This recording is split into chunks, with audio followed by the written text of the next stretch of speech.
night. I was watching the AEW pay-per-view for the pay-per-view. I hope you guys enjoyed this video. If you guys enjoyed this video, if you guys did, I do custom massive video live streams. You can check that out.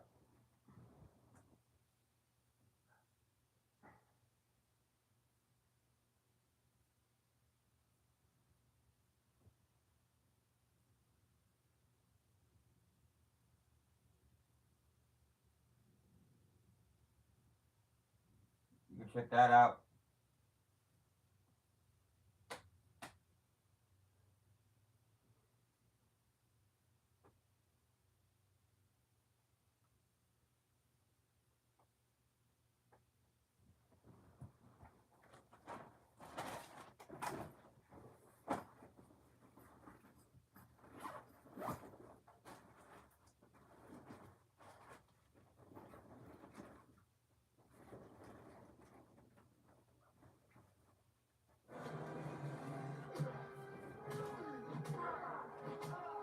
Um,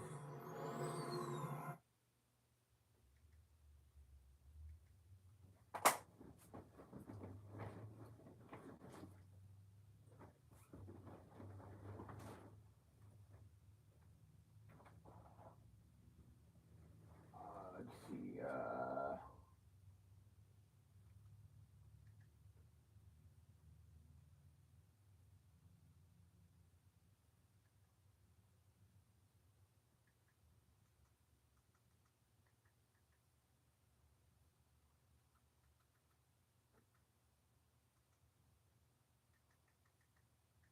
Oh man, I'm watching it here.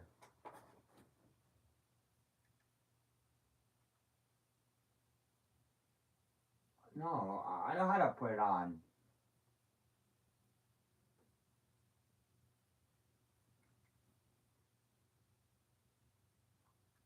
Come on. Guide. Oh, here we go.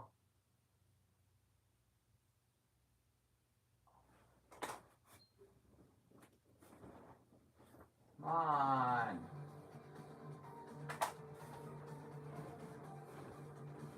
Come on. Dumb thing.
St. Louis, AEW presents Wrestle Dream 0 Hour. We are live, baby. This is the Wrestle Dream 0 Hour. We are breaking down all the matches coming up in just under an hour live on pay-per-view. We've got championships on the line. We've got an I Quit match. We've got 500K on the line. And just some good old-fashioned ass-kicking going down here tonight in St. Louis. I'm Renee McCann. This guy right here, RJ City. Hello. As far as I'm concerned, this is a Wrestle Wet Dream because I am absolutely moist with the hot lineup we have for you this evening. Last time we had, we're starting with the blackout. That's a very good sign. That's great for us. As I was saying, well, we get together and bond in this darkness. Last time we had a pay-per-view here, it was Dynasty. We made histories, big titles changes. How about this? Let's get into our what we've got coming up here tonight. Samoa Joe was one of the men that helped Hangman win the AEW World Title. Can he be the man to dethrone him for the top prize in this industry? And then Big Stat Daddy's clock is ticking. Is it time up or is it time less? As she defends her newly won AEW Women's Championship against the former champ, Toni Storm. The AEW World Tag Team Champions Brodino found themselves in a bit of a sticky situation. A match with their gold on the line against the unlikely duo of Takeshita and Okada. And then the pointiest point of the Triangle of Madness will try to go equilateral with the brawling British brute babe. That's not going to work. Wow. Yes, Jamie Hayter. Wow.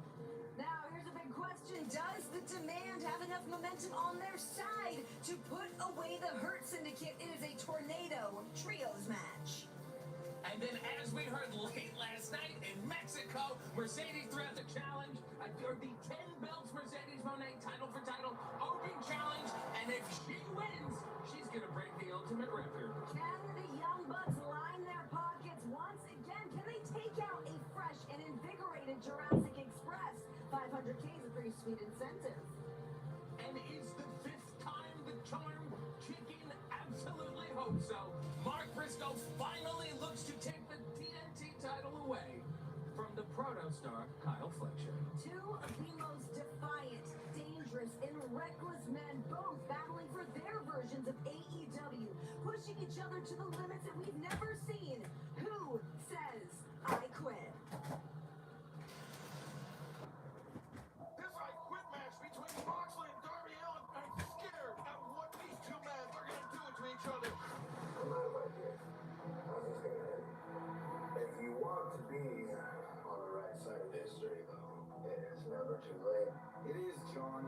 I understand what it is you're trying to do. But it's you. It's you I don't respect. Why would I want to go into war with somebody like a stabbed brother in the back? I don't know what you're trying to prove, or who you're trying to prove it to. I'm done. When you see the words I quit at Wrestle Dream, your Death Riders, then realize your word doesn't mean a thing. Addie, what are you doing, Addie? Top Mount Everest, and I held that flag above the world. I saw AEW represents freedom, and I'm gonna hang that flag in my house. But before I do, I'm gonna wrap it around your throat.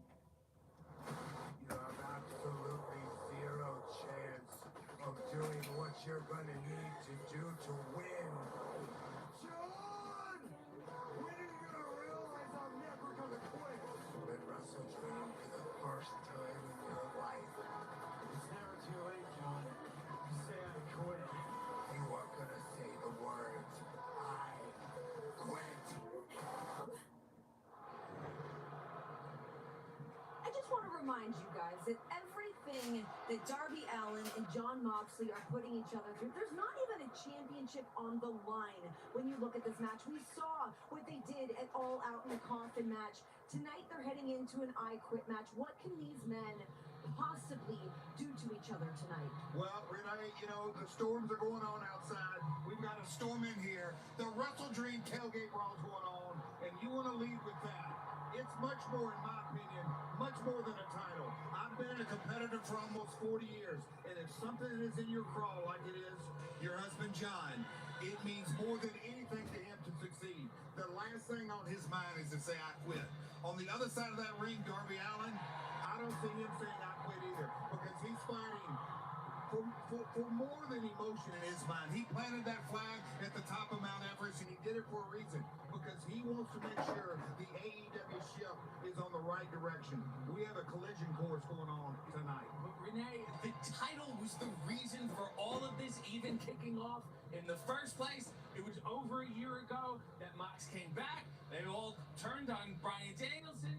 The Death Riders were formed, and he took that title and he put it in that briefcase for 9 long months. And to get the shot against Bryan, he beat Darby Allin, and that's why Darby feels that this is kind of all his fault, and he's looking to right the wrong in a very big way tonight. You know, Renee, before you say one more word, I was in the ring last year at Wrestle Dream. I could feel the eeriness. It was when the Death Riders really crystallized, and John, to me, has not been the same human being inside the ring.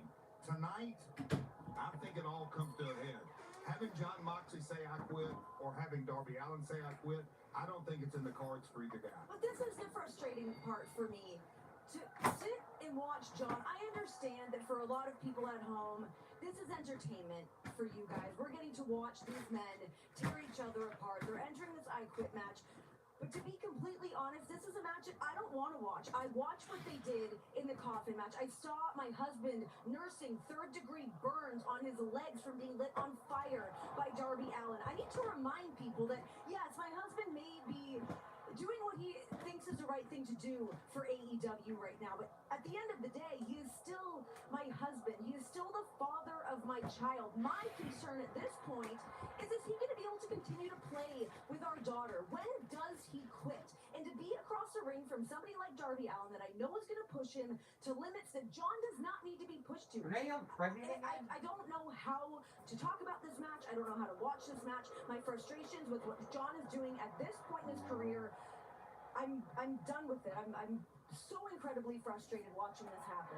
I mean, you think of what we have already seen. Like, I can't talk sense into John's head.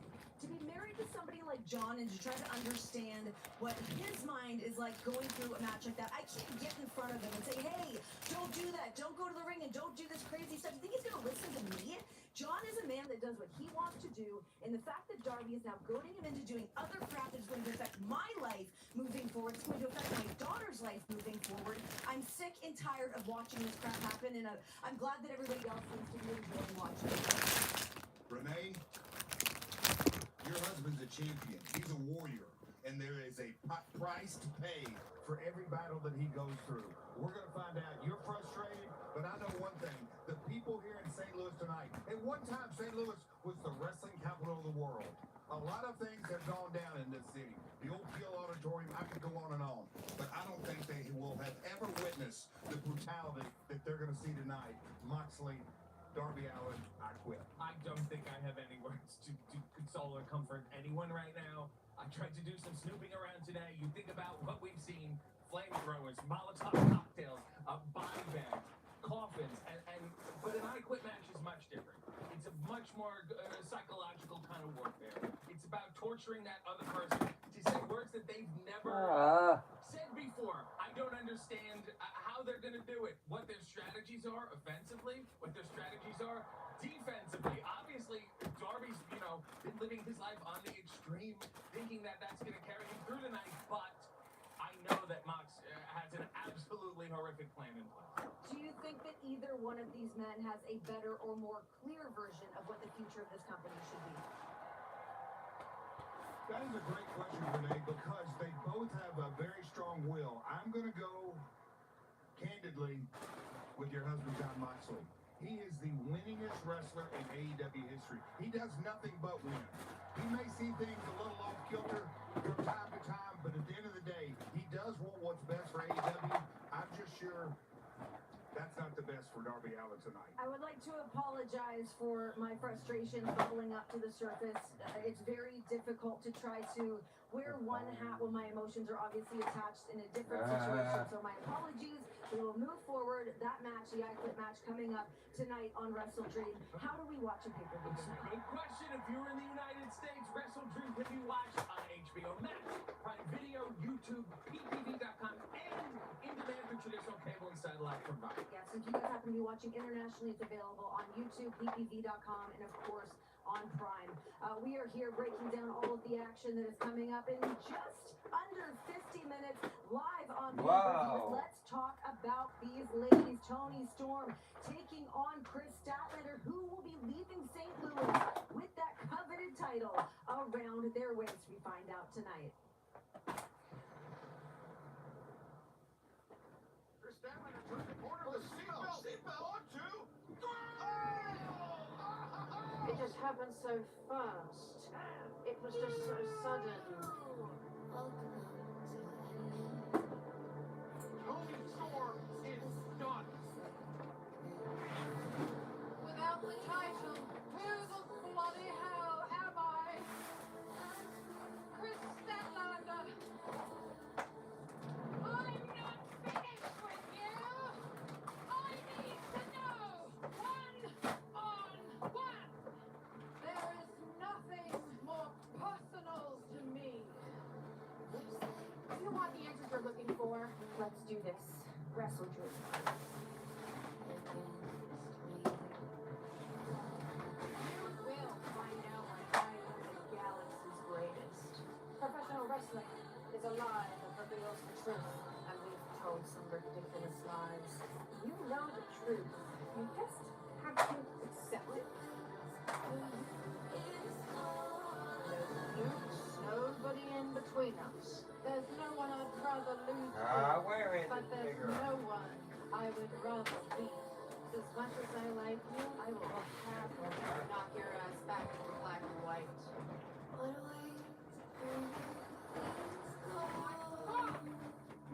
woman!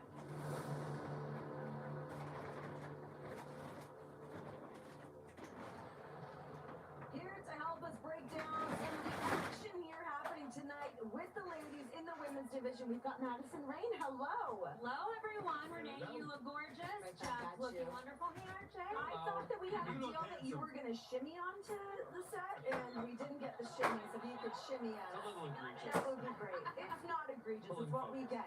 Okay, Chris Statlander putting her AEW Women's Championship on the line against Toni Storm. You know, Toni said something really interesting when I did the sit down with them on Dynamite this past week about how we just picture that championship around her waist.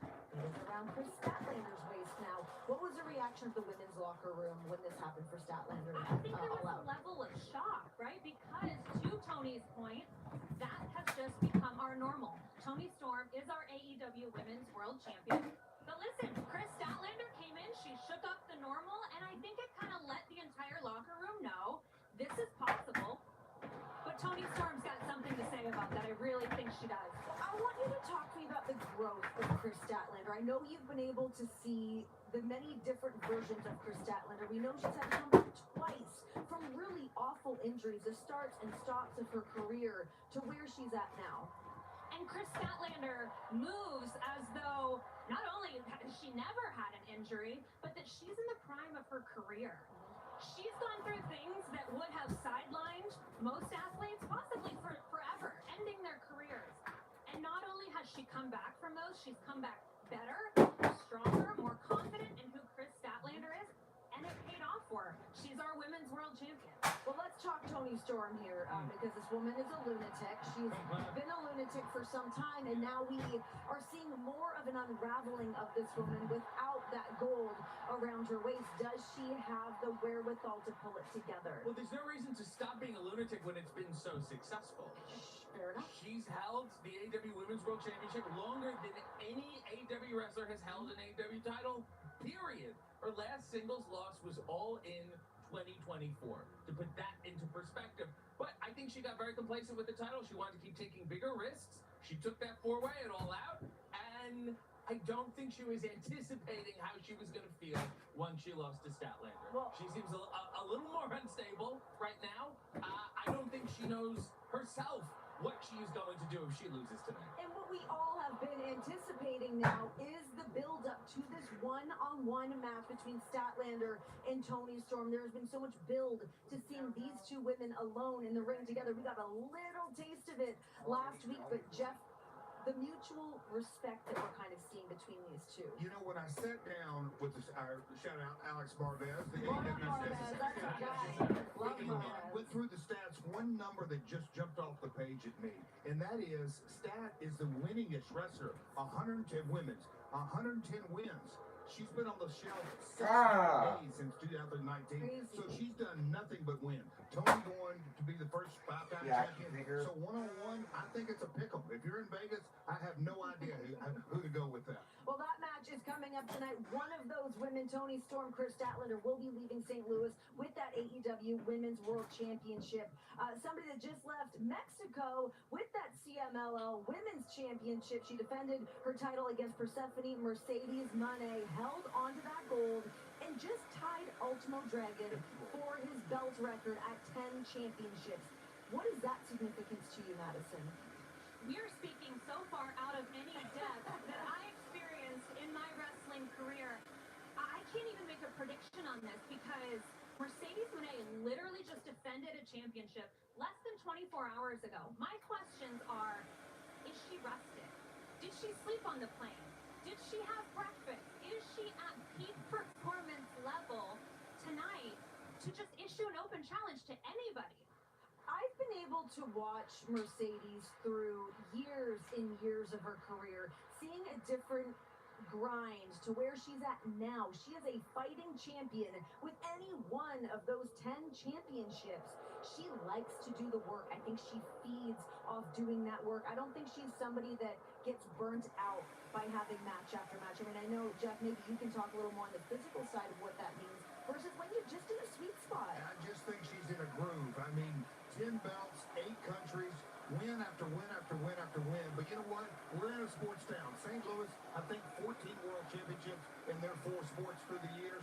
But this is the kind of night where upsets can happen.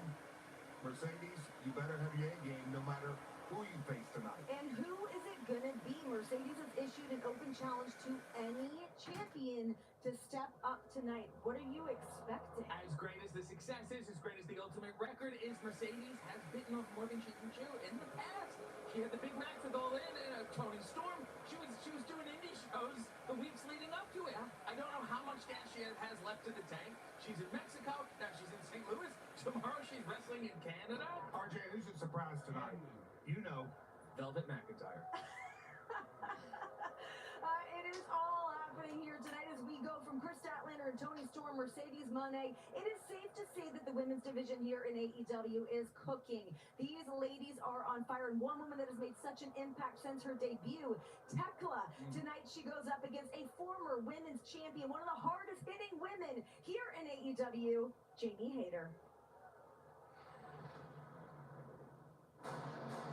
Have you had time to think about what's next for you yet? Well, Renee, that is the question. The lights are out. Ah! Tekla! The toxic spider! I've been around the world, and I'm not impressed. Wrong place at the wrong time, and now you are again. Jamie Hayter is back in explosive fashion! You want to go? Let's bloody go. You'll soon find out, sweetheart. The unfinished business is my favorite kind. Are we dreaming? Line them up. I will dissect and destroy you until everyone in AEW is toxic. Jamie Hayter! Tekla! 1-on-1. Tell you what I love, bringing on some ladies to bring a little insight. Queen Aminata looking very juicy. Am I allowed to say that? Yes, you are. Do you follow this woman on social media? She's very sassy. Sassy. We like it. Queens are sassy. They I know are. a queen myself. Before we get into this match, and of course we have ample things to talk about here, this dress is incredible. Did you make this? Well, I didn't make this, but this was made in Guinea, West Africa, and really, actually, it took me 3 years to be able to wear this dress. Oh. So, You look fantastic. This is Thank also you for correct. coming I out just here have with to us. correct. Okay, let's talk a little Tekla Jamie Hayter here. We heard Tekla last week, or sorry, just on Wednesday on Dynamite, talking about how Jamie just happened to be in the wrong place at the wrong time. She got her in the crosshairs, and that was how this match essentially came to fruition. What is your take on Tekla since she's arrived here? You two have gone at it. this is not going to be a surprise. You guys know I cannot stand that woman. Yeah, I cannot at all. Like, every single time I see her, either in the locker room or backstage, my skin itches because her itchy, bitchy, raggedy. Toxic spider. I need to calm down. I just don't like her. I don't know that I've seen someone get under your skin the way that Tekla has. I know, right? And Yeah. I'm always trying to stay queenie, but for some reason, I think I need to send her back to Japan. Well, you cannot do it tonight because 1, 2, 3, during Tekla versus Jamie Hayter, everybody has been banned from ringside, including Sky Blue, including Julia Hart, including you. You guys have really been beating the shit out of each other. Any chance you You can allowed to say get? that out here? We're gonna find out. When is that gonna end? You know what, though? YouTube, I'm so AEW's happy on. every single person is being on AEW, ringside. And what's it called? I AEW, can suggest, after the match, they Wrestle should be Dream. banned from AEW, period. They're just not listening. So, that's Fair just enough. Let's talk Mm. Jamie Hayter here because we've seen the rise of Jamie Hayter. We've seen her have to sit on the sidelines with injury, trying to find her footing amongst a women's division that we've been talking about how on fire the entire women's division has been. Where do you think Jamie stands right now in terms of, I guess, essentially getting back to her pursuit of the women's championship? I think this is the best Jamie has ever looked. And I have to be honest, I've never ever shared the ring with anybody who hits harder than Jamie Hayter. So, I'm not worried about her, honestly. And thank you, she's back. Yeah, You know, I'm excited. I'm a huge Jamie Hayter fan. I feel like she is such a star, and we've only seen the tip of the iceberg of what all we can get with Jamie Hayter. RJ, I want you to talk to me a little bit about sort of that start and stop of being, having injury, being out, having to relinquish the women's championship when she did, to getting back in the ring and feeling like yourself. We have seen tremendously talented athletes that have not gotten out of the starting blocks because you have to string a bunch of hits together. This is the elite of the elite. Yes. And sometimes it doesn't happen. There's big setbacks. We saw Chris Statlander out for 600 days with both legs, and then she put it together. So it's certainly not too late for Jamie Hayter, but she's absolutely rolling the dice against Tekla. Are they here now? Is the triangle here? Okay, we're back. We're fine. Thank you. Speaking of unpredictability, like these lights, Jeff, Tekla, since she has showed up here in AEW, I feel like a lot of the women have had their heads on swivels. But when you have somebody like her that you don't know where she's coming from, you don't know what to expect from her, how can you prepare for a match like that? Well, it sounds and it seems to me that, her reputation, how she left Stardom, was not on a high note. Yeah. Suspensions and fines, and I think that's how she entered AEW. But for me, when I look at this matchup tonight, it all boils down to I look at what are the stakes, and I think the stakes for both of these ladies are they want to get back to championship form. Tekla wants to get there in AEW. Jamie, 15-month run, she wants to get the AEW title. The stakes are who can be #1 contender. Queen Aminata, you are going to be banned from ringside tonight, so you will have to find somewhere to sit and watch this match. Who do you think's going to win? Well, are you surprised? It's going to be Jamie Hayter. Okay. Definitely. Robert John? All right. I might have to say Tekla. I might have to say Tekla. I didn't want to, incur any I think he rancor. should be banned, too. Well, here we go. Everyone's banned. RJ's banned. Jeff's banned. I'm Yes. probably banned. Everyone's banned. So that match is coming up tonight live on Wrestle Dream. Tekla versus Jamie Hayter. A little reminder to everybody of how we can watch this pay-per-view just over 35 minutes away. That's a great question. Have You us, can RJ. watch Watch us again. You can watch Wrestle Dream on HBO Max, Prime Video, YouTube, ppv.com. PaperView.com, and in-demand through traditional cable and satellite providers. And if you are watching internationally on YouTube.com, PPV.com, and of course on Prime, you guys can scan that QR code that is on the screen right now to be able to join, watch a pay-per-view. You don't want to miss any of this. One of my new favorite tag teams in Brodito, who are the tag team champions. These guys are in a weird situation. They've got to put their championship gold on the line against the unlikely duo of Takeshita and Kazuchika Okada. Why does everybody have feedback? The meteoric ascent of Bandito and Brody K continues. Young Bucks, Jet Speed, FTR, Don Callis family. It doesn't matter who steps in that ring. We prove that we are willing to put everything on the line to keep these titles. Brodito, you escaped. Well, I'm going to throw in a challenge. The Great Okada and the Alpha, Konosuke Takeshita, head on. Me and him? Yeah, you and me. You see Bandito with that shoulder taped up next to Extra Cerro. Oh, he's going for the 21 place, it looks like. Can't do it. Okada just tagged himself in. The Rainmaker. What great teamwork. You are the one that says to never stop fighting. That's what we're going to do. We're never going to stop fighting. Takeshita and Okada have earned a shot at the AEW World Tag Team Championship. Saw Takeshita, he's pissed. What? I pressed the wrong button. It doesn't matter if they have two incredible professional wrestlers on their team. We are going to leave Wrestle Dream still AEW Tag Team Champions. Lance Archer is in the house, noted Don Callis family member. Yeah. How are you doing? I'm doing great. How about you? You wanna shake Don't my do hand? it. You choke slam me right now. It'd be fun. Lance, thank you for coming out here and joining us. The ever-growing Don Cal. I like that our camera angles have adjusted. I can see the cameraman has had to pan way up to be able to fit you into the frame. Why is being a part of the Don Callis family so beneficial? For me personally, it's just helped elevate me in status because I show up week after week after week after week, and you see what it's doing for Kyle Fletcher and Takeshita, the Walking West, and then it's Josh, the growing members of the Don Callis family. So everybody that comes into the Don Callis family just goes up. Much like our guy Takeshita, he is now the IWGP World Heavyweight Champion. He just defeated Zack Sabre Jr. to earn that coveted gold from New Japan. Talk to me a little bit about the up-close relationship between Okada and Takeshita. What have you seen between these guys? The up-close relationship Break between it down, those two. please. I don't know if you want to call it. Thereof. I don't know what you want to call it up close. There's a little bit of a tension there if you want to look at it that way, because Okada essentially was the New Japan Golden Boy. He was the one that kind of helped elevate them. You know, Tanahashi was somebody who changed New Japan's business. Okada took it to that next level. Takeshita has won the G1. He's now the IWGP Heavyweight Champion. He's always kind of been considered an outsider, so there's a little bit of tension between those two guys. But because we're in the same family, family never fights. They're just going to fight together, and they're going to become tag team champions.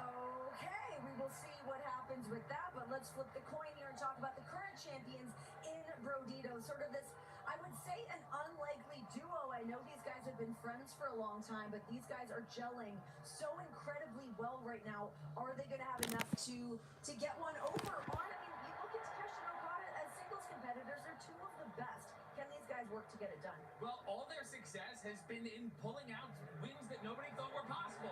Whether it was the Bucks, whether it was the Hurt Syndicate, whether it was FTR. And I will say, Takeshita and Okada are a super group, but it's weird to say Brodito is now the team with the most experience. I would just like to run things back here for 1 second to remind people how we got here, because we had that double Jeopardy eliminator match where if Brodito got pinned, that they had to put their titles on the line, or vice versa. So Bandito, was really beating himself up after this, feeling like he was the one that cost them this match, put them in this situation to now have their gold on the line. Do you think that he's going to be in the right mindset coming into this? It has to be, but you know, when I look at Bandito, in some circles, he may be the wrestler of the year in 2025. And you add Big Brody, so 1 + 1 here does not equal 2. On the other side of the ring, 1 + 1, I'm not sure. He knows better than I do. I can see a clash of egos. You can literally finally see the passing of the baton from Okada to Takeshita. Reluctantly, maybe. And I'm going to say is, I don't think it's a real pass. I think it's a tug of war. Maybe a little fumble pass. Yes, We'll like have my to words. see what happens. Well, that match is happening tonight. The AEW World Tag Team Championships on the line. And it is a huge night for the Don Callis family. Plenty of gold on the line. Maybe you guys be walking out of here with a lot more around your They've shoulders. never won tag team In gold, ways though. they sure have not. But let's talk about this. Kyle everybody got Fletcher is negative putting reviews. his TNT championship on the line against Mark Briscoe. Each have 2 wins. Is the 5th time the charm? We find out what happens with these two tonight with the TNT championship on the line.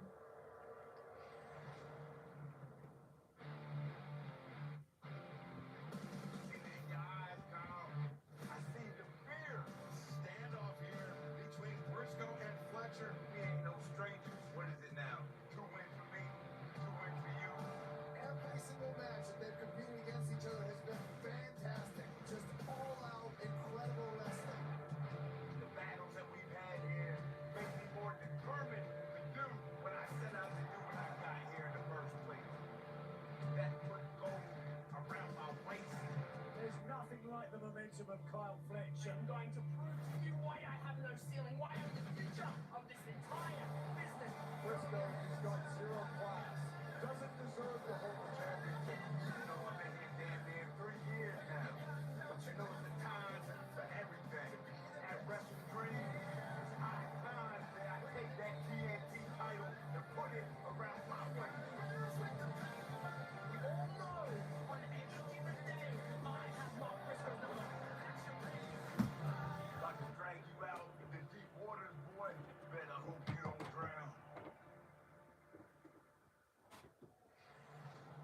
Just want to give a reminder to everybody because we've been sort of in our own world up here as we're breaking down all of the action ahead of Wrestle Dream. But happening right behind us is a Wrestle Dream tailgate brawl. We've got action in the ring behind us, so it's a little loud, it's a little noisy if our lights happen to go out on us. It's a wild night up here. There's a Storms lot going on outside happening. and inside. There's a lot of action. Lance Archer is still here with us to still break down more action happening with the Don Callis family. Kyle Fletcher putting his TNT championship on the line against Mark Briscoe.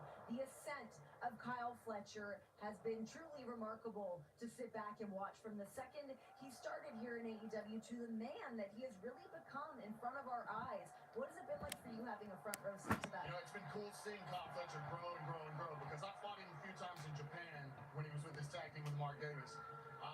You know, it's one of those things where you see somebody and where they start and you start to see them get better and better and better and better and start taking championship after championship after championship.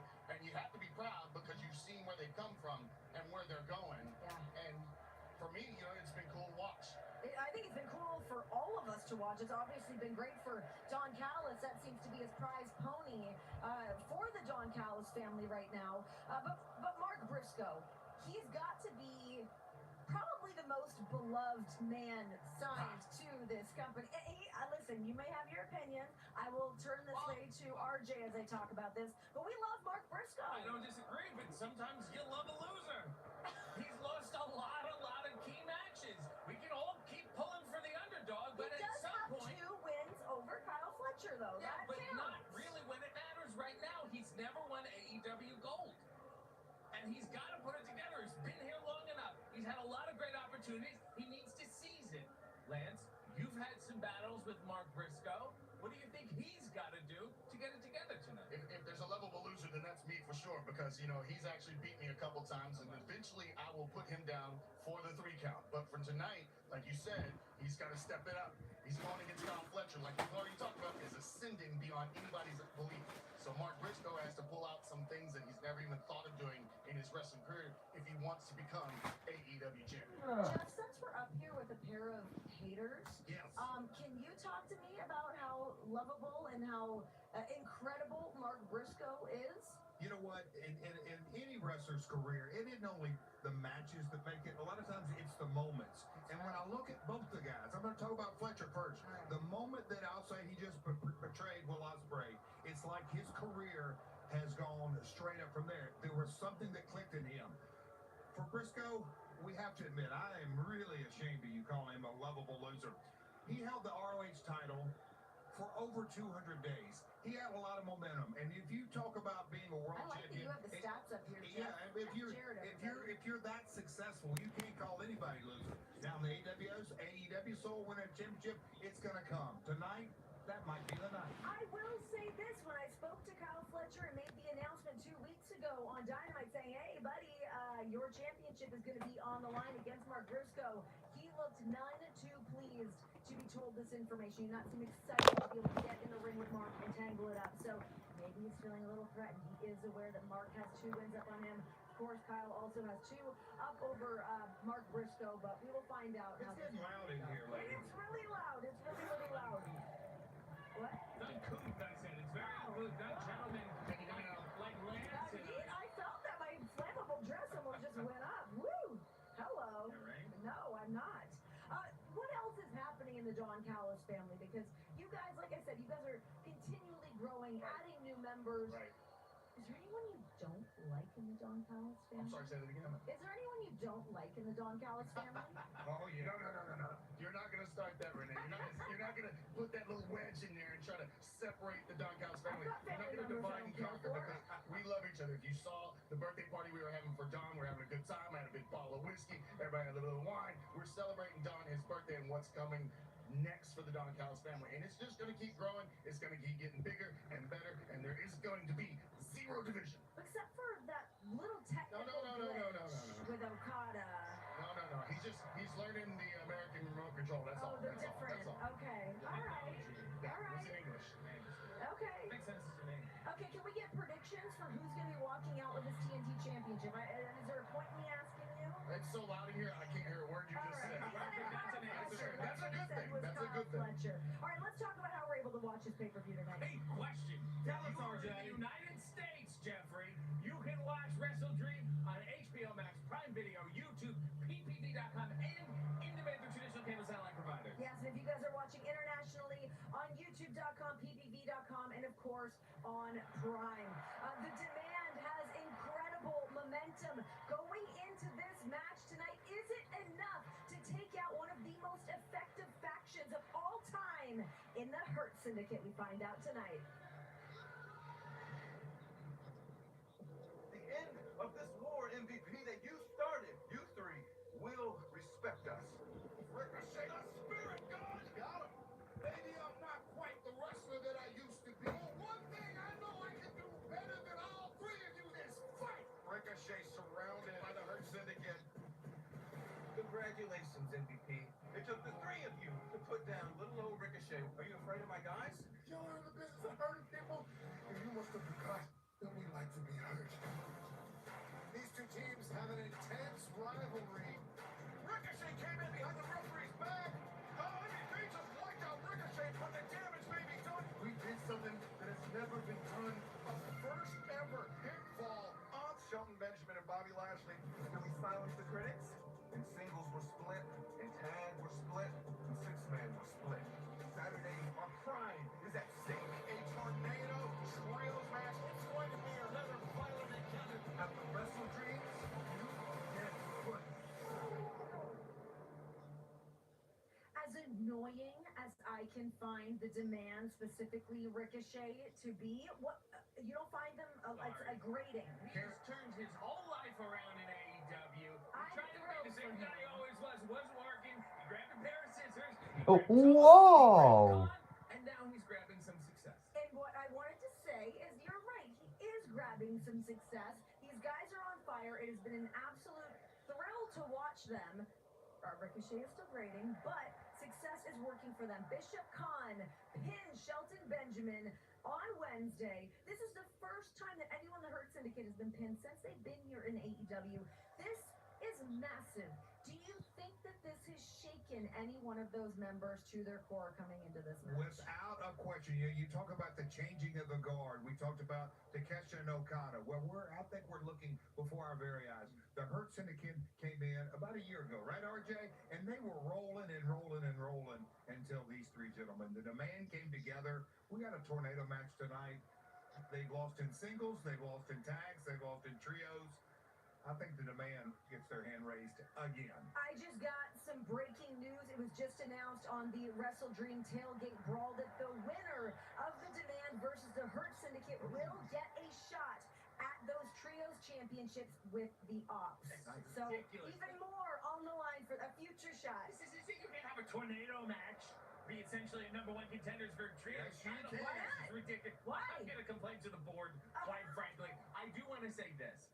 I did not think MVP would be competing with such regularity here. I love he it. wanted to be a talker. He wanted to be a thinker. He wanted to move the chess pieces. And now he is embroiled in this big feud with the Demand. And that tells me he is just as bothered by Ricochet as you are. Jeff, gentleman to gentleman between you and MVP. I'm not the gentleman, I meant you and MVP. Do you love seeing him be able to compete at this level right now? In AEW, nobody does pay-per-view better. And when you walk through the doors of AEW, you better be ready to lace them up. I don't think he had that on his bingo card, as we say, but he has it now. And tonight, I'm looking forward to it. He may be the sleeper in the match. The other thing that we got to see this past week on Dynamite was Toa is an absolute beast, a monster of a man. I heard Bryan Danielson say on commentary that he bench presses 645 pounds. Whoa. That's insane. That's insane. Yeah. To imagine the strength of this man and to see a man manhandle Bobby Lashley the way that he has, I've never seen it. No, but I will say, Bobby Lashley has a very deep bag. He relies on his power and strength, but when push comes to shove, he's a very fast man, he is a very agile man, and he is a very smart man, and he's going to have to use the other tools tonight, because I don't see how he's going to be matching power with Khan and Toa. Is this going to be the changing of the guard? Is that what we're getting to? The Demand, the Hurt Syndicate? Are we seeing the changing of the guard? It's something of that ilk, certainly. I don't know if that's exactly what we're going to see tonight, but I mean, we saw the street fight that these guys did to each other. They already have beaten the crap out of each other, left each other lying. But the fact that we saw Bishop Khan pin Shelton Benjamin in the middle of the ring on Dynamite, I think was very telling to what the future is going to look like for the Demand. And again, they kind of just got cooking together. Like, imagine in a year, in 2 years, what these guys are going to look like with that power, the strength, and then they get a little bit more repetition under their belt. They're going to be unstoppable. You know, Ricochet's athletic ability, I've seen him for a lot of years. He's come up through the ranks. He's traveled all over the globe. He's really, in essence, paid his dues. But coming here, like you said, I think he, from a charisma, from a persona, it's coming to his own and teaming with the guys. They're just gelling. They're clicking on all cylinders, as we say back home. And if we can look ahead to the future, do we have a potential Hurt Syndicate versus the Ops? Or a Demand versus the Ops? And will the Ops include a new AEW World Champion Where my brain in was going. Samoa Joe? No matter which direction you take, this is going to get nuts. It's happening here tonight at Wrestle Dream. RJ, I know this is your favorite part of doing these shows. Ave Maria? Can you tell people how to watch it? Oh, I'm sorry. Let's do Wrong it. show. If you're in the United States, you can watch on HBO Max, Prime Video, YouTube.com, PPV.com, in-demand through traditional cable and satellite providers, and what else, Renee? If you guys are watching internationally, youtube.com, ppv.com, as well as Prime, there's a QR code up on the screen right now, right there. That girl. Scan that guy. Come I and can do join that. us. I can Yeah, do you that. can be the pointer. Vanna, I'm wipe pointing me, that. Jeff. I got it. Come on. I got it. So scan that QR code. Join us. You guys don't want to miss any of this pay-per-view. Another thing that is happening tonight. The Young Bucks. Can these men line their pockets? Yet again, they've been down on their luck. They put a $500,000 incentive in it. Can they take out Jurassic Express? That is not dead, which can eternal lie. Jungle Boy Jack Perry! Luchasaurus! Jurassic Express! The things we love most can be lost. Nick Jackson, grab that bag of cash. $500,000 for Matt and Nick Jackson. We lost everything? Can we choose to be better? Oh, wait a second. The last time we saw him, he was aligned with Matt and Nick Jackson, but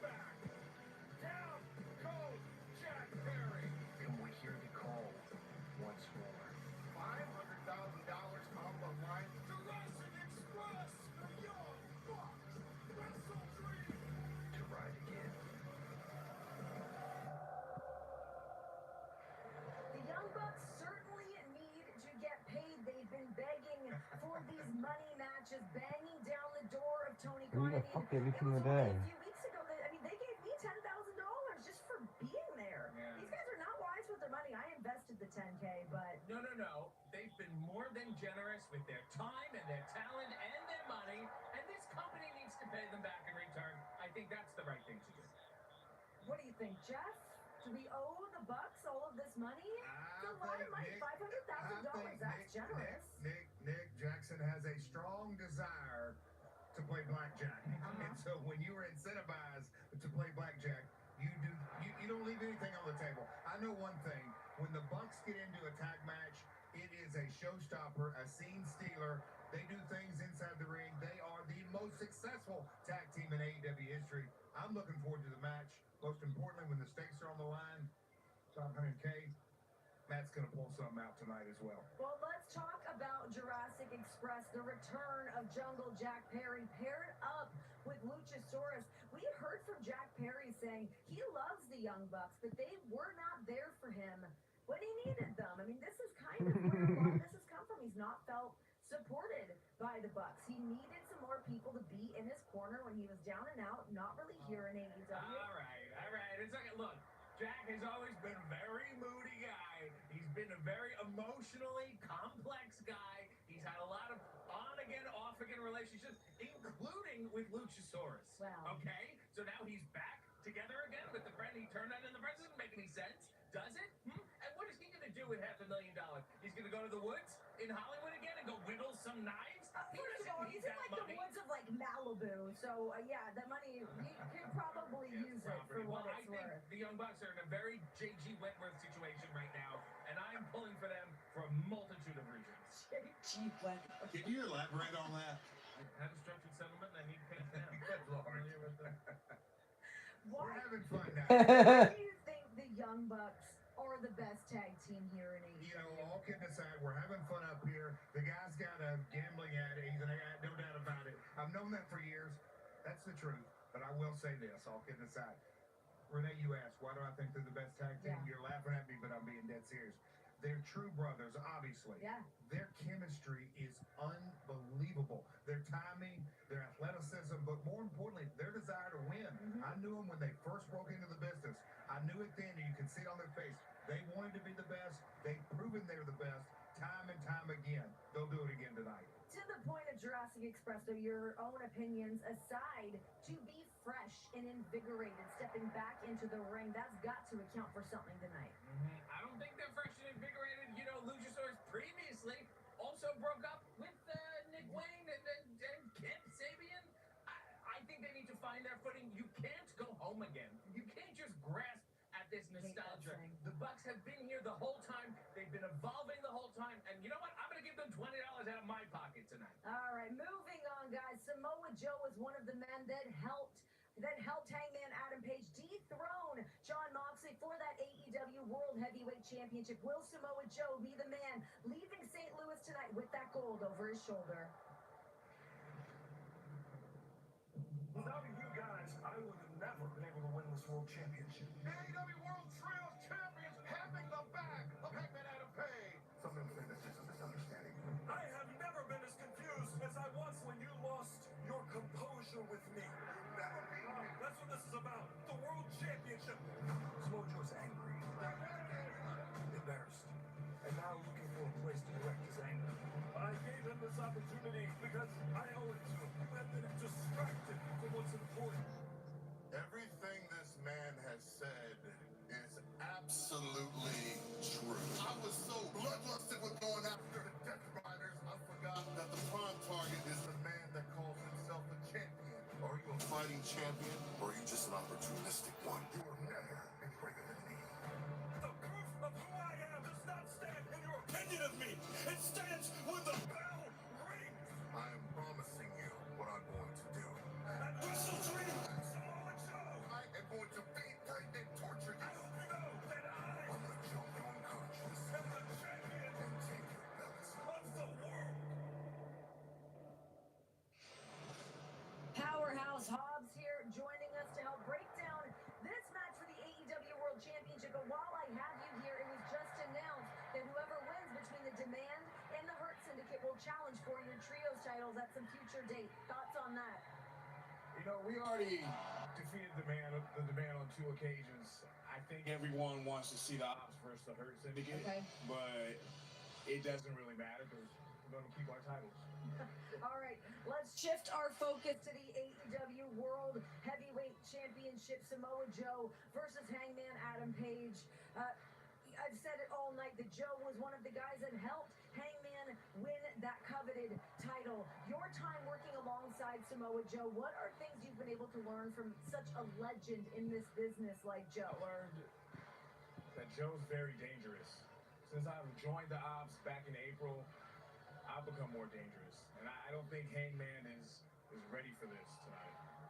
Jeff, you have a very close relationship with Hangman. We were able to see that. If you've not been able to check out the Hangman documentary, The Good, The Bad, The Hangman, that's available on youtube.com/AEW. Go ahead and check that one out. There's a really great moment between you and Hangman to go back and look at the relationship between you guys. Do you think that Hangman is perhaps too happy heading into this match? Are things working out too good for him right now? God, Renee, you always hit you hit the questions in the fields, and I mean that. You know, that doc says a lot about the human being. But tonight, we're not really talking about the human being. We're talking about the champion. And Hangman is a guy, you know, he started on this championship run, in my opinion, when he won the Owen. He started that momentum, and it has built, and it built, and it built. And down in the Metroplex, when he got his hand raised after that brutal match, I got emotional. The crowd got emotional. The AEW fan base knew in a lot of ways that belt was back home. But I said it that night, and I walked up to him the next time I saw him the following day, and I said, Hanger, we've been through a lot together in our short history. I mean this from the bottom of my heart. The hard work starts right now. Tonight, he is facing Samoa Joe. Samoa Joe reminded me, and I said this a little while ago, in 1983, Harley Race was a 6-time World Heavyweight Champion. Kiel Auditorium right down the street. He was going to be taking on the Nature Boy Ric Flair. Harley beat Flair for his 7th championship. The grizzled vet, just like Samoa Joe is tonight. The position that Joe's in my opinion, everything is favored for Joe. He has nothing to lose. He's the current Trios champion. I'm sorry I'm getting long-winded, but this match means so much to Hangman's career because it is truly his first big pay-per-view battle that he's going to be stepping out.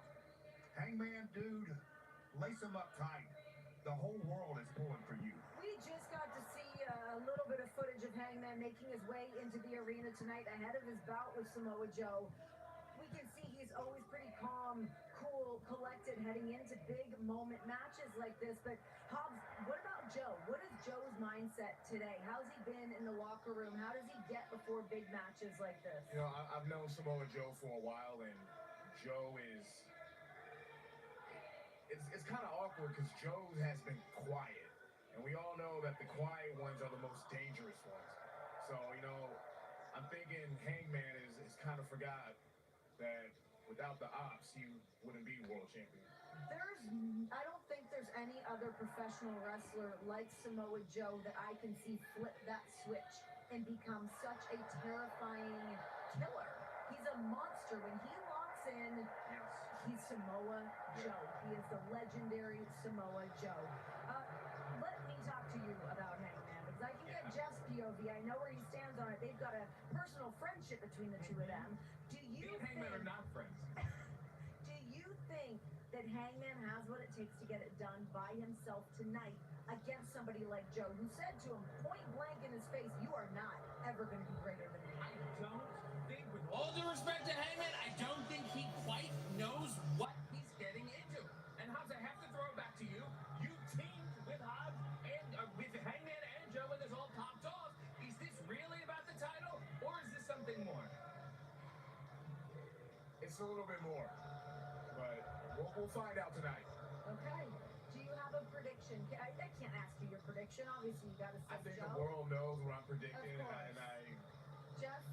You know, and I'm going to be quick on this. I walked up backstage like I do and tried to talk to as many people as I possibly can. I walked up to the group of referees and I said, hey, which one of you guys had the title match, and they all just didn't answer and walked away. It told me the stakes are at a fever pitch. I'm going with Hangman. Robert John. Last time we had a pay-per-view in these buildings, Samoa Joe lost the title, and I think he reverses his fortunes tonight. All right, we will find out. Just a reminder again, as the time is ticking down, just over 5 minutes left before we are live on pay-per-view. All of these matches we've been breaking down tonight.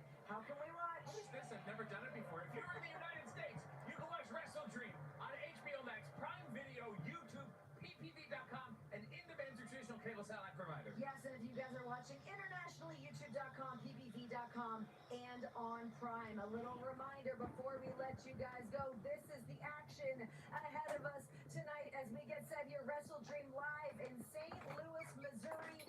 The AEW Men's World Championship is going to be on the line. As we've said, Samoa Joe is a man that helped Hangman secure that title.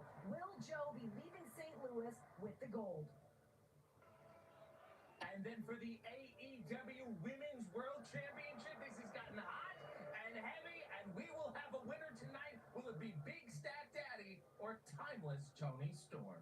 We've got the AEW World Tag Titles. They will be defended tonight. Brodito versus the interesting pairing of Kazuchika Okada and Konosuke Takeshita.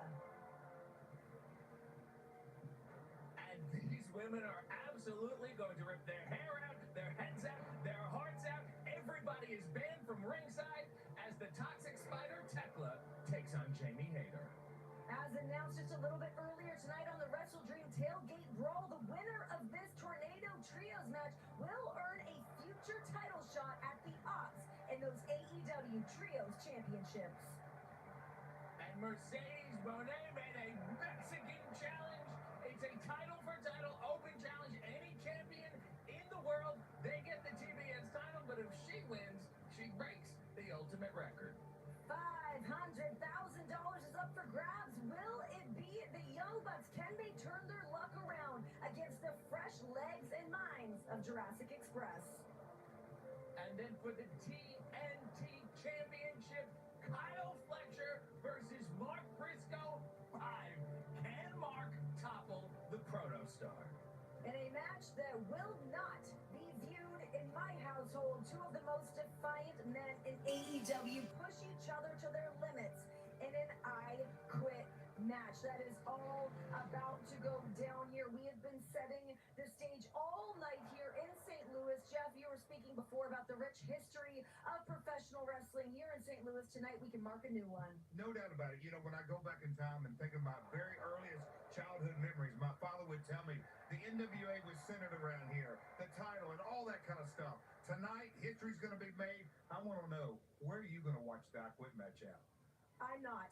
But that is all happening, guys. Enjoy Wrestle Dream. It is all happening right now, live on pay-per-view. You don't want to miss any of this tonight. It's all about Wrestle Dream.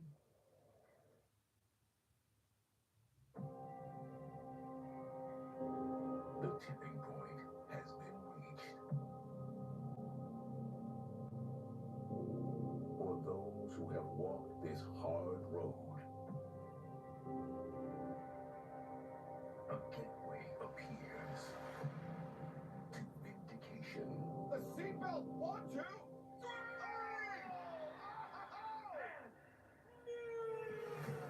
I'm not finished with you. I need to know one-on-one. I've been waiting for this match for a very long time.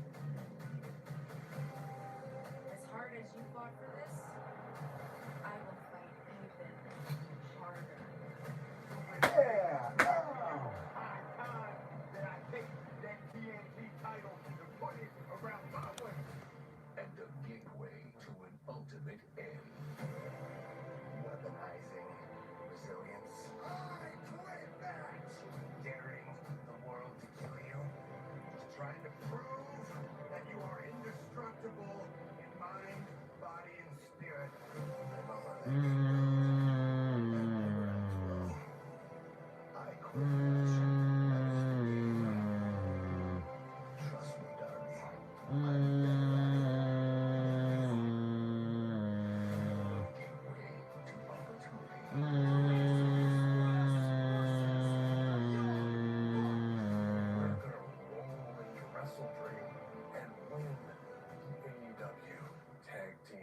titles. It's about the best world championship that you can ever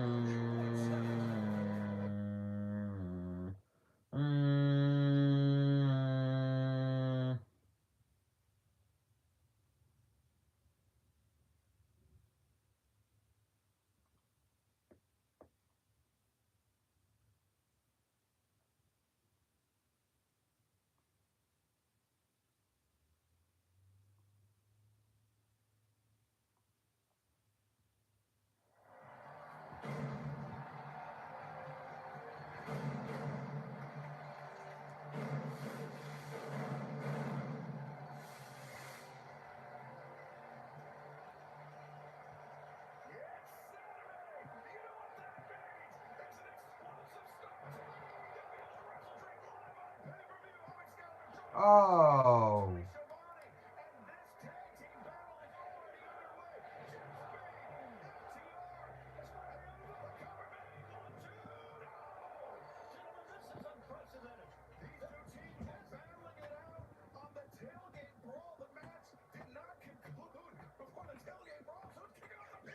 Damn. It's amazing. This has never happened before. I'm so glad to be a part of this. I've done many pay-per-views. Never seen anything like this, ever. A pile driver avoided by Speedball Mike Bailey on the ring apron. The back pile driver. The knee to the chest of Dax Harwood.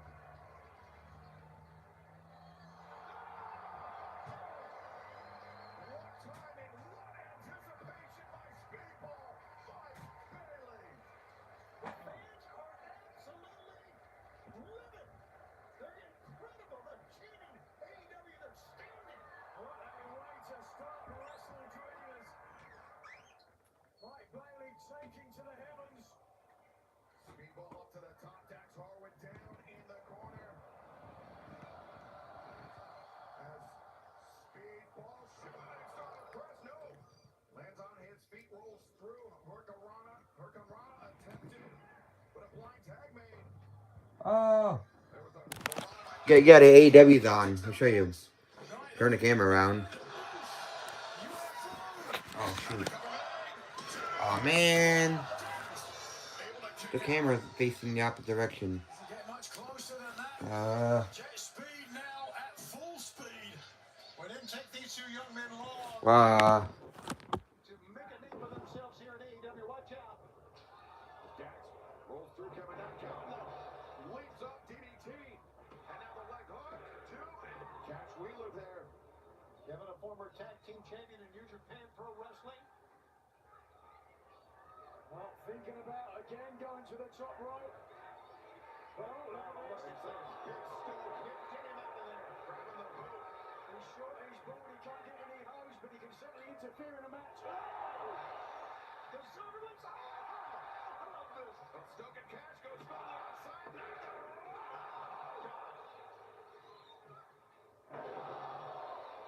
Scott Harley by Nigel.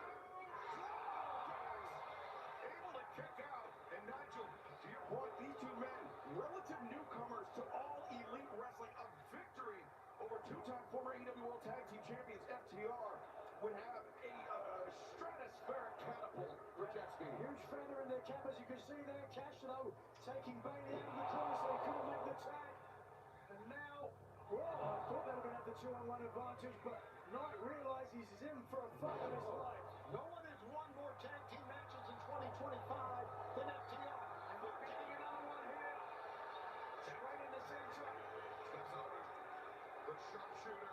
It's in deep, grabbing the knee pad of Kevin Knight for extra leverage, but Knight posted up on those elbows to make the crawl to the bottom rope.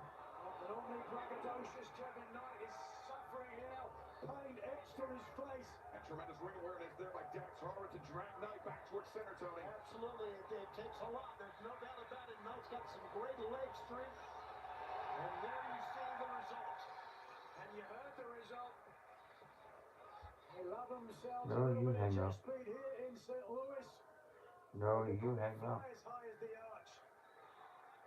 Dax Harwood, Cash Wheeler, FTR, the advantage on Kevin Knight. You saw Speedball Mike Bailey laboring on the outside. So even if Knight were to make it to the corner, he would find no relief from his tag team partner. That's because Cash Wheeler went over to the corner and took him from that corner. Veteran experience, here he comes. We've seen this before, and so is Mike Bailey. Speedball Mike Bailey. He interrupted it. Scouted Dax. Goes down, but oh, Cash splits off the legs of Bailey. Rough landing for Speedball. What's going on here? Wait a second, FTR now. Both men on there. Oh, no. Come on, two. Shooting star, and he dropped to break it up. Thanks. Bailey was in the right place at the right time, but that would have been over. Oh, Bailey had to be. Hold on a second. They are on their feet here, taking a big leap of faith. The knees into the back. And Dax, but also a little bit went through tonight. As the fans feed up, Speedball Mike Bailey going to work. Cash Wheeler taken out via the Enziguri. And now Kevin Knight rolls forward.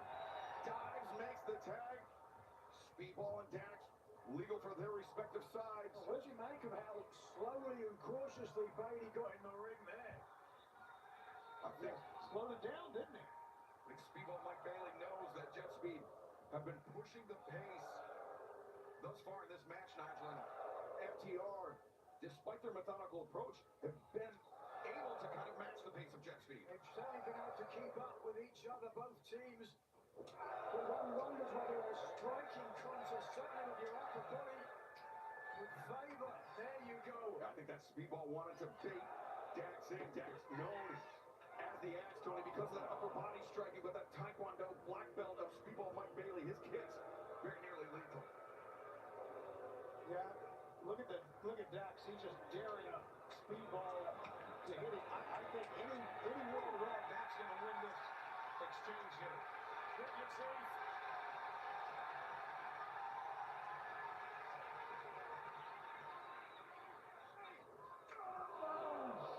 Both men fire right hands with the left boot, or excuse me, left foot of Speedball Mike Bailey after facing Jack Solway.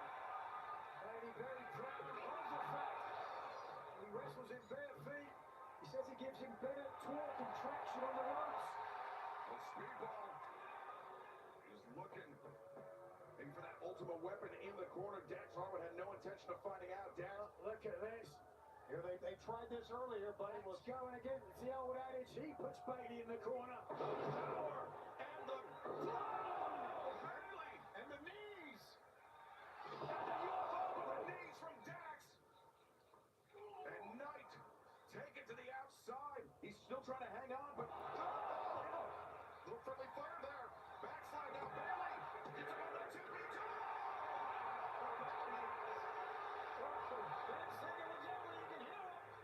The back heel kick. Now that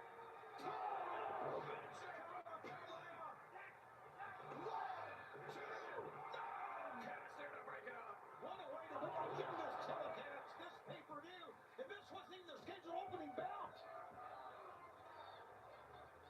Here's the eye octane as Bailey looking to. Oh, he's got a call. Look at this.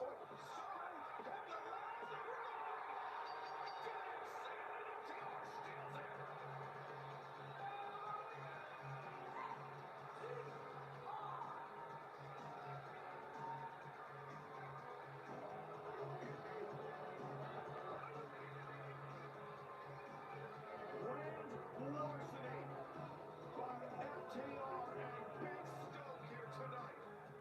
But the official did not see it, so couldn't call it. And look at Stoke, how happy he is.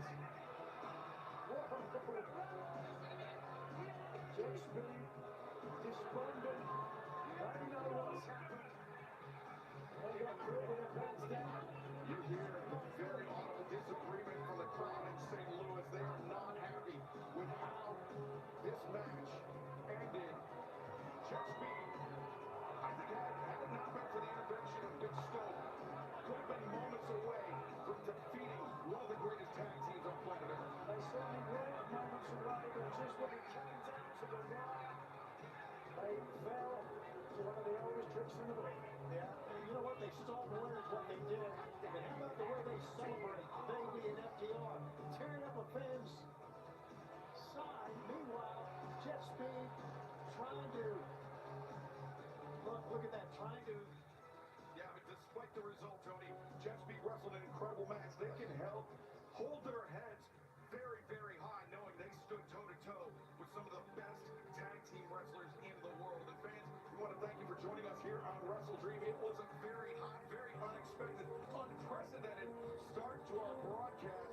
We were originally beginning this pay-per-view program with a grudge match between Jamie Hayter and Tekla. However, the tag team bowed from the tailgate, overlapped. So now we can bring you this match between Jamie Hayter and Tekla. Earlier, just a few moments ago, Tony Khan, a very important announcement. Everyone will be banned from ringside for this grudge match. It will be Tekla. It will be Jamie Hayter. One-on-one. No outside interference. Hayter, Tekla, next in St. Louis for Wrestle Dream.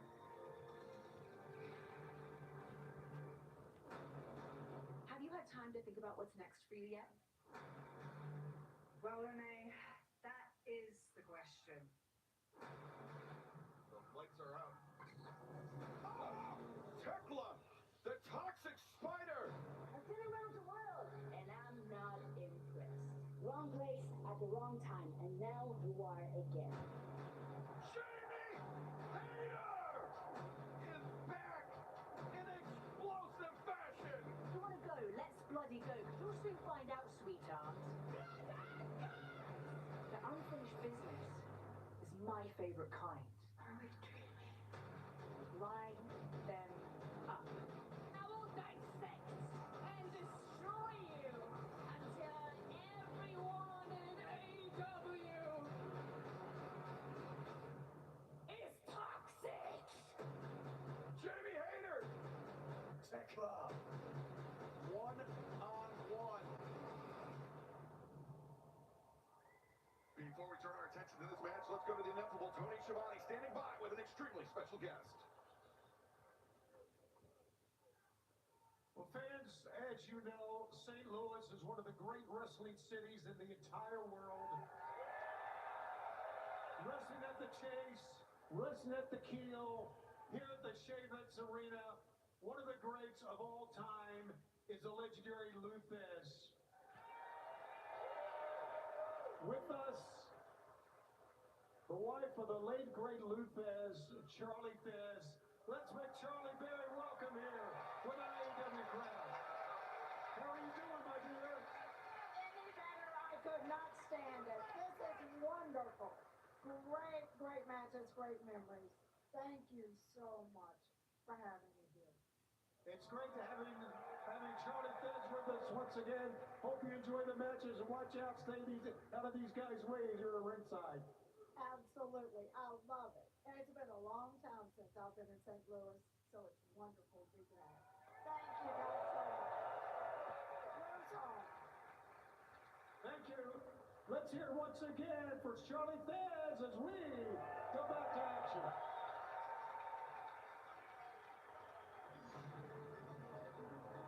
Well, Nigel, I think one of the most important things about AEW is, despite only being around for 6 years, we embrace the past, the history of professional wrestling. From the past, perhaps now to the future. Why is the camera upside down?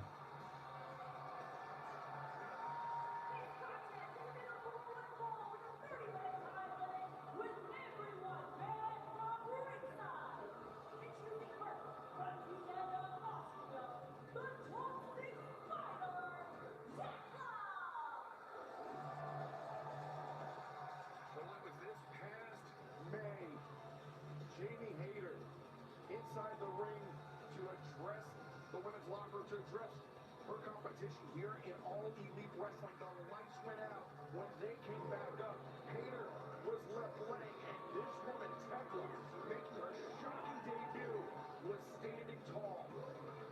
Hayter suffering an injury that kept her out of action for nearly 4 months. And in that time, Tekla, the meteoric rise here in All Elite Wrestling, aided thanks in large part to her members, her fellow members of the Triangle of Madness, Julia Hart, Sky Blue, who are both banned from ringside here tonight. And from ringside, the challenge for blood and guts is put out there. So this will be a one-on-one encounter, and Bonnie has got to favour this next competitor.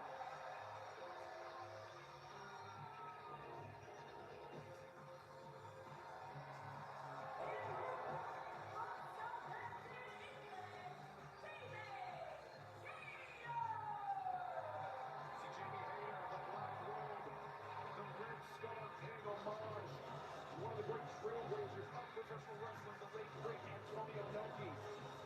Again, AEW embracing pro wrestling history that came before us. Oh, look at that, it's nice.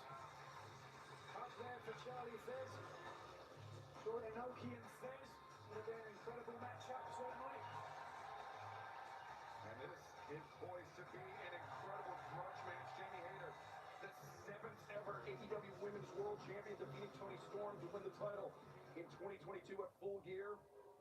Hayter would then lose the title back to Toni Storm at the following Double or Nothing, and in the process suffer an injury that would keep her out of action for more than 450 days.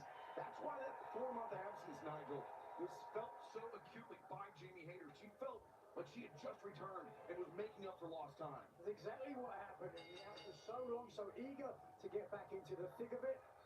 Her opponent here tonight cost her that opportunity.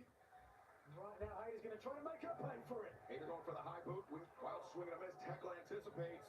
Jamie's title reign was only 190 days, like you talked about, Excalibur. And she is looking better than ever right now. And look at this! How powerful Hayter is straight out the gate. Of course, coming off back-to-back wins against Julia Hart, Anna Jay, and last week on Dynamite, beating fellow Triangle of Madness member Sky Blue. Oh, Bray Wyatt. Impressed with any of those victories. Now Hayter bringing Tekla back up to her feet via the throat, throws the elbow into the jaw, and Tekla returns fire.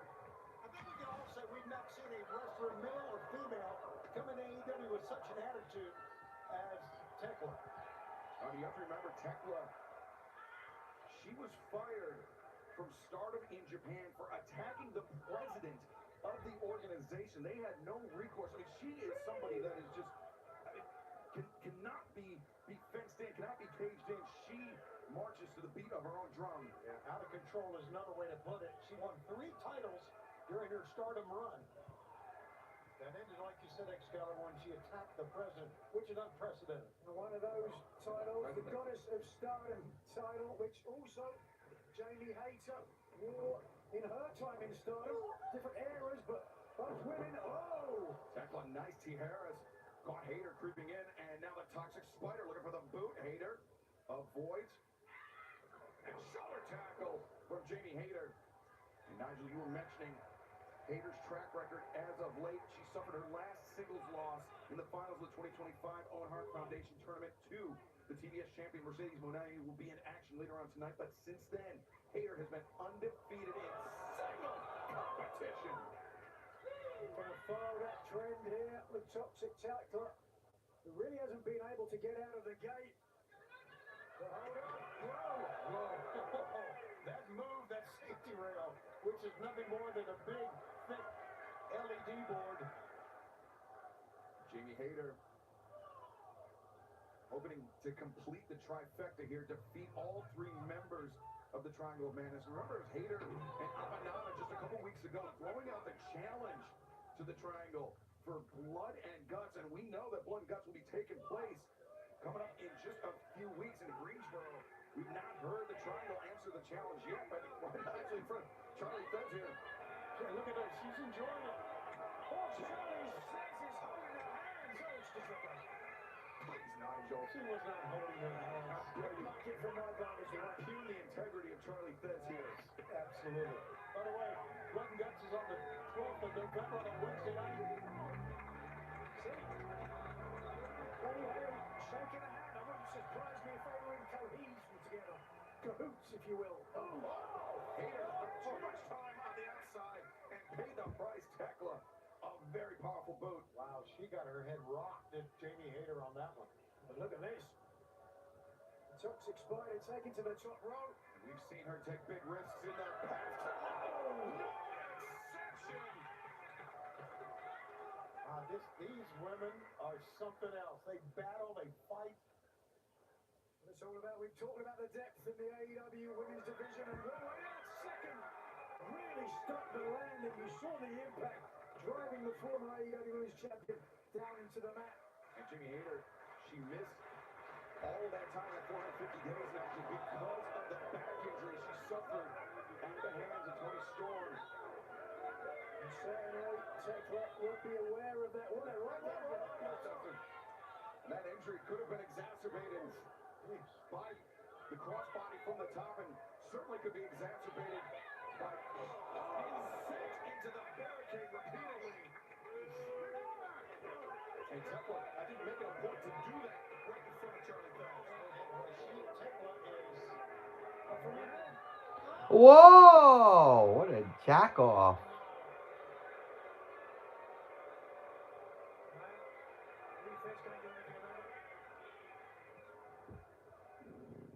Nigel McGuinness, everybody. Well, the Toxic Spider returning the former AEW Women's World Champion to the ring now, looking for a quick pin, a cocky pin. Yeah, why would she do that? I feel she has the advantage here, and sometimes, Tony, if you can get in the head of your opponent, that will give you more of an advantage. It will frustrate them even more. I knew you would have an answer. Come on. Press made. Hayter able to kick out. Tekla pushing the issue. A second pin predicament. A third. That's the way that Tekla works, you know. She has never sought to deceive. She has openly weaved her wicked web. Floyd. Jamie Hayter back in May. I like those 3 tries to get a win. That's pretty cool. Well, yeah, Tony, I'd be inclined to agree with Nigel that Tekla went for that cocky pin, forcing Jamie Hayter to kick out the 3 following pins, forcing Hayter to expend more and more energy to escape the pin predicament. Here's the reality as well. Oh, wait a second. Oh, we've seen this before. Setting up perfectly. Modified Tracer of sorts. It's in the ropes. Oh, look at the strength. Great core strength being shown by Jamie Hayter.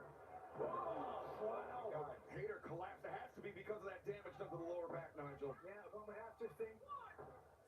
Holding on with that submission attempt, the legs across the carotid artery of Hayter, and now thinking about her next move. Yeah, they're going to have to check. Bryce Remsburg's got to check in with Jamie on that. He knelt down. Yeah, doing so. He's not backing Tekla off, so he's judging Jamie Hayter to be fit to continue. Tekla, though, now the Spider toying with her meal. Flat the boot being driven in the face of Hayter. It would appear, Tony, that Tekla believes she has this match well in hand. I think she feels it's only hers to lose here because she is in dominant form right now. Well, taking a lot of time though. Giving Hayter the opportunity to fight back, but straight away shutting her down. Vicious, fierce Tekla. So she was misunderstood in Europe, kicked out of Japan. Here in AEW, she has really found her voice of venom. Yeah, Tekla, I mean, has just been such a vicious presence since arriving in AEW.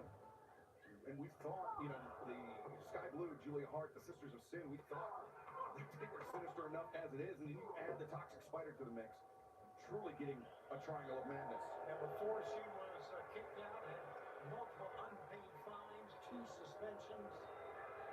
To the administration that started. That's right. Really is taking her time here, allowing Hayter perhaps to think about where she is on the back foot, hurting. You know, we mentioned that we have now heard the Triangle of Madness respond to Jamie Hayter, Queen Amanada's challenger, Blood and Guts, coming up in just a few weeks. But Hayter, though, peppering the jaw of Tekla with those shots at will, but Tekla answers with one of her own. Wow, and put Jamie right down to the mat. There you see Blood and Guts, Greensboro. Tickets available at EWTIX.com. Tekla accelerating to the ropes. Hayter, though, back elbow, shuts her down, shoulder tackle. Hayter really leaning into that one. Floater there by Hayter. got to keep gritting her teeth through the pain now. I guarantee you, the lower back still giving her problems. Hayter kissing that right fist, that right arm. That Hayter lead, the ripcord lariat, can end a match in an instant. But Hayter now looking to end the match without it. The cover, Tekla able to kick out. And Tekla may rue her decision to not put Hayter away when she had the opportunity. As physical a match as you'll find in the women's division, I can tell you that. And we expected it. No surprises here. I mean, Tony, we knew we were coming into a grudge match. Irrespective of the division, it's going to be intense. It's going to be physical. It's going to be hard-hitting as Hayter. Well, the back holding up reasonably well there, and the part of Hayter. Oh! Hayter was spending a little too much time in that vertical suplex position. Tekla using her unorthodox flexibility to fire down with those knees to the front of the head. Look at Hayter, staggered, barely able to move, really holding onto her jaw as well. It's a step back. Oh, she stepped forward. Okay. There's the contact from Tekla. Coming home, though. Tekla in her speed. Jamie Hayter sprints out of the corner. Then dances Hayter out to the apron. She finds her feet, blocks the right hand from Tekla. Hayter. Feet on the bottom rope. And a flurry of right hands battering the Toxic Spider. Look at this. Well, Tekla just falls down there. I'm not sure whether that was a choice on the part of Tekla. Tekla smiling at Jamie Hayter as she rose up. Well, Just an open-handed strike. Jamie Hayter. Now, she has not been right since that crossbody to the outside. Ding, ding. yeah, I don't think there's any doubt about that. She stayed on the top rope there, baiting. Oh! And this is the reason. Yeah, oh! Coming up. He's in the tree of love for a Oh! not with that core strength. Or maybe. Oh! Hold on. What a headbutt. She's hit the drop kick before. This time. Avoided by Tekla. And great preparation. Oh! Anticipation by Tekla looking for the roundhouse kick. Yeah, oh! Hayter avoided the first. Oh! Midsection. Yeah, oh! The high thrust kick. Still up Enziguri. Tekla tried to block, but couldn't all the way. The roundhouse kick. Oh! Hayter. Enjoys a duck. Yeah, oh! Back of the knee. Well, the fans love it. Don't blame them. What a way we start this telecast with that match that came over from our tailgate brawl and this capacity crowd that you're watching and enjoying this women's matchup. Referee Bryce Remsburg giving the 10 count to both the athletes. And Nigel, I was going to say, you've been in a part of a time or two and a well-placed all-time Tekla that's really saved the night. I walked out the back door as soon as I did it. Sounds like you. Thank you. They won't let you in a pub. Right now, Tekla. Dad, are you playing with my HP stickers again? Attrition, as we might have guessed. Both competitors really leaving it in the center. Hayter up to a single knee, but look how Tekla just keeps coming back. Bent over herself like that. You talked about her core strength that's on display here.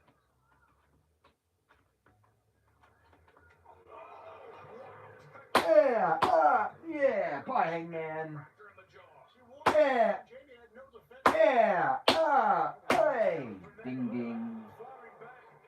Here is your winner and still rated and defending UNW WENDY Channel World Champion. T. Harris. Oh, into a submission. An iron octopus of sorts. And the head completely captured, though. In the No legs way. of the Toxic Spider. A fight that brought Whoa, ever since I'm champion, not you. Good night, Hangman. Done. Yeah, oh, what? Yeah, hey. Ding, ding. And here are the winners. Yeah. Reigning And offending. It was May of this year, Tony. Jamie Hayter had center stage, the center of the ring. The lights went out, and Tekla, the spider, oh, look at this, struck that, and now Hayter once again in a submission, trapped inside the spider. Oh. Well, with the long rangy legs, unable to get the break. Oh. Because Tekla has been a lot of people with that submission. Now Tekla, Oh. Rosberg having none of it. Listen, don't think she won't hit a referee. Oh. the backbreaker, well timed. Tekla, an unforced error there, arguing with the official. The cover two. Tekla able to kick out. How about a forearm blow Oh. before she made the cover? It's over. No, Tekla finds her feet. Hayter, swing and a miss. Glancing blow. Oh, Tekla bridging back. And the spear from Tekla. Oh. Tekla once again.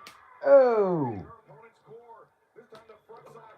The near leg is hooked. And, oh, the foot underneath the bottom rope. It has broken the plane. Great job by Bryce Remsburg to identify that. Absolutely, you are right on that. I was saying Bryce is right on the spot. Good job. But Jamie Hayter might have just been serendipity on the part of Hayter, who now is facing this. There's Tarantula. She is creepy, scary, and talented. Backing up, poised. Second time. Tekla charging in. Oh, Lariat greets the spider. And now Hayter's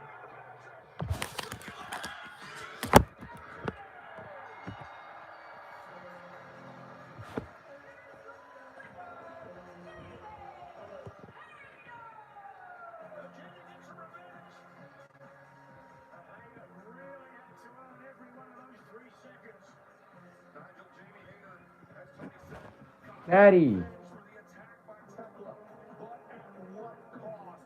Hayter obviously still not fully healed from that lower back injury. And there you see Queen Amanada embracing Jamie.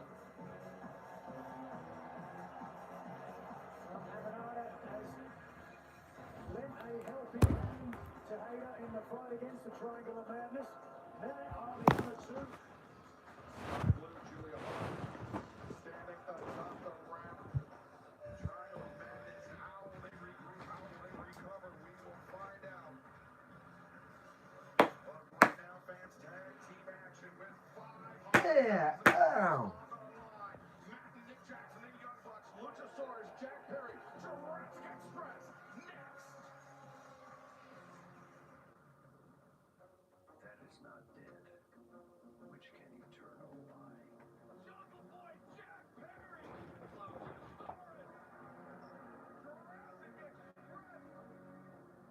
Things we love most can be lost. Nick Jackson grabbed that bag of cash. $500,000 from Matt and Nick Jackson. You lost everything? You wish. The last time we saw him, he was alive with Matt and Nick Jackson, but now To rebuild. it's Luchasaurus. What a moment. What a reunion. It all changed in the blink of an eye. Yeah, I need a money match. I'm desperate, okay? We could be swept so far away from what we ever thought we would become. Professional wrestling business. We call this a callback. Down goes Jack Perry. And we hear the call once more. $500,000 on the line.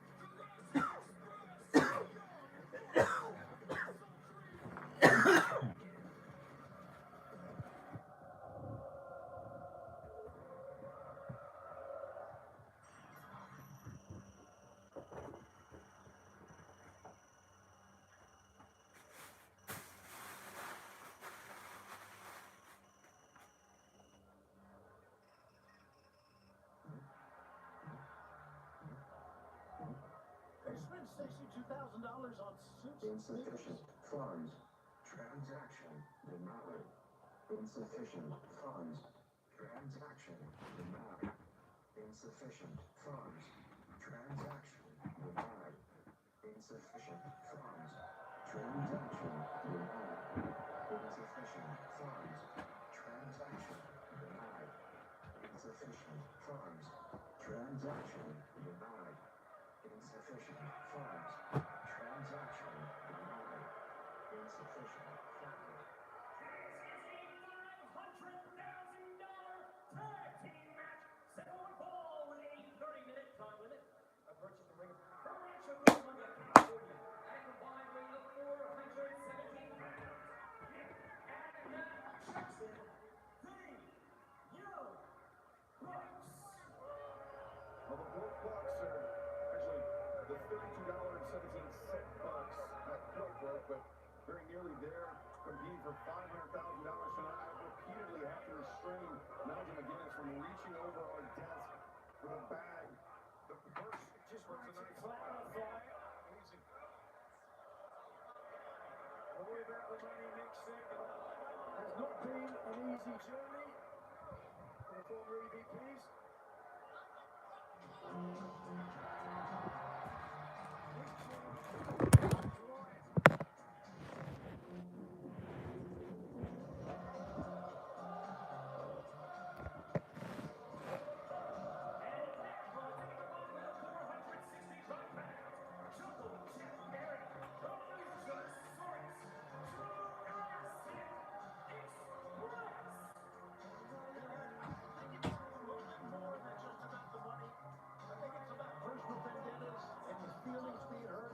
Recently on iHeartRadio's Battleground podcast, the Young Bucks said Jack Perry will work with him for the last year. He comes back, turns his back on us, so we don't even consider him a friend either.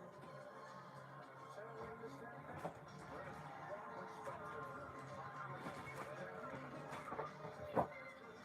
Jack Perry taking a lap around the desk. Out the bag, and it was Jack Perry.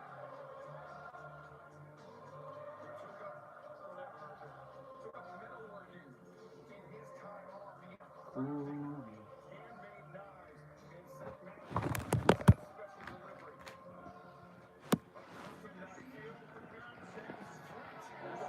Stop it, the remote.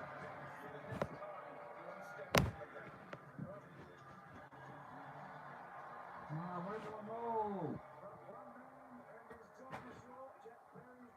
In here. Since the first incarnation of Jurassic Express, I'm sure we all agree. Absolutely. And that first incarnation of Jurassic Express, Nigel, were able to capture the AEW World Tag Team Championship. Knows his name. Listen to the fans.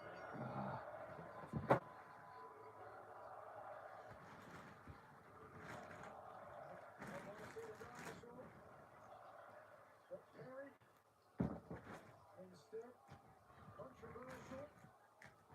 Following Initial reign, the only reign of Jurassic Express as World Tag Team Champions. It was ended right here in St. Louis, right here in the Chaffetz Arena, and that was ended by Matt and Nick Jackson. how about that? That certainly adds a little bit of backstory to this. Of course, that was the night also that Luchasaurus betrayed Jack Perry, decided to throw in his lot with Christian Cage. How that worked out, didn't it? Yeah, big steel cage match, and a uniform. Jack Perry had a Feeling out process. So annoying. getting a little testy here in the early goings. Shot across the windpipe. Nick Jackson, former AEW World Tag Team Champions, three-time former AEW World Tag Team Champions in their own right. And also, Tony, a team that Jurassic Express has never beat in tag team competition in their careers. So this would be a big comeback for Luchasaurus and obviously Jungle Jack. If they can do it.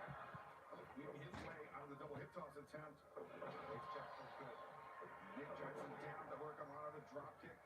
See Nick, that wet blue tape on his ribs, a target.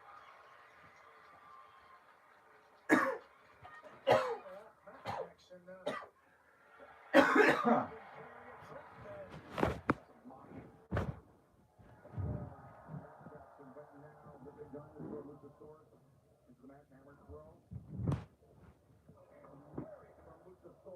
fans love the big guy.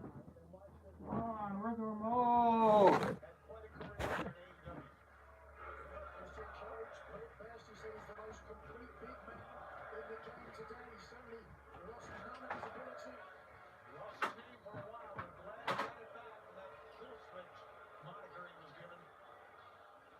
Nigel, I have to ask, do you think Why did you put it louder on here? you know what Luchasaurus in this match than Jack Perry, given that since January has only had about a dozen minutes of in-ring competition? Certainly would seem like a smart decision. To your point, a little bit rusty. Jack Perry can watch your dinosaur do most of the damage and then come in and capture the spoils. But wait a second, here we go. The Young Bucks are so dangerous, the tandem offense, but Luchasaurus catching Nick Jackson in midair and powerbombing him back onto his own brother. Well, I think if the Young Bucks get it going, then Luchasaurus would have no choice but to tag out. He'll have to tag out. And we know the Young Bucks are so explosive as a tag team. Well, what's this going on here? Look at this. Jack Perry taking the tag rope off, putting it on the other corner as Luchasaurus, I believe, biting Matt Jackson on the ear. Referee Rick Knox arguing with Perry. Perry's mind, what's his game? Trying to distract the official. Perhaps so Luchasaurus can get some damage in. Tag made by Jack Perry. So I slipped that in. Oh, man. Frog gets tossed by Luchasaurus. Jack Perry. Boom from Luchasaurus sends Nick Jackson sprawling to the floor. How long do you think it took Jack Perry to teach Luchasaurus to do a leapfrog like that? It's like a circus animal. Well, no, I think he's always been able to do it. To be honest with you, he's so agile for a guy his size. And Nick Jackson trying to get out of the... Look at this. Unfortunately for them, putting themselves in the path. I had it here. Not often you see a man the size of Luchasaurus do a moonsault like that. Come on. Back to live action, too. Jack Perry trying to earn Jurassic Express' first career win over the Young Bucks. You would have to imagine, Tony, it would be extra sweet, extra meaningful to do it in the same arena that they were defeated by the Young Bucks in that ladder match. No doubt. That's going through their mind as much as it's going through yours, Excalibur. Oh, look at this. Luchasaurus off. Just there, down he goes. Again. Jack Perry, though. The drop kick to the chest of Matt Jackson. And Jack Perry over the top.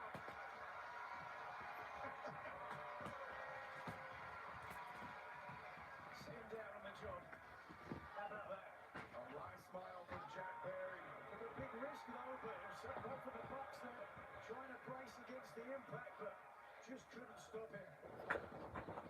This is only the second tag team. Once again, this is news of fan match. Come on.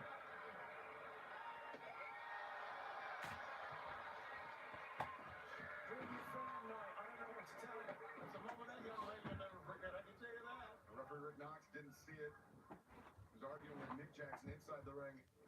Now reverses Perry to the rim. Oh, Jack. Oh, no, Jack. There you go. Avoided Nick under the boot of Matt. And now Buck's going to work. Yeah, they get it going, Excalibur. Look at this. Jackson. Here they go. The kick and the outside.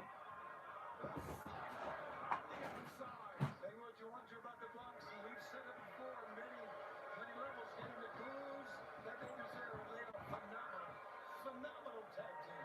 There's really no need for this as well. Wait a second. Matt Jackson just took a big sniff of the bag of cash. Smell of money. The only thing that stinks around here. Luchasaurus, I think he hold himself. Only the second tag team match for Jurassic Express in more than 3 years. Ah, here it is. To their win at Dynamite Homecoming 2 weeks Gee, ago. that's a little better. Yep, certainly is stacked against them, against the team, the caliber of the Young Bucks. So, again, a step ahead. Jungle Jack Perry.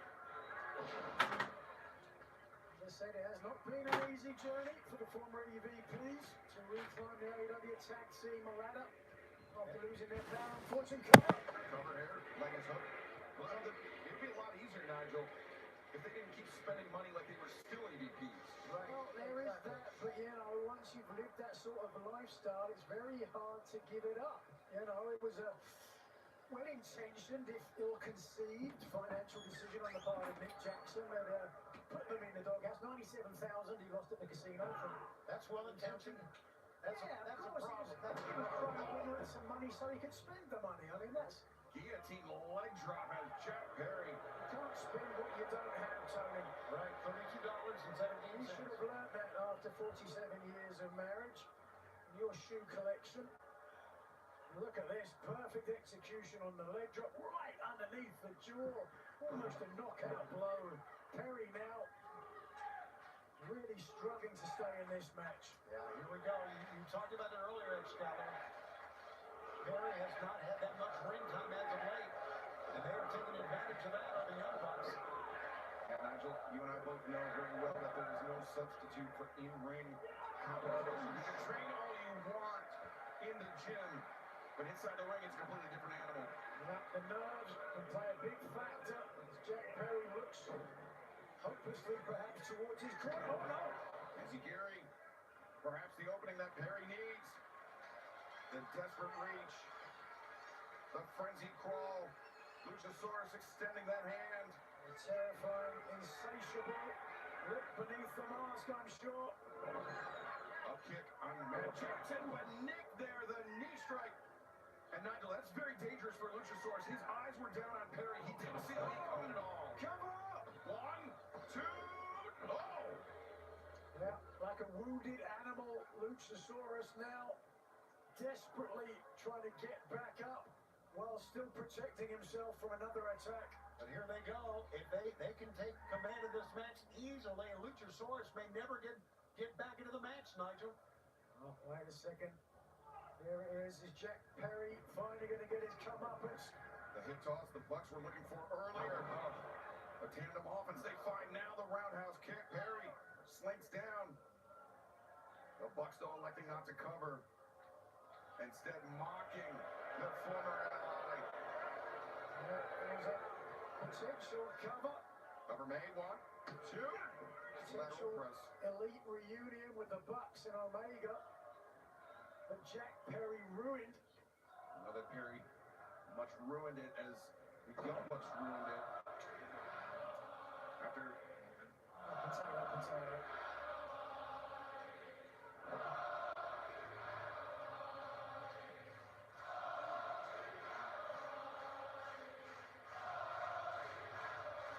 What are they saying? Oh, we got the money. no, it's you've got no money. Oh, you've got no money. I thought it was we've got the money. I'm not asking you anything again, Tony. I've got the money right in front of me here. DDT, come up. Lateral press is made. Perry able to escape. Whatever it was, it's a chant we've never heard before in AEW. They may have no money now, but it's only 3 seconds or perhaps a submission away for the Young Bucks to have that money. Oh, man. Perry sandwiched in the corner. And now, once again, strung up on the ropes. Nick Jackson, the stops, and the Perry! Great contortion by Jack Perry!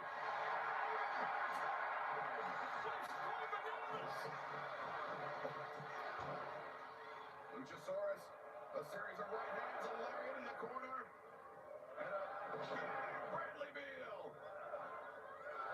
The dinosaur unhinged, unbridled, unchained. Luchasaurus, he's been waiting for this time.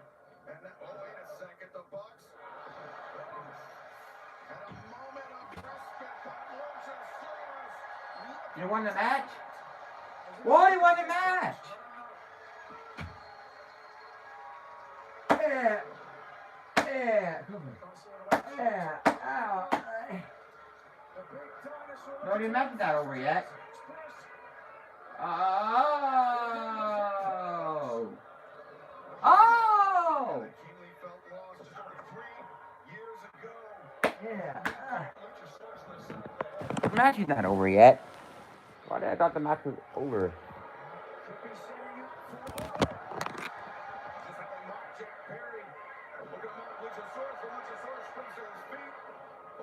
Slip free, super kick, no. Luchasaurus falls through.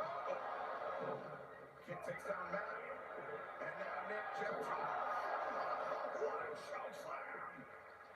Strong, quick. Wow, and what a reach for that leg. And Jack Perry with the assist. Here it comes. The cutter. The cover.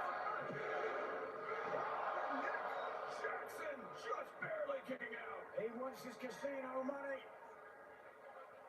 Jackson, just look at this from a tombstone position, slung up and the impact right underneath the jaw. That is a big man to have on top of you, yet still kick out. Great teamwork from a team that hasn't been back together that long. You know what? You're used to a guy at your teammate, Michael. Jackson wanted the money match. He's got it now. But can he hold on? This $500,000 battle, a razor-thin margin between these two teams. As Perry, over the top of his tag team partner, Luchasaurus, with the blind tag. Jack now trying to fight a 2-on-1 battle against the brothers Jackson. Nick sacrificing himself to deliver that German suplex with the extra momentum is now. Oh my God. How about that? Nick Jackson. There's nothing Perry can do about this. Completely defenseless. His hands were down, his head was exposed. Phenomenal teamwork. They're going to try to do this once again. Look for it right here. And now the box, the cover. Two. Very close kick out. Yeah, let's over Jack Perry because he got his butt kicked on that exchange and still is in this freaking match. Except he escaped the first attempt at a Hurricane Rana, but this time the Bucks would not be denied. $500,000, $500,000 still hangs in the balance between one of these two teams. And Tony, you saw the body language of Nick Jackson there, perhaps some frustration setting in on the Bucks, maybe not expecting this much of a fight from a team that has never beaten them and a team that has really a few minutes of teamwork in the last 3 years. Well, maybe they got too much money on their mind as well. Let's be honest, the Young Bucks need the money more than Jurassic Express. This might get it for them. Oh, wait a second.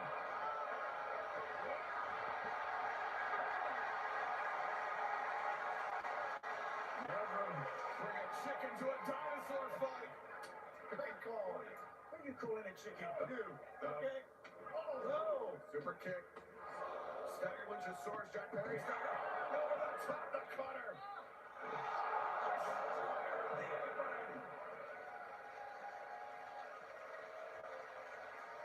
Take a look at what we're witnessing here, guys. This is amazing.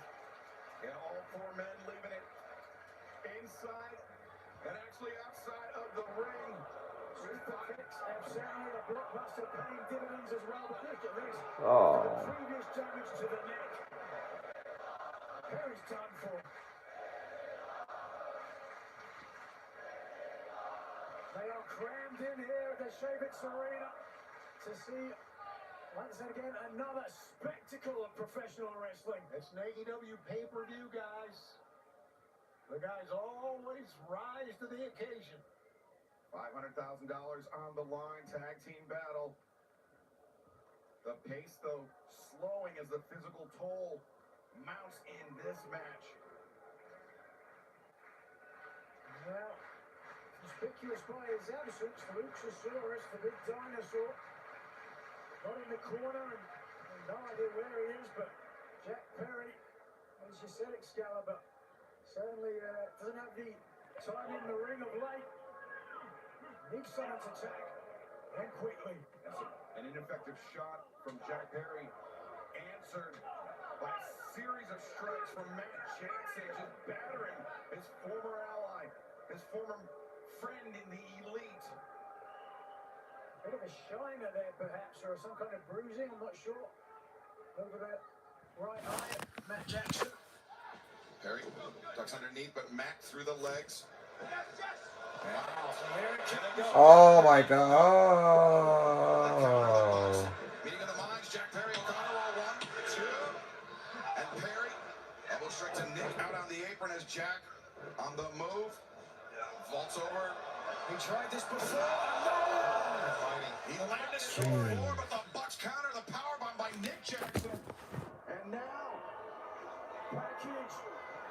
With the stomp. That's it, guys. It's now Luchasaurus. Power inside the ring. 3. Can't believe that happened. Can't believe he kicked out. Neither can Matt. The Young Bucks Yeah, he called kicked out. back Damn. to some of their tag team battles in the past. As that very nearly was it, but Jack Perry proving he still has something left in the tank. But how much is a question we might soon find the answer to. It's a good question right now, man. And Here it comes.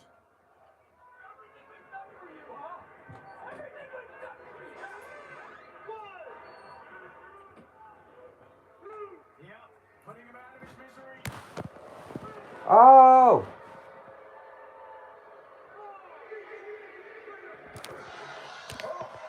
Perry avoids the BCE trigger, and now that's a fire in. Perry, double DDT, no, blocked by the Boston. Perry driven down.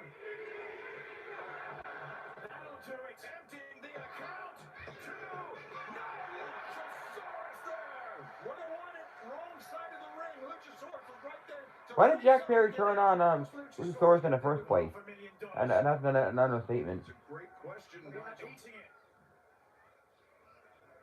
But he doesn't have the $500,000 just yet. The Young Bucks very much alive and still in this fight. Doesn't look like Jack Perry is, though. Nick Jackson has gone to the top rope again.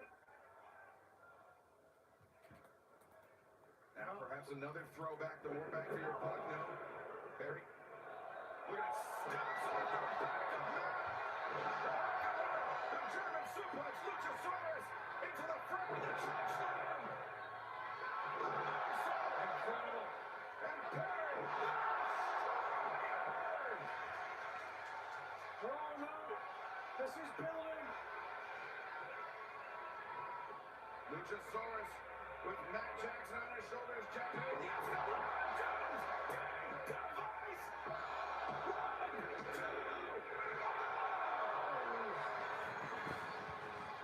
2. Kick out. Oh man.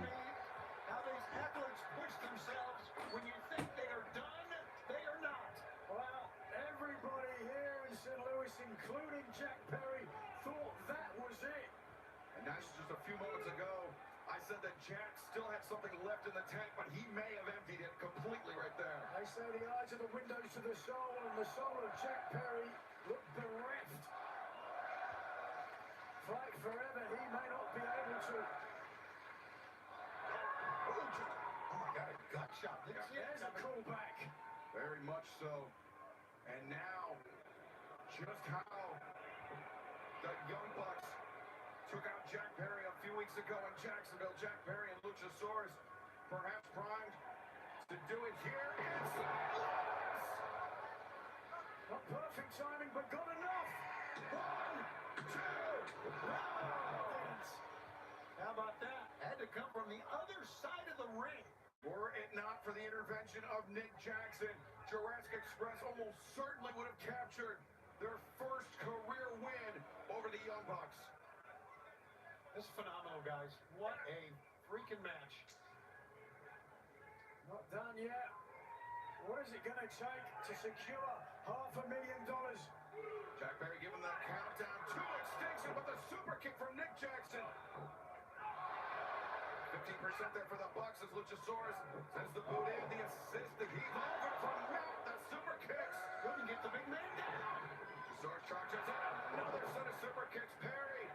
Into the waiting boots. Folded in half. Perry taking trigger. Oh, Aurelian to the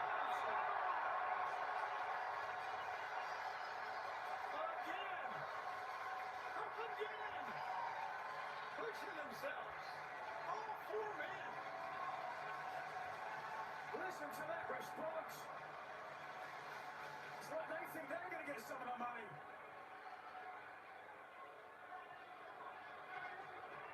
One more time. The beleaguered Jack Perry being brought to his feet. Once more onto the breach. Dear friends, once more. Luchasaurus. Chokeslam Perry. Reverse. Oh, Hurricanrana. That just the door is on. The countdown to destruction.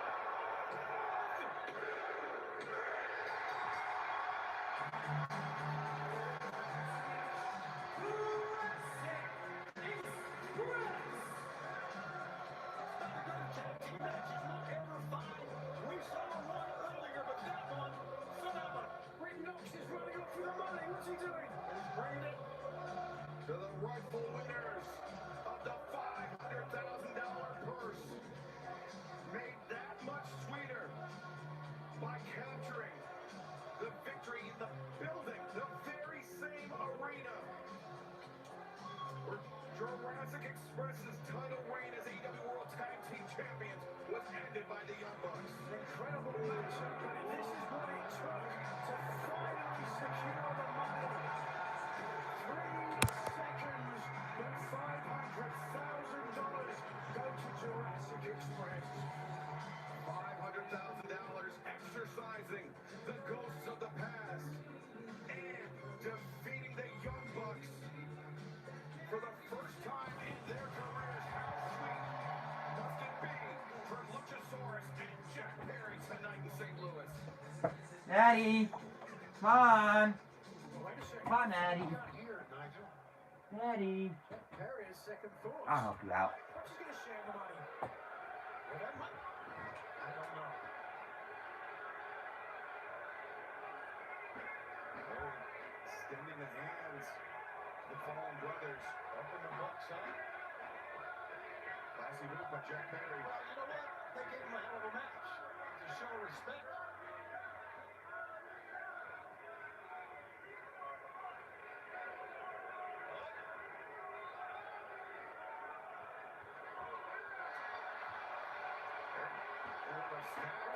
For friendship. Josh Alexander. Mark Davis, Lance Archer, the Don Callis family. Cheap shot artists, what they are. Remember the Bucks?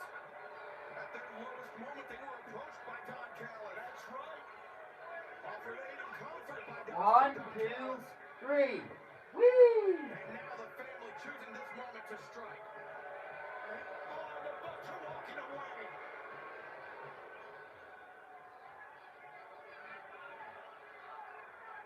I wouldn't want to take on the Don Callis family after a match of that caliber. Well, nonetheless, they are abandoning Jack Perry and Luchasaurus to 3 very dangerous men, Nigel. Dangerous men, I think. It is. It's Kenny Omega. A man with a massive vendetta against Don Callis. And he's on a checkered path with Matt and Nick Jackson.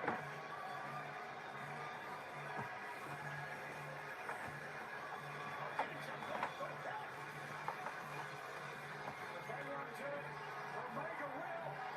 And now Kenny Omega charging in. Trying to fight 3 men. What is that? Whoa, is that? Oh my God, Josh Alexander. Literally just. Remember this past week out, Jack Perry took that shot, shoving Kenny Omega out of the way. That Sammy went to Jurassic Express this past week on Dynamite. Josh Alexander. He didn't know if he could trust Jack Perry. The win this past Wednesday proved it. And now Omega returning the favor from Wednesday to Jack Perry and Luchasaurus here tonight on Wrestle Dream. I love what I'm seeing here, guys. I really am. I can't believe for him. Think they're going to give Omega some of that money? They very well might. But What is this what a one sight thing? that is to see Jack Perry and Kenny Omega bury the hatchet. United here in the face of the Don Callis family. Kenny Omega, some unfinished business. With Josh Alexander's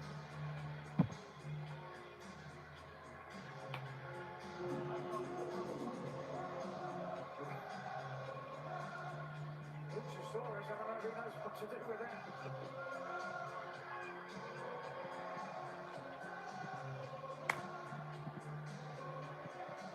It's quite a moment. Look at the fans. What a great wrestling city St. Louis is. And yet another off and running spectacular pay-per-view telecast. And we still got, my God, we still got championship matches. We got vendettas.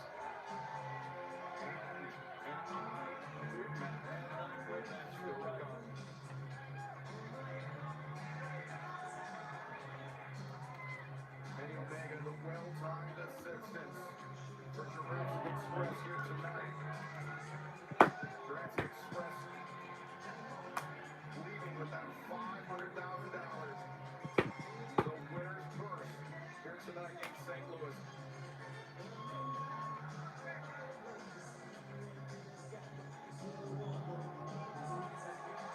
A very formidable trio. Kenny Omega, Jack Perry, and Luchasaurus are.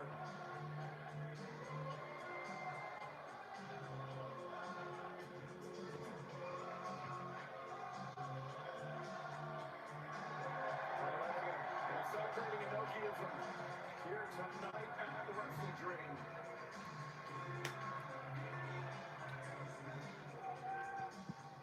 But speaking of trios, this match, high stakes. Not only will it be a Tornado Trios match, the winner of our next contest will be the #1 contenders for the AEW World Trios Championship. Will it be the Demand or the Hurt Syndicate? We will find out next. The end of this war. Oh, damn. Yeah. Ricochet, the Spirit God, got him. Yeah. Oh. One thing I know I can do better than all three of you is fight. Ricochet surrounded by the Hurt Syndicate. Congratulations, MVP. It took the three of you to put down little old Ricochet. Are you afraid of my guys? Y'all are in the business of hurting people, and you must have forgot that we like to be hurt. These two teams have an intense rivalry. Ricochet came in behind the referee's back. MVP just wiped out Ricochet, but the damage may be done. We did something that has never been done. A first ever pinfall on Shelton Benjamin and Bobby Lashley. Did we silence the critics? And singles were split, and tag were split, and six-man were split. Saturday, our pride is at stake. A Tornado Trios match. It's going to be another violent encounter at the Wrestle Dreams. You get put.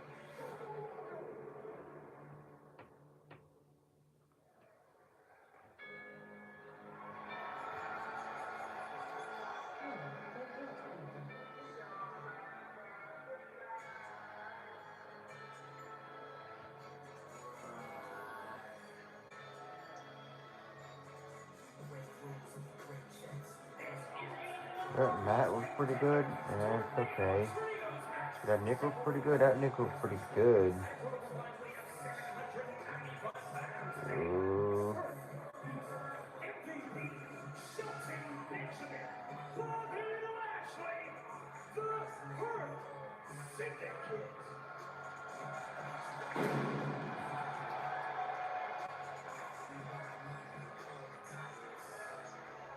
The rules of Tornado Trios match, very similar to the rules of a Tornado Tag Team match. There are no tags required. Oh, the Tornado! jumping on the Hurt Syndicate from behind. There are no tags required. The pinfall or submission can happen at any time, but it must happen inside the ring. I'll be the first to say it is pretty obvious, but a hell of a move, a smart move by the Demand. No tags needed, but Ricochet was more than willing to tag MVP in the back of the neck. Great way to start this trio's Tornado Tag Team match. Has been a bitter feud, both teams vitriolic enemies, and here we've seen this action between two of the most powerful men on each side. And Bobby Lashley just suplexing Total and into the steel ring steps. That moved it. Look how move those heavy steel ring steps. Oh, Spirit John out of the air. It's like he was dropped out of an airplane. And Nigel, we know how profound the bad blood between these 6 men are, but now to have the #1 contendership for the AEW World Trios Championships on the line, those titles being currently held by the Ops, Katsuyori Shibata, Powerhouse Hobbs, and Samoa Joe. Remember, Samoa Joe could leave St. Louis tonight as AEW World Champion, in addition to 1/3 of the Trios Champions. Certainly raises the stakes to this match and adds complexities to the potential title match as well, as Ricochet here trying to act a little more revenge. Of course, this whole thing started from the Hurt Syndicate. As we watch here, it's Bobby Lashley of the Hurt Syndicate slammed into the ringside steps. It all began when Ricochet was embarrassed by the Hurt Syndicate. After he'd offered to join them, they called him a kiss ass, and so he found the gates of agony, attacked the Syndicate at Forbidden Door, and then defeated them all out. Some long-awaited payback. Not bad for a kiss ass, right? Exactly. Transition there by Shelton Lynch. Benjamin into the ankle lock, but Twisting that. the knee, the hands were down, and Benjamin unable to protect himself there. Yeah. Tornado rules. Everybody got to be very careful. Covered. May MVP intervenes. MVP, a 24-year vet. Great fighting background. Yeah, it was MVP that initially offered Ricochet the business card, the ticket into the Hurt Syndicate, but after the obsequiousness of Ricochet was on display, the Hurt Syndicate rescinded that offer, and this rivalry was off and running. Some teamwork by Bishop Khan and Ricochet inside the ring, as we saw Toa Liona throwing Bobby Lashley into the barricade on the outside. That's wide open. Vicious shot to the midsection. Almost most are gasping for air on the outside as well. And now Ricochet trying to hold MVP open as Bishop Khan into the rope. No, Bobby Lashley grabs the boot of Khan. Suplex. Oh, wait a second. Ricochet the tope. Didn't knock Bobby off his feet. Sure did. Sure did. Oh. A fearsome Toa Liona. What a tag team partner this man is. The Samoan Lion. Former rugby player. Look here. First of all, it was the offense from Bobby Lashley, but he didn't realize he was going to have 2 people incoming. First of all, it was Ricochet, and then the big Samoan taking down Lashley. And when I saw Bobby Lashley executing that belly-to-belly suplex, I had a flashback to earlier this summer when Bobby Lashley threw Bishop Khan over the desk, and I had nowhere to go but down. It's a great moment. No, it wasn't. It was terrible. It was a great television moment. Right now, it's Lashley splayed across the table. Benjamin, what's going on here? Oh, I know what's happening this. Yeah, we've seen this big... TLA before, and now Benjamin and Lashley are driven into one another. Ricochet in the gates of agony make their demand. Hurt Syndicate, not the only group that hurts people, as you're looking at it right now. Yeah, that hurts. All the way.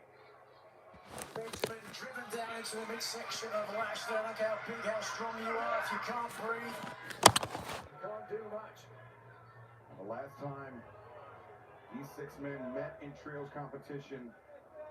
It was a street fight. Before that, it was a trios match that Ricochet was able to end the night by pinning MVP, who finds himself in a 3-on-1 situation. Whoa! Told you he was a fighter. Well, he certainly has been a 3-on-1 disadvantage. Anyone's going down to the mat. But you've got to think the Demand have got some momentum, some confidence going into this past week on Dynamite. Yeah, the first team to ever score a pinfall victory over Shelton Benjamin and Bobby Lashley. It was Toa Liona and Bishop Khan this past Wednesday night. They've done a great job here. They've taken a head cover. Lateral press by Ricochet. Cocky cover. They've taken out Lashley and Benjamin on the outside, which leaves a 3-on-1 advantage. And Tornado rules, they don't even need to tag in and out. This is a handicapper match. If MVP isn't careful, he may be handicapped. Yeah. MVP right-handed the jaw of Ricochet, but that still leaves 2 very formidable opponents on their feet, and MVP just getting manhandled by Toa Liona. I love that he's fighting back though, Nigel. He's tough as they come, certainly. You talk about his experience as a veteran. Black belt in jiu-jitsu. He recently gave the former UFC heavyweight champion Josh Barnett a run for his money. Demand once again, singling out MVP. Ricochet shooting star, press 1, 2, no! Shelton Benjamin breaking up the pinning predicament. Like it was shot out of a cannon that time. He came running through. Well, it's very obvious what the strategy is here, and it's working. It's a smart decision. Once this was made a Tornado Trios tag match, that had to be the strategy. Of course. On demand, they're going to punish MVP once again in the corner, but MVP ready for Ricochet. Sends him flying, Khan into the ring post. And Leona over the top, lands on the turnbuckle, spills to the floor. It's great evasive work that time by MVP. If you're MVP, what do you do here? Do you go to the outside, take the fight to the man, or stay in the center, recoup? Bobby Lashley with Toa Liona trapped against the barricade, takes out Bishop Khan. I think with Lashley on the run, I think you stay in the ring. Oh, Ricochet just had that lariat run through by Bobby Lashley, and Bobby Lashley is incensed. Lashley, an indomitable freight train. Superhuman, look at this. Driving the shoulder in the midsection. Ricochet, you heard the footsteps of Bishop Khan. Takes him out, but now... Oh, wait. He's got Khan and Toa captured. Wow, that's athletic ability right there.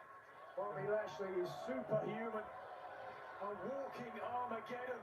The almighty Bobby Lashley now. Wow. Ricochet up on the shoulders. Wow. Flips him over in mid-air and Lashley, 1, 2, Ricochet, able to kick out. Some great offense on display by Bobby Lashley.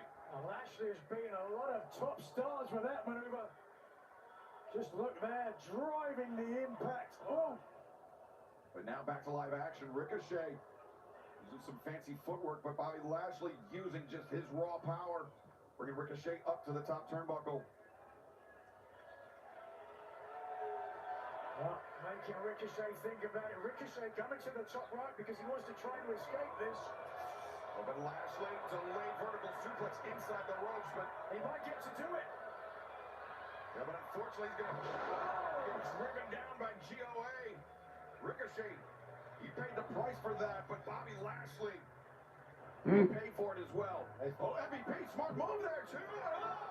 Oh, you're right. MVP out of nowhere. A double cover at the same time. I'm not sure if the official was counting both, but after this impact, both Ricochet and MVP were right for the proverbial picking. A crafty move by MVP, trying to sneak in and get the pinning predicament. But now, Khan drives down Shelton Benjamin. Broken down, certainly any strategy now has gone out the window. Khan taking a very unorthodox risk, not something we see out of Khan quite often, but A trios title opportunity is on the line, so you've got to take those sort of risks. It is worth it. now the blindside drop kick to the back of the head of Shelton Benjamin. Whoa. He, I think, yep. Gonna take flight here. Nope, he's not. Shelton. Yes, he is. Ricochet. Getting defenestrated by Shelton Benjamin. That is one badass man standing in the center of the ring, boys. He's the... Oh, the second. Look at the Mischievous grin on the face. The standard of excellence. Even got MVP in the mouth. Imagine that can happen. The adrenaline is flowing. You're not thinking about how you're landing. You're just thinking about how you're flying. And you can take a look as Benjamin heads to the sky. You can see MVP trying to keep the gates of agony in the same place. And because of it, suffering friendly fire.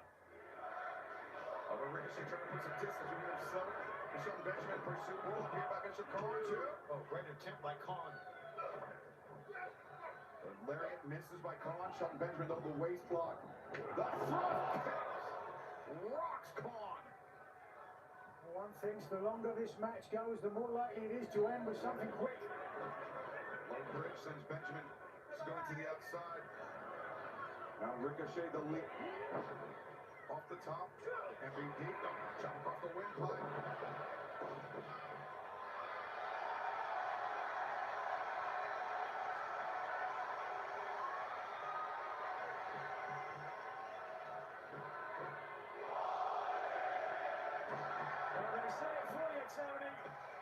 MVP, looking to end this. Beautiful. Dismissal bridge. Oh, but Toa Leona there to break it up. And back inside, we're getting this rivalry again. And the two super heavyweights battling it out. Toa Leona. Now almost a $1 million Cobra clutch. dream, yeah. Cobra clutch.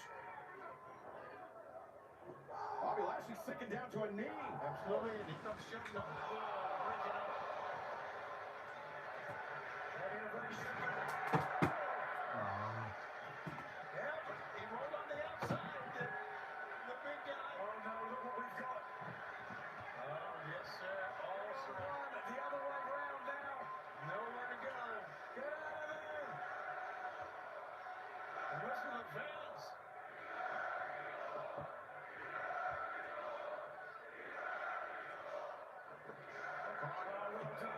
Ricochet out. And now jumping into the... That's a blind man. Yeah. High move by MVP. Shelton steps up the knee strike, and now a spear. Lashley! Some payback. Yes!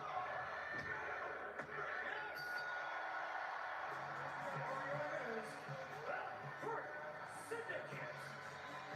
And now, as if Samoa Joe did not have enough on his plate tonight, he, Powerhouse Hobbs, and Katsuyori Shibata will have to defend the AEW World Trios Championship against the top contenders, the Hurt Syndicate. And as much as that payback, Dr. Mom. the demand did, hitting the Hurt Syndicate being the first team to ever do that here in AEW. And revenge is sweet here tonight. And you have to think perhaps they didn't get it all after Bishop Khan pulling out their intended target, Ricochet, and sacrificing himself. But be that as it makes, you put his gun at Olympus. Task in future for Samoa Joe. He had better keep his focus on the AEW World Champion. Samoa Joe page for the richest prize in the sport, AEW Men's World Championship still to come tonight.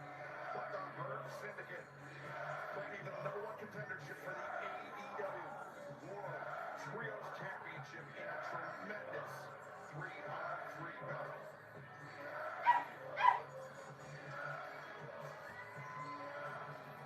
But coming up next, it is part 5 in the rivalry between Mark Briscoe and Kyle Fletcher. Each man holds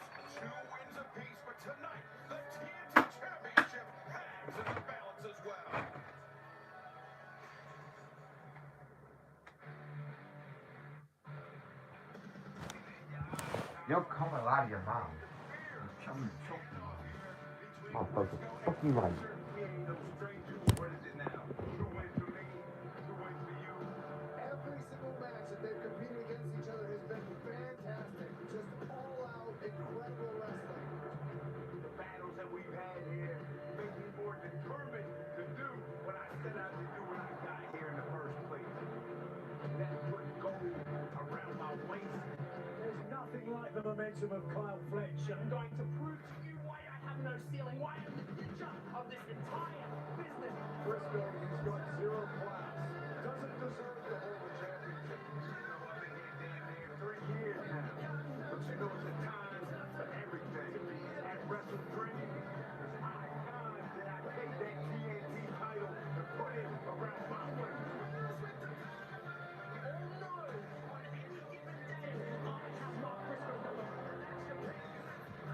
I can drag you out into deep waters, boy. Better hope you don't drown.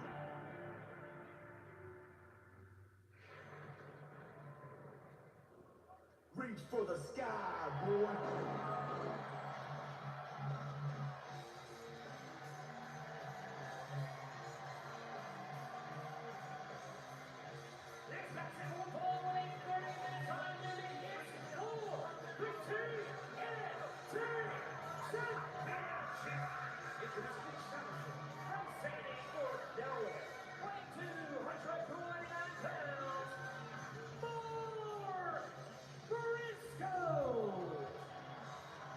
Listen to that reaction, greeting Mark Briscoe.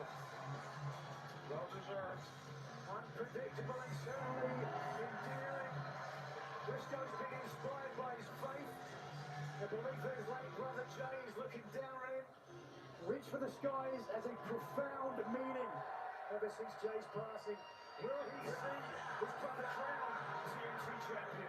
Briscoe told him, I got a sports, there ain't nobody else like me on the roster. I want AEW gold, and he's got his shot tonight.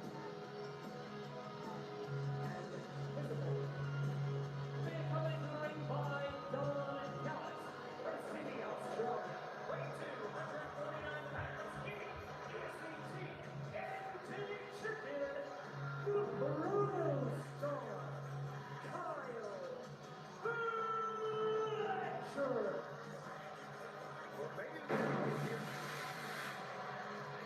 Maybe Don Callis is not going to come out. Kyle Fletcher, a man who is an incredible athlete. Truly a cornerstone of AEW for years to come. But a man who shared the ring with Mark Briscoe 4 previous times in his career in one-on-one competition.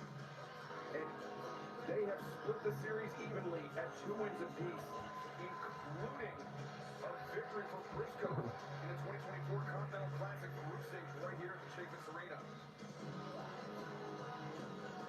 Memory might play a factor in this matchup for both men. Briscoe has long sought the TNT title. MJF curtailed his earlier efforts, but like the tortoise in hand, slow and steady has earned Briscoe a title opportunity. This past week on Dynamite, Briscoe built some momentum. Part of a team with the AEW Tag Team Champions. Like referred to them as Briscoe Dino, beating Fletcher, Archer, and Romero. No, we won't, Nigel. And Don Callis joining us, unfortunately, at the desk. Welcome, Don. Great to be back in St. Louis. Especially for Kyle Fletcher defending the TNT title. Fletcher, perhaps a minor wardrobe malfunction there, but Oh, you'd love that, wouldn't you? Whoa! Right now, trying to his 5th TNT title defense. and previously, it would be his 6th actually to defending the title against Tomohiro Ishii, Hiromu Takahashi, Commander, Orange Cassidy, and 11 nights ago, Kyle O'Reilly at Dynamite Homecoming. What a shape of Kyle Fletcher. He's amazing. Looks like he's added a few pounds, Don. What can you tell us about his regiment in the gym? He lives in the gym, and I'm right there with him, giving him the spots that he needs, giving him the encouragement. He's got Adonis DNA. And you can't spell Adonis without Don. See what I did there? Smart. That's amazing. Be up on Shop AEW tomorrow.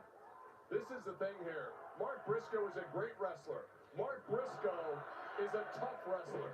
But Kyle Fletcher has the genetic advantage. Genetic advantage? I don't know about that. He certainly has the age advantage. You can make an argument that both men are seemingly towards the either end of each other's career. Briscoe, though, that gives a lot of advantage in terms of experience. Was looking for the Fujiwara armbar, but Kyle Fletcher able to roll out. But Nigel, to your point, Mark Briscoe, even in his own words, he spent the bulk of his career as a tag team wrestler. He considers himself to be in the formative years as a singles wrestler.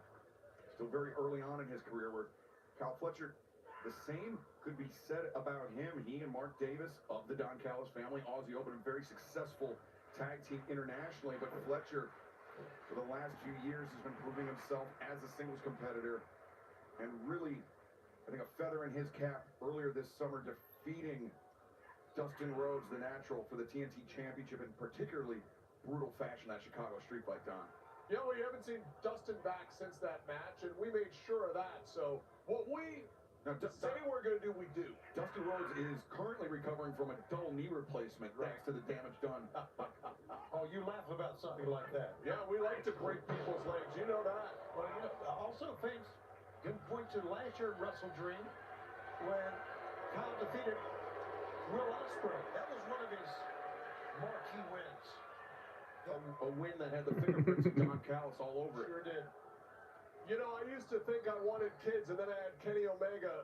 But since then, I can say Kyle Fletcher is the son that's everything I could have ever wanted in a son. He's just great. Used to say the same thing about Will Ospreay. Whoa. There he goes. Whoa, whoa, whoa, whoa, whoa, whoa, whoa. Watch out, they're headed this way. We don't want to be outside with this lunatic. Oh, Mark Briscoe. Smart move, step away. Got pulled up short as Kyle Fletcher cuts a path around the side of the ring. When even got Don Callis up out of his seat. Oh, Briscoe is insane. I don't want him anywhere near me. Nigel, you know Mark Briscoe very well from the time he spent in Ring of Honor. He is unpredictable. He is rough and tumble, but he is also a highly intelligent competitor. He is. His looks certainly wouldn't back that up. He looks like the type of guy you might find living under a bridge, but he's actually almost a genius IQ. Which Don Callis did not believe as a... I mean, he's a genius IQ if he's a golden retriever, but I mean, come on. You guys try to have some credibility here. I was shook myself, but I've seen the numbers. Well, watch out. Now, Fletcher. Oh, no. Roy Briscoe. Don Callis fleeing into the crowd. This is where Briscoe wants Kyle Fletcher. Fletcher may rule the ring, but on the outside, the brawler that is Mark Briscoe is going to take charge of this match. It's exactly what he wanted, and he's taking it. He's taking the fight. Now, there we go. Going to fight as well. Briscoe's been in some of the most brutal tag team matches in pro wrestling history. Alongside his late brother Jay that I talked about him right now. Homage to somebody else. This is the worst place. Mark Briscoe about to take a trip to consequences, New Mexico. And Don, the worst place your man can be on the outside with Briscoe. That's a chair, Don. Briscoe known for using the chair to jettison himself over the top rope. The official Paul Turner aware of that fact as well.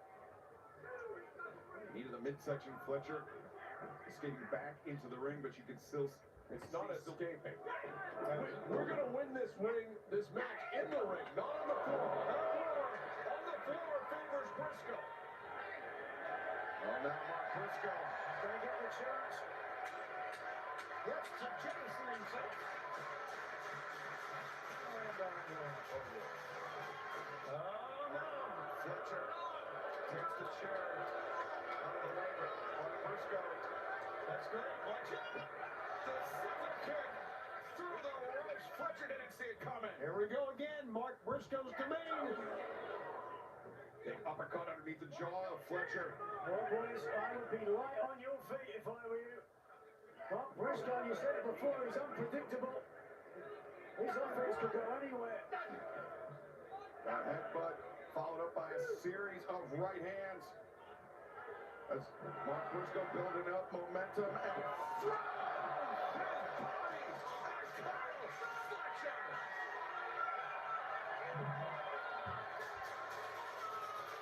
Knockouts once again. Where are you going, David? Fleeing into the crowd. Of course he was. Here's like Mark Briscoe taking him out like this. That'll be the next offense for Mark Briscoe.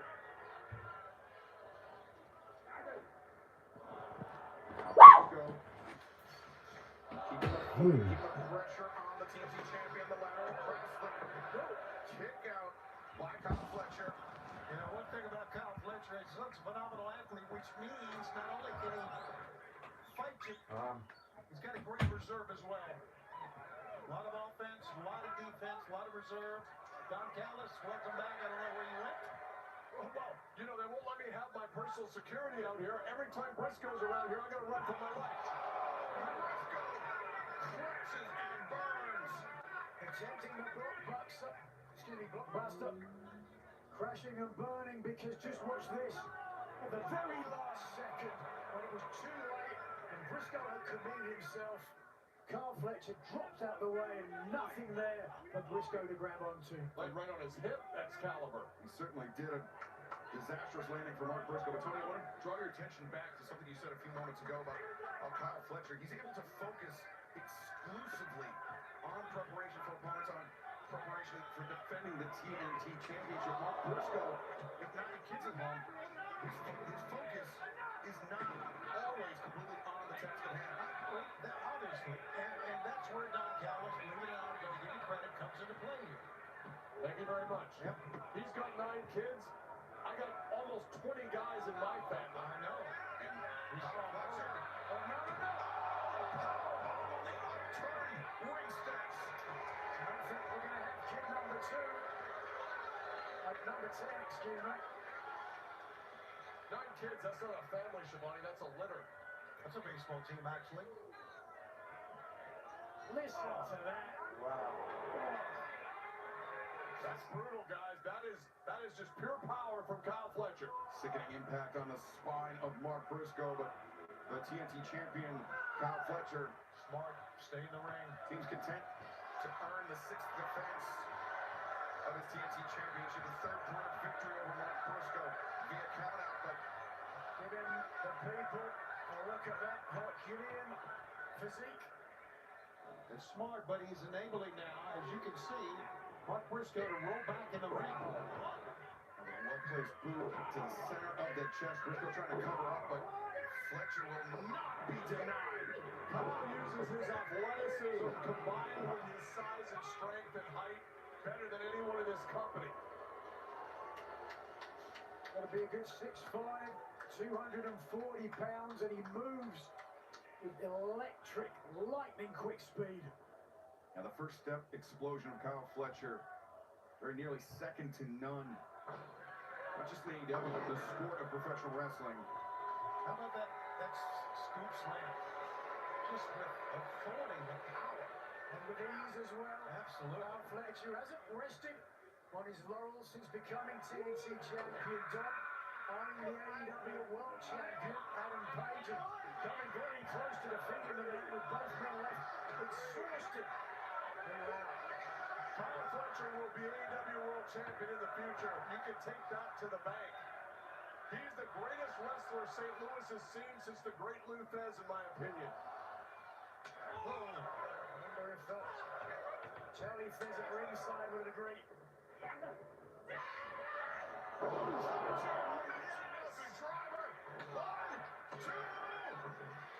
A little premature celebration to my left here with Don Callis.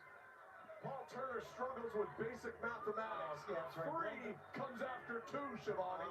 Blame the referee. Watch this, yeah. The poise of Fletcher.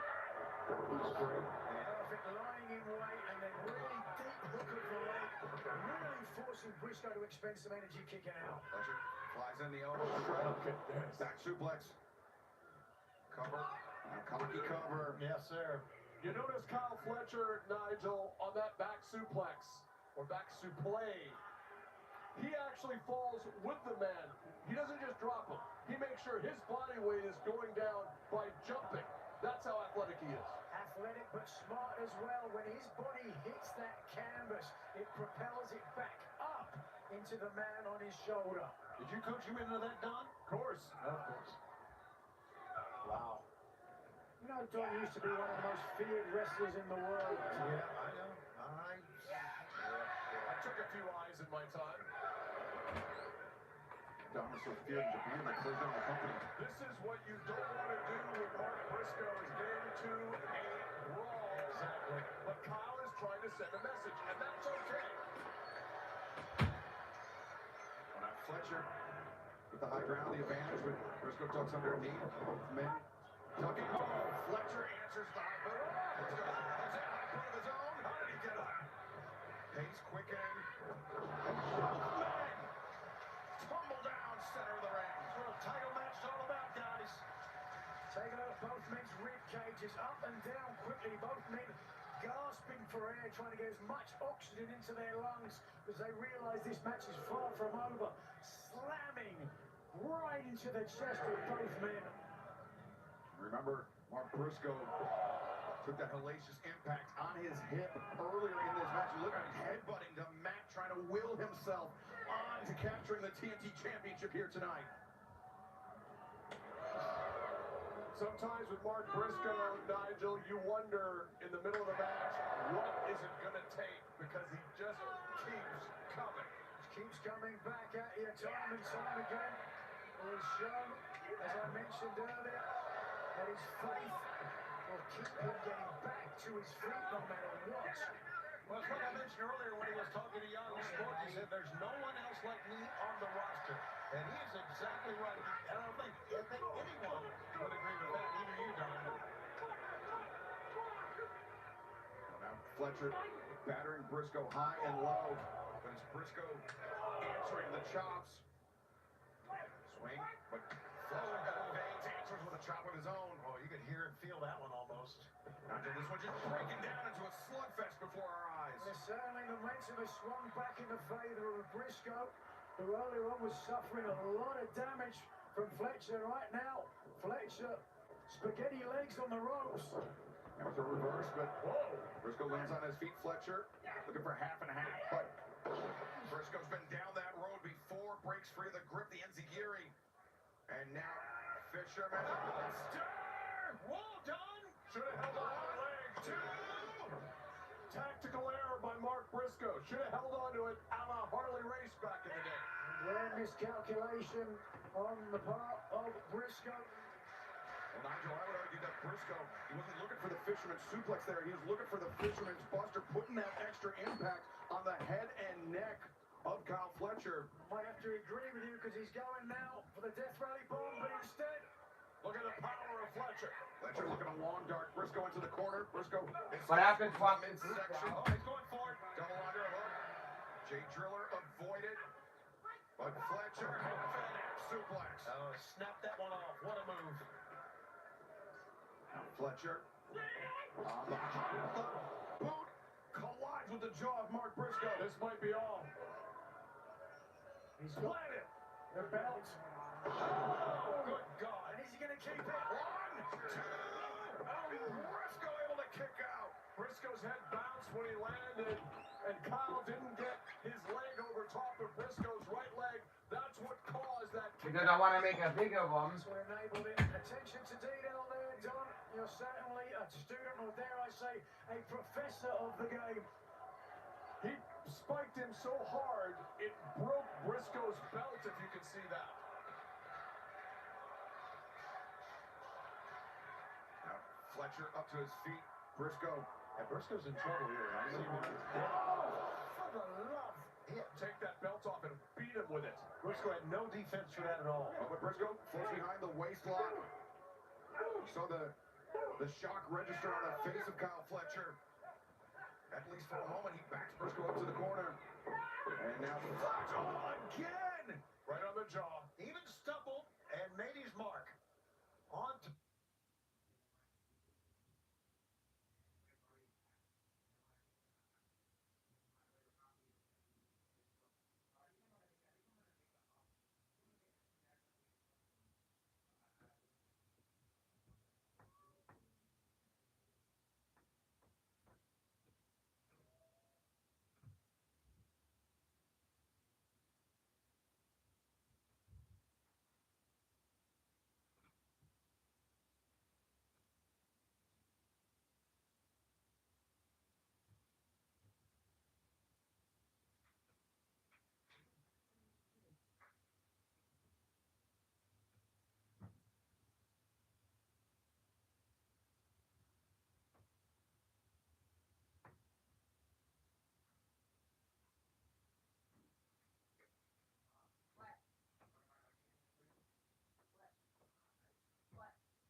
I want you to read it for me and help me out. I don't know if the trick is like this.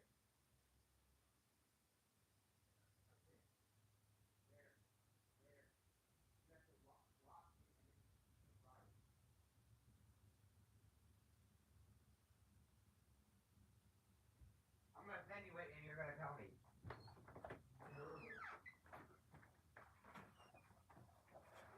What the heck? The hell?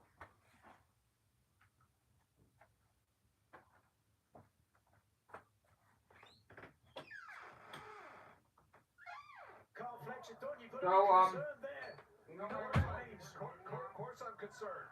You see the hands tensing and flexing like that, Nigel, typically means a stinger to the spine, maybe the neck. What are you, a doctor now? He's everything. Don't talk about stingers.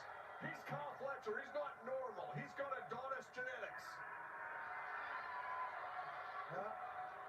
Mark Briscoe ascends to the top, finds his footing. Man, I can see that one develop because Fletcher raised up, had his eyes right on Mark Briscoe, easily moved out of the way. Well, not easily, but was able to move out of the way. Briscoe was pot committed on that froggy bow and came up empty. This is sensational. That may be the turning point for Kyle Fletcher in this match. Once again, the boot underneath the chin, into the jaw. Once again, the length you talked about, Excalibur. Fletcher deposits Briscoe on the top turnbuckle. I don't know what he's got in mind here. Another superplex. With the damage he caused himself earlier, you might think he might change strategy. Oh, but Briscoe, a series of body shots, now digging his tooth into the top of Fletcher's forehead. Oh, boy. Well, this is not good. Fletcher. Oh, my God! Oh! Never seen that one before. And Kyle clipped his ankle on the apron on the way over. That's a good call. He may not be able to continue.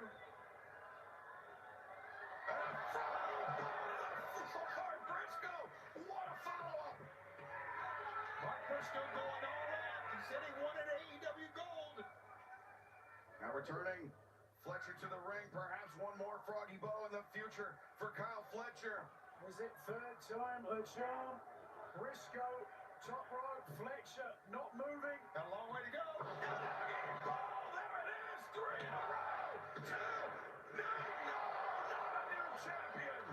It was a great froggy bow, but it was not a good cover. It took 3 froggy bows. Here, the first one, I believe the second to the outside. No, the first. Second time, and look at how he just drives through Fletcher. He did his best to take the impact. But this one, the third one, nowhere for Fletcher to go. And that almost gave Briscoe the TNT title. But remember, Mark Briscoe, he's got more weapons in his holster than just a 40 bow. The Jay Driller, Kyle Fletcher, very aware of it. Wow, he just rolls through the pinning predicament. Tremendous by Fletcher. Briscoe bursts out of it. A wall of his own. But Briscoe waiting for Fletcher. Fletcher anticipates. Floats underneath. Has him hooked. Sheer drop brainbuster avoided. Briscoe backslide now. High stack on it too. Losing control of Fletcher, but perhaps intentionally so. No. Fletcher sweeps the legs out. 2. Briscoe kicks free. That capture, the exploder suplex. Fletcher is out on his feet. This one could be going. Don, this is out. Sit down, sit out. He can't get out. He's got it, he's blocked it. Fletcher fighting with every fiber of his being to avoid the Jay Driller. Oh, the half and half. But Briscoe rolls through the lariat. Big swing by Briscoe. There it is. The double underhook. Swing. Oh, but he can't cover quickly. One finger on the rope. Holy smokes, that's real awareness right there. The XL hands of Kyle Fletcher coming into play. That's the genetics I talked about. Well, forget about reach for the sky. Fletcher reaching for the bottom rope and just one finger saving the TNT title. Ring awareness, self-preservation of the highest order by Kyle Fletcher. But if Briscoe is able to land another Jay Driller in the center of the ring, we can see the coronation of a new TNT champion. Look at Fletcher, his eyes glazed over. Nasty disrespect. Oh, the cutthroat. Cutthroat driver. Fletcher, I think he has grabbed onto the shirt of Paul Turner. Used that as leverage to find his feet. Ducks underneath Briscoe. Whoa. Great time. Turner didn't see it. And now. Monster. Good night, Briscoe.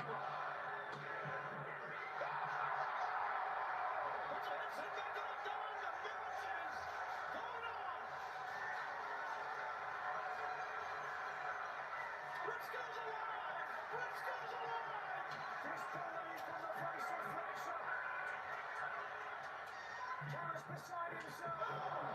Oh, the knee underneath the jaw. 2. Briscoe kicks out. He just will not stay down. Fletcher. Dodge Briscoe in the middle turnbuckle. Comes flying in. Yet another kick. Here we go, here we go. Fletcher moving with purpose. The legs to the outside of Briscoe. Fletcher. That took some power to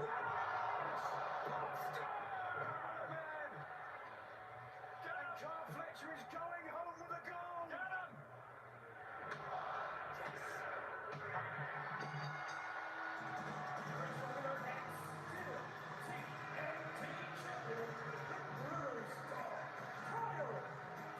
That's a kick-ass match, guys. Holy smokes. The 5th battle in the series. Wow. Perhaps eclipsing all 4 that came before it. But marred by the low blow of Kyle Fletcher using the underhanded tactics to retain the TNT Championship. Turning point in the match, but ultimately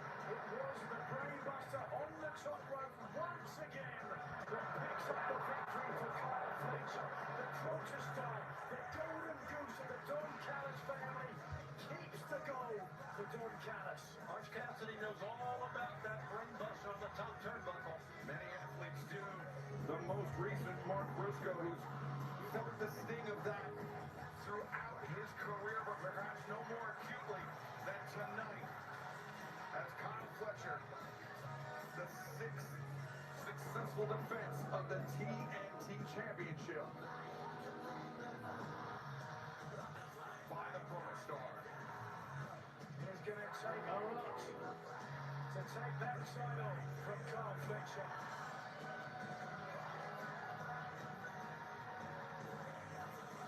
I hate to agree with Don Callis, Tony, but it's not a matter of if, but when. Yes. For Kyle Fletcher to become AEW World Champion. There is no doubt about that. Hopefully he has shelled his body away from Don Callis by then.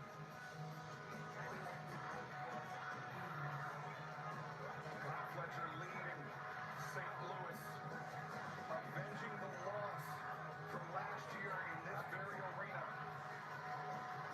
to Mark Briscoe, coming out ahead in the series, 3 wins to 2, and remaining TNT champion here tonight.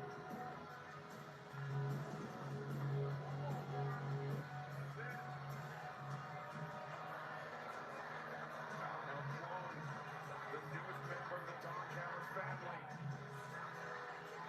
The man, along with Kyle Fletcher, injuring Hologram, taking him out of action.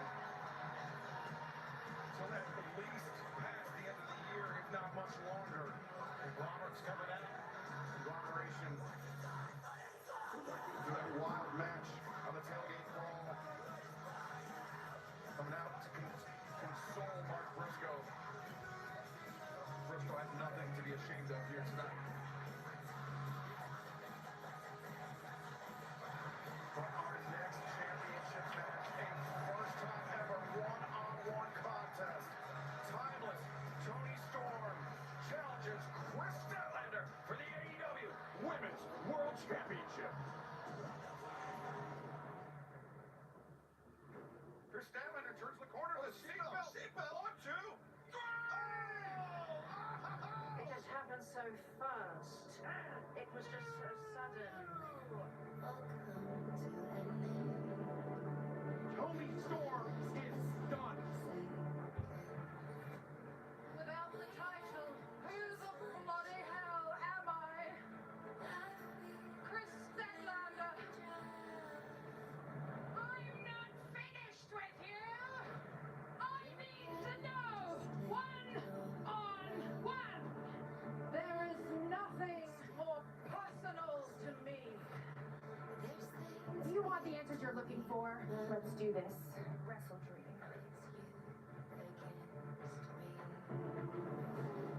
You will find out why I am the galaxy's greatest. Professional wrestling is a lie that reveals the truth, and we've told some ridiculous lies. You know the truth. You just have to accept it. There's nobody in between us. There's no one I'd rather lose to, but there's no one I would rather beat. As much as I like you, I will happily knock your ass back into black and white. What a way for you is gone.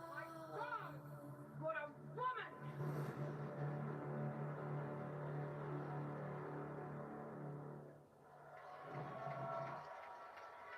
This match is going forward with a 16-minute time limit. It's for the AEW Women's World Championship.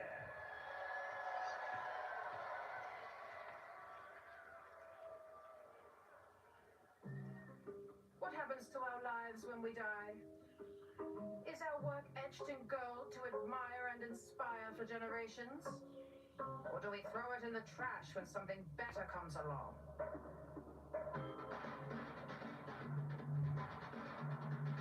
The ghosts of wrestling whisper to me, begging to be remembered. But I always answer the same.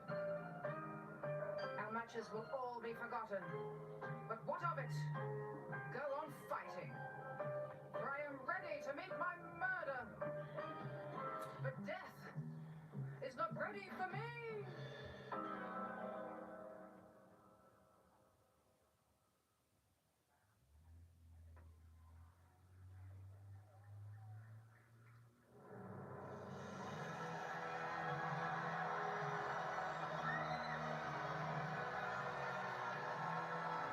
Introducing the challenger from Stage 7 at Warner Brothers Studios, Thomas Twins.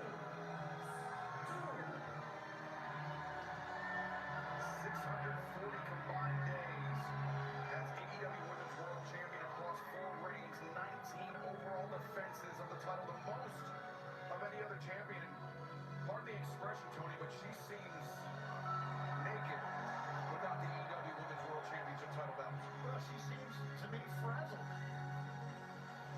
As she made her way to the ring, she had to look at this. Slams her jacket down.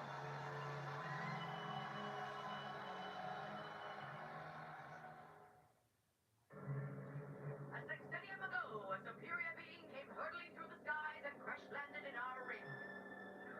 They thought she was a woman, but she was so much more.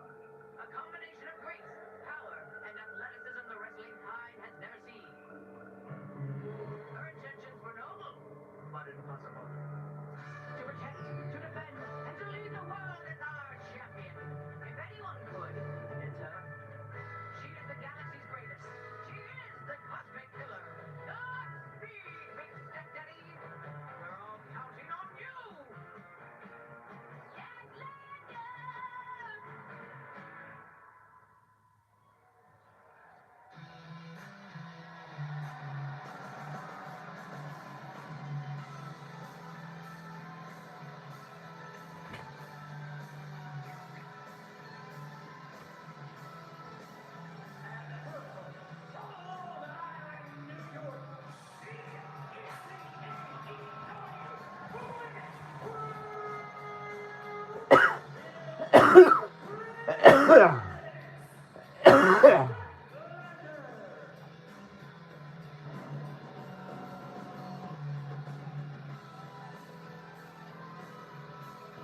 And intergalactic entrance for the AEW Women's World Champions. She was recently talking on Bleacher Report. Statlander said, I'm always willing to step up and face a challenge head on. She has her biggest challenge as world champion right in front of her. The 15th AEW Women's World Champion of all time, winning the title last month at All Out Toronto, where she pinned, as we saw, timeless Toni Storm in the midst of a 4-way match.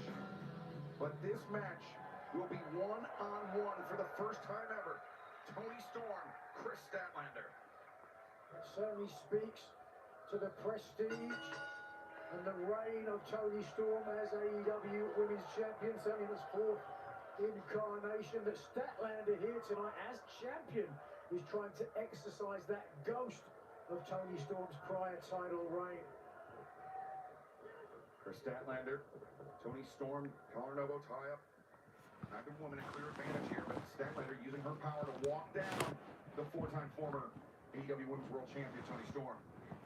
Toni Storm's back in her regular attire. Statlander, who hadn't had Oh no. the AEW Women's World title match in 4 years since winning the title. She certainly made it count. Side headlock takeover by Toni Storm. As Statlander in predicament, barely a 1 count though, says referee Aubrey Edwards. Nigel, are you surprised to see Toni Storm coming out of the gates a little more aggressive than Statlander? No, I don't think so. I think that speaks to how much respect Storm has for the woman who, let's be honest, beat her for the title when so many others had failed. Toni Storm said she's slain beasts, belt collectors, forever champions, and then went on to say she loved every single disgusting, sweaty, sexually questionable second of it. Now, lateral press. Toni Storm able to kick out, but Statlander immediately into the front face lock. Storm her way out. Timeless Toni Storm side headlock. Certainly Storm, since losing the title, has felt somewhat like a a fallen star, if you will, cover. Second cover here, too. Said that she is not finished with Stat and that she aims to become the AEW first ever 5-time AEW Women's Champion. Well, you know what? I think we can all say this is not a knock on any of the ladies in the women's division. I think Toni Storm elevated the women's division by becoming champion. No doubt about that. Statlander tried to control Toni Storm, but Storm using the legs to scissor the head of the AEW Women's World Champion. Statlander kicks free, back up, ducks underneath, tried to bait in Toni Storm for a swing and got it. Now Statlander side headlock. Some great technical wrestling exchanges in the opening here. Neither champion nor challenger willing to adopt strikes. Statlander talked about the prestige that Storm had brought to the AEW Women's title. It's hard to step into that position as champion after so long. How Toni Storm had redefined herself, bringing prestige to this title just by being herself. Statlander sweeping out of the legs, the leg of Toni Storm twice consecutively. We saw a little glimmer of frustration on the face of Toni Storm, and again dropping her down. Statlander standing tall, and Toni Storm once again returns to that side headlock, trying to grind the head, the neck of the AEW Women's World Champion. Ooh. Oh, yeah. There's the frustration bubbling over. Yes, sir. And shoulder tackle. We heard Toni Storm saying the ghost of wrestling past whispered to her. I wonder what they said. Toni Storm on the move. Oh, that cleaned her out. Statlander spills to the floor. And now Toni Storm swinging DDT from the apron, avoided. Statlander, the grip underneath the legs behind the knees. Oh. Statlander sends Right into the Toni Storm buckle. face first of the apron. Storm tried to block that with her arms, but still, like you said, Excalibur, the face hit the apron. Statlander showing her athleticism, landing on her feet. Great control there. Took a real risk. Would not have taken much for Storm to move out of the way. Just watch this. You can see Storm here lying in wait, just bemused, didn't know what was coming. Yeah, I think Toni Storm's still rattled by her face striking the corner bead of the ring apron on that catapult. But now Statlander hoists up timeless Toni Storm, and just always impressive displays of strength from Chris Statlander. Powerful and unforgiving Chris Statlander here. Certainly looks like she's got the beating of the former champion. Dumped her in the ring. Whoa. Statlander. Quick, oh my God. 1, 2. A labored kick out by Toni Storm.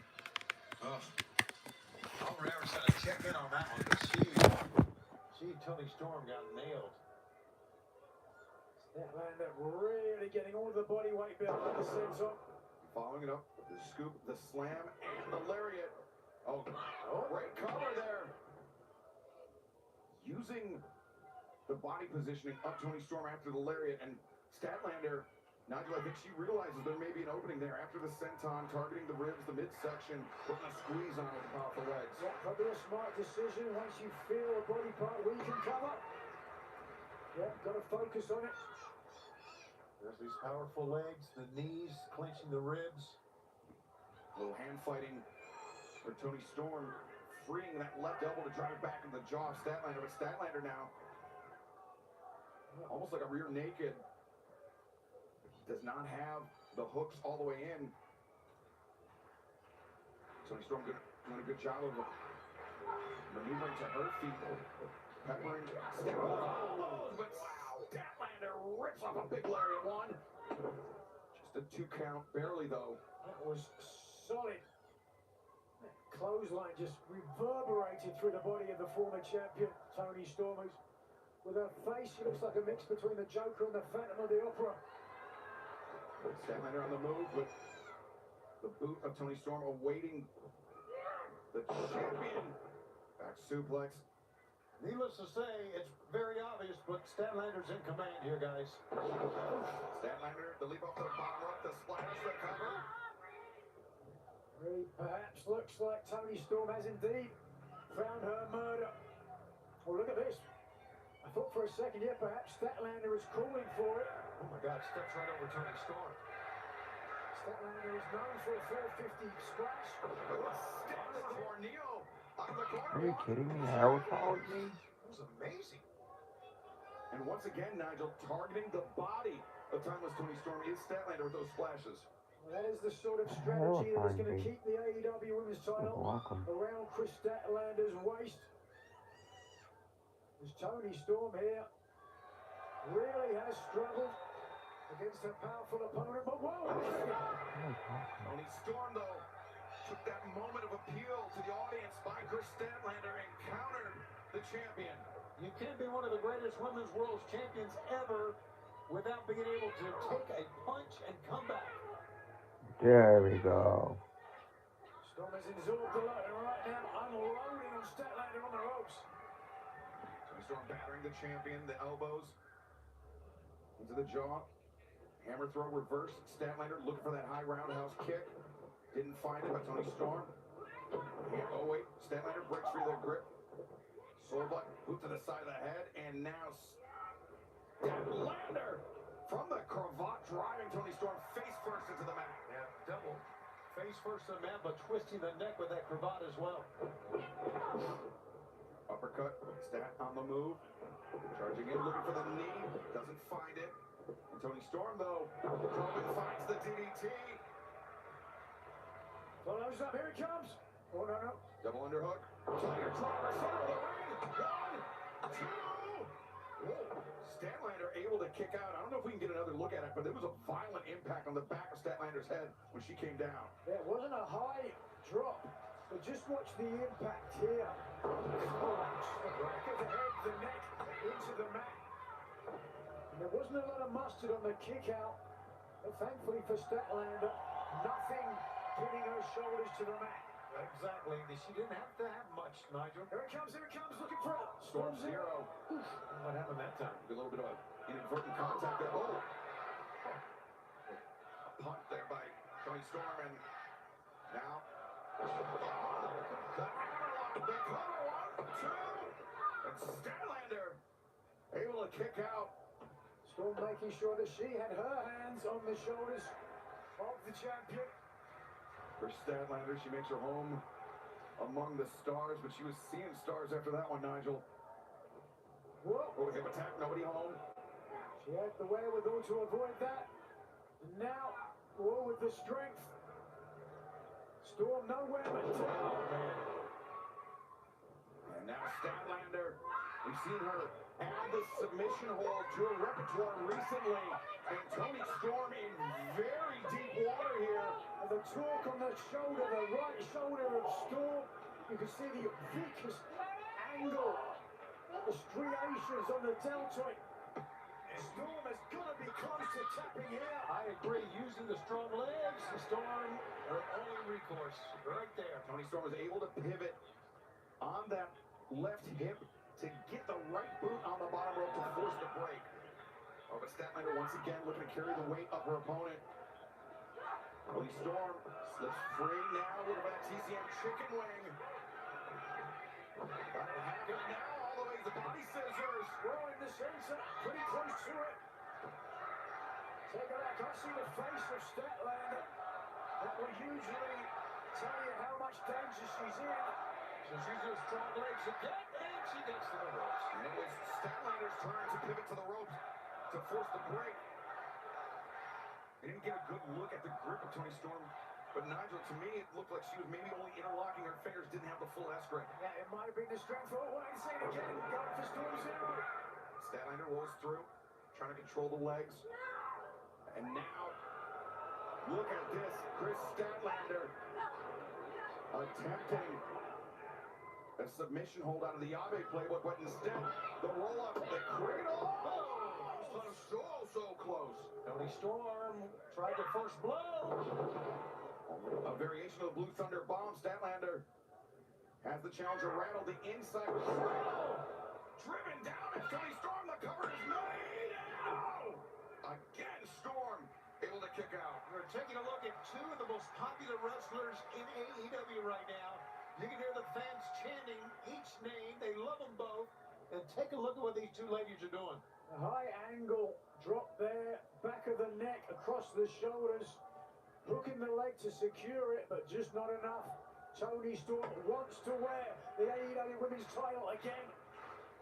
A record-setting 5th time for timeless Tony Storm. Was she able to defeat Chris Statlander here tonight, but easier said than done. The former champion, very unsteady as she tried to rise to her feet, instead elects to batter the champion with right hands.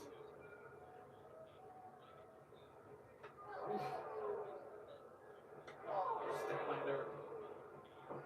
The thrust kick, T. Harris. Oh, she's got caught. Oh, wait, Saturday Night Fever, no.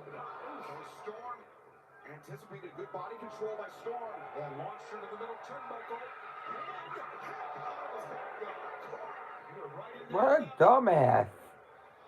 You should know what paint you use for the... She posted Nigel. She protected her neck.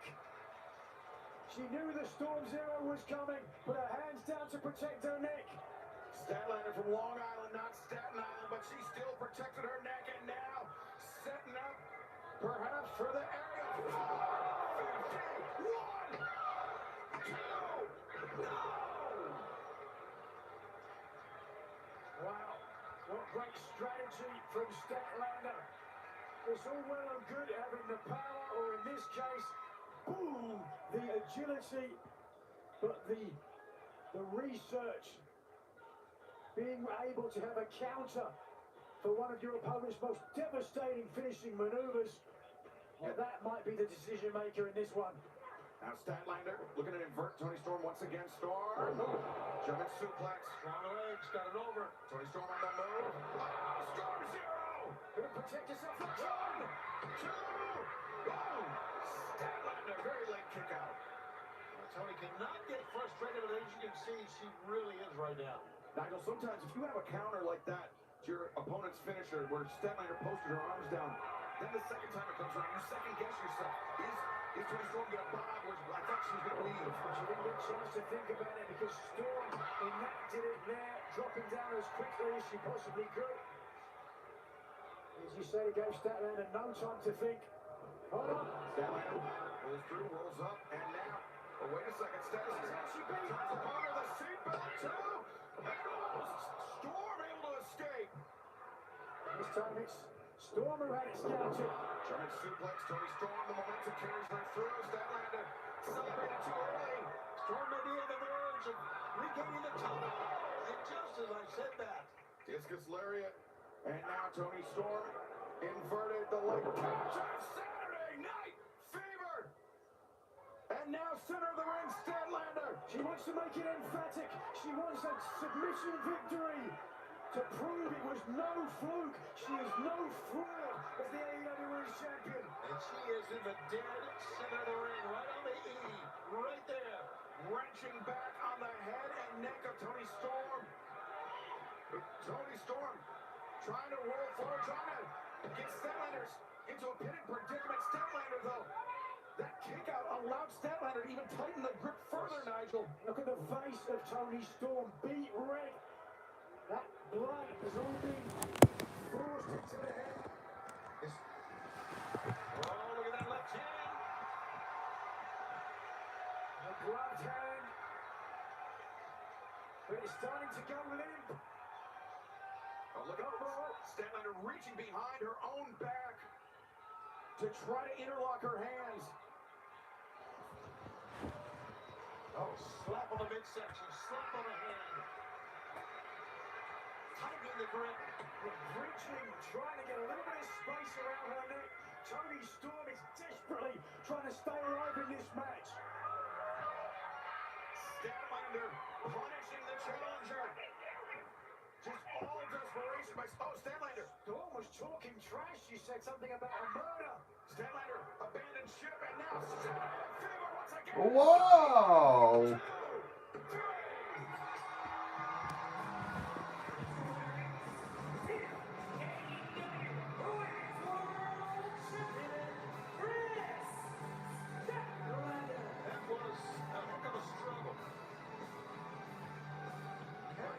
Nigel, Chris Statlander was wrenching. She was trying so hard for that submission that I think she was on the verge of feeling her limbs just going numb because she was pulling so hard for it. She knew she had to do something because of the submission. Toni Storm wasn't going to quit. Well, sometimes at the end of such an arduous match, you can only apply so much pressure before your own strength gives way. Statlander, realizing that fact, opted to go to Saturday Night Fever. Wait a second. Show of respect, perhaps.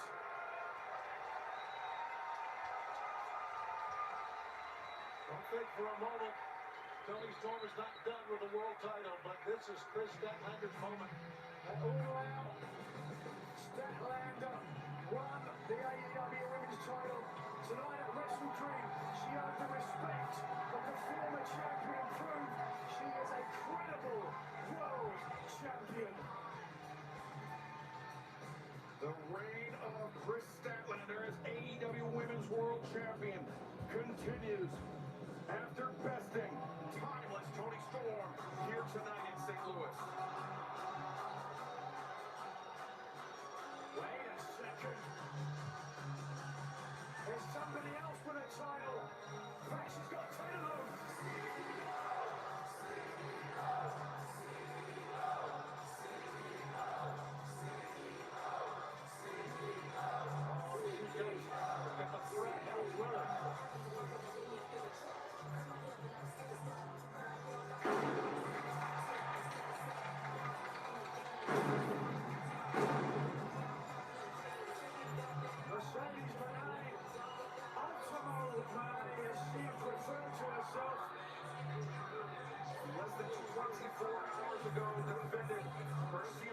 Mercedes, whoa. Championship in Arena, Mexico, upstaging the AEW Women's World Champion, Chris Statlander.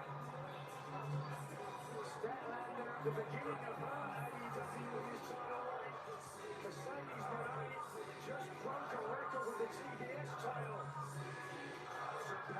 What in the world?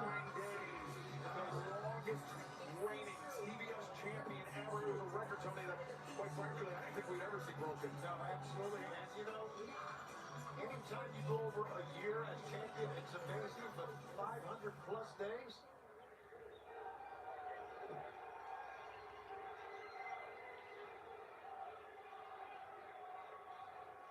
Chris, congratulations on your win tonight.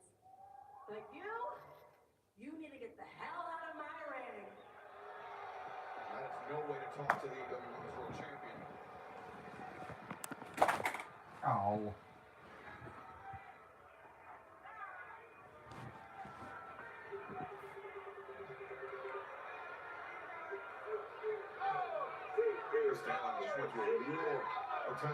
Oh, they're holding on her belt.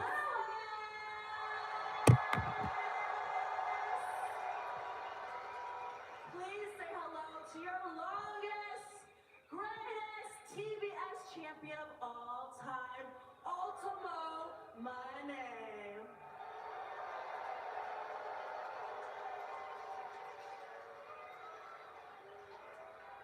Since I am the greatest champion of all time, I want to see who's next to ride the money train. Which champion in the back wants to put their title on the line against mine? Mercedes put the challenge out last night on social media after her victory in Arena, Mexico. 10 belts, she might get one more. She's got an answer.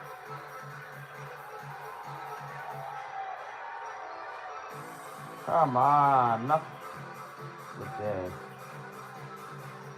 Mina Shirakawa answering the challenge. Mercedes Moné Shirakawa willing to wager for the Ring of Honor Interim Women's Television Championship here tonight against the CEO of Mercedes Moné's TBS Championship. Dimension Moné for 10 belts. Wants to have the world record of 11. An open challenge to any champion in the back. And She's going to be down to 9 after this match, guys. Well, there's certainly a possibility of the vivacious and buxom Mina Shirakawa ready to go crazy. Shirakawa capturing that interim Ring of Honor Women's World Television Championship earlier this summer. Very personal for Ladies and gentlemen, this bout set for one fall with a 30-minute time limit is a title versus title match for the interim. Oh my God! She could have won 11th belt. What the hell? The TBS Championship. Introduce the first from Tokyo, Japan. She is the interim Ring of Honor Women's World Television Champion, Mina Shirakawa.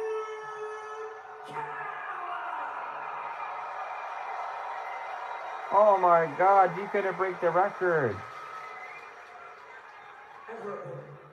From Boston, Massachusetts, she is the Oh my God! Why you need 11 belts? Come on.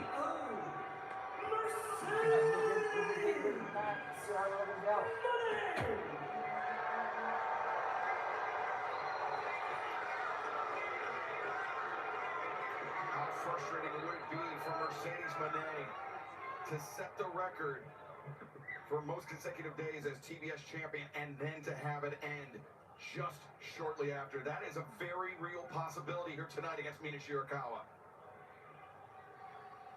Certainly Moné has got to be careful. Shirakawa has shown herself to be not only a captivating, energetic star, a very capable competitor. These two women, they've crossed paths before. Shirakawa catching the boot, immediately going for the figure four. trying to get the win. Now the figure four, rolling to the ropes to force the break is Mercedes Moné, who comes up hopping gingerly on that right leg. Great start for Shirakawa. Comes out to the Lambada, the forbidden dance. Right. It's something else. A little mocking dance of the CEO. Mercedes charging in, Mina. A good idea to turn your back to your opponent, Nigel. Yes, Unless you're prepared. wait a second, lying in wait. 1, 2. Moné able to kick out. Mercedes off the ropes, arm drag, rolls through. Oh, now looking for her. Finishing maneuver. A statement maker, but Mina once again had it scouted. Mina, she had time to prepare for this match. Mercedes didn't know who would be stepping into the ring, who would be putting their title on the line. Mina, oh wow, Russian leg sweep. Russian hair leg sweep is what it was. Tony, Mercedes Moné just stepping off the plane a handful of hours ago from Mexico City, where she defended that CMLL World Women's Championship against Persephone last night, and now to have to contend with another world-class athlete like Mina Shirakawa. A true test of the abilities of the CEO. Yeah, there's no question that she is a remarkable champion worldwide. That is the way. Oh, and again, knocking the TBS champion, Ultimo Moné.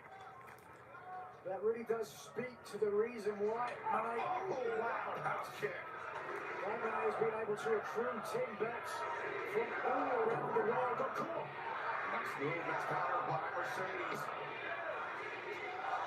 The grip in underneath the jaw.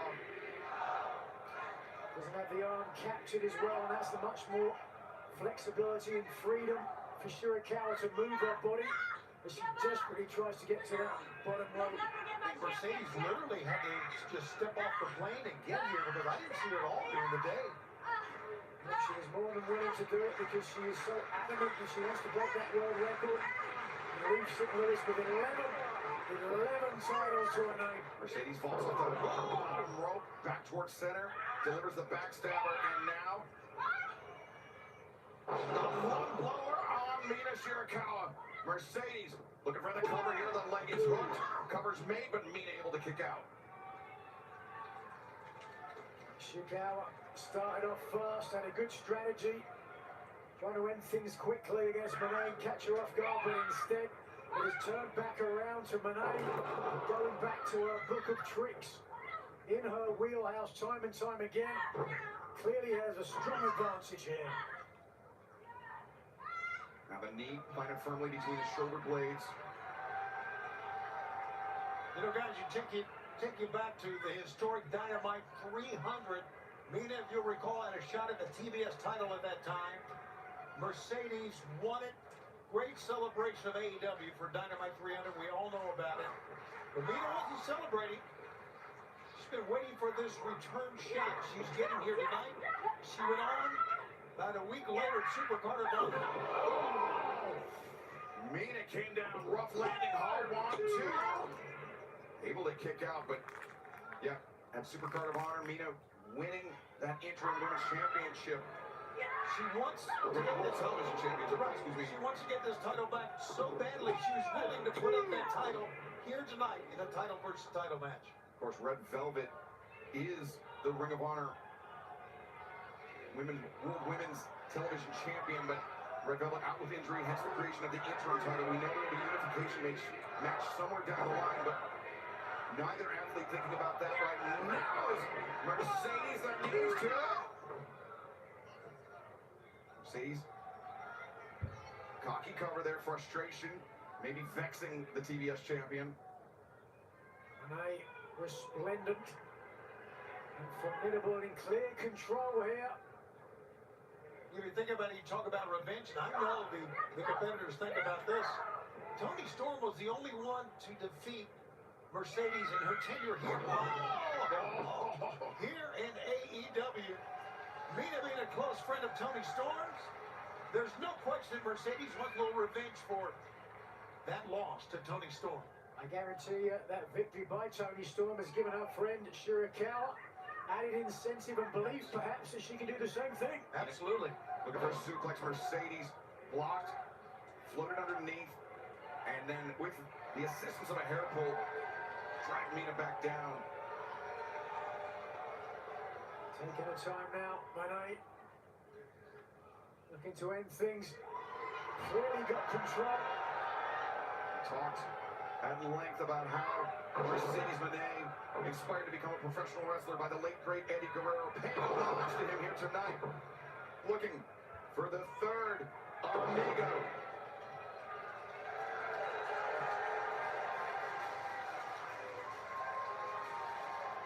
Mercedes finds it, the little shimmy of the shoulders. And perhaps, just walking over, disrespect. Absolutely. Her opponent and walking back over. What's she thinking about? Oftentimes she's elected to mimic Guerrero and go to the top for a frog splash, but instead... Oh, now she wants to mock Mina Shirakawa. Oh, but prepared. Collects the legs. Mina has to explode out of that pinning predicament. Moné's got to be careful. Even though she's got a strong advantage here, all it takes is 3 seconds, a quick roll-up, and she could lose the TBS title. Shirakawa more than capable. There's the frog splash, but Mina, the knees up. Too much time up top. And now, oh, the cradle, no. Mina rolls her snap suplex.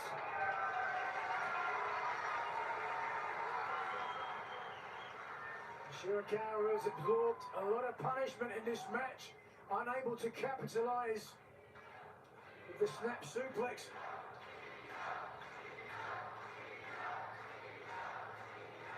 They are willing her on to do it. Full up here at Chavitz Arena is right now everybody wanting to see a title change. Mina, though, firing back. She's not about to let this opportunity at the TBS Championship slip through her grasp. Shirakawa accelerates to the ropes. Mercedes meets her with a drop kick, though. Oh. Shirakawa back to her feet. She's feeling it. You can see it. Even Stevens, she can perhaps feel the TBS title coming close. Here we go.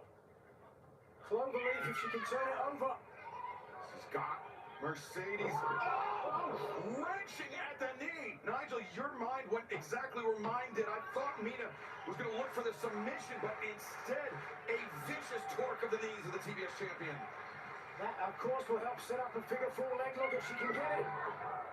Mercedes escapes from the corner, but Mina slips between the top and the middle rope. There we go. Going to the knee again. Trying to hyperextend that knee over the middle rope. The leg swept out Mina Shirakawa. There's no question that Shirakawa is focused on the left knee of the TBS champion. Positioning out here. And we saw in the early moments, Nigel, the figure four leg lock from Shirakawa. As Mina over the top, the tornillo. And now collects the leg, makes the cover. Mercedes breaks Mina. Some frustration, but it passed in a heartbeat now, keeping her focus on the task at hand. He needs to. Well, she's wasting a whole lot of time here. Looking for the support in St. Louis. Willing her to the top rope. The TBS champion stunned. Whoa. From the top. Mercedes coming down hard. No.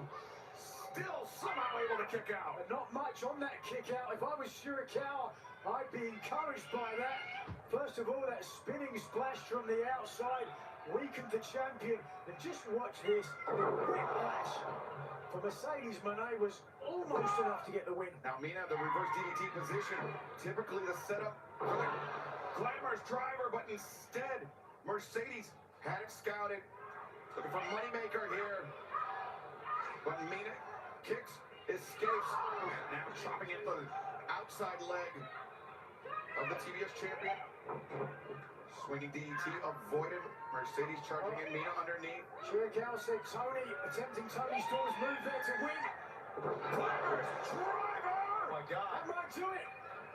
1, 2, no! Well, close to a second upset here tonight. Hold on. Mina, just like she began the match, looking for the figure four. They trying to find it. It's too late. It is in. The ankle of Mercedes across the top of her knee. Mercedes' only recourse may be to turn to her right if she can get to the ropes. Instead, desperately bashing at the knees. We've seen how the knee has plagued Mercedes Moné throughout this match, Nigel. This figure four, the champion must be in agony. Yeah, and now Shirakawa doing what she has to do. She's got to drive with her hips, putting more pressure down, but that's exactly what Moné needs to do. Rolling to those breaks. You got to give the TBS champion credit here. She was fighting for all that she could to get out of that. Slapping, Felt pounding. like she could punch her way out, but when she realized there was no other way, took the option of the bottom rope. But look at this, she's put herself in harm's way once more. Mercedes sacrificing herself to deliver the lung blower on the apron, and now the Meteora just obliterating Mina Shirakawa with the double knees. Even though she landed the Meteora, it's a cover. Even though Moné landed the Meteora, still would have put a little bit more pressure on the damaged left knee of the champion. TBS champion Shirakawa still in this, but for how much longer? Yeah, you can tell both ladies are spent. I think, you know, the fatigue, Tony, for Mercedes Moné, coming off a long flight from Mexico City after the defense of her title last night. This could be it, though, too. Yeah, Mina just came back from Japan as well after getting her visa renewed, so she could have some, oh my God, she could have some jet lag as well. Powerbomb. That's not stopping these ladies, man. Either one. Into the buckle as Mercedes. Oh no! Nobody home. Disaster. Big rolling elbow strike. A second. Mercedes down to her knees. Roundhouse kick.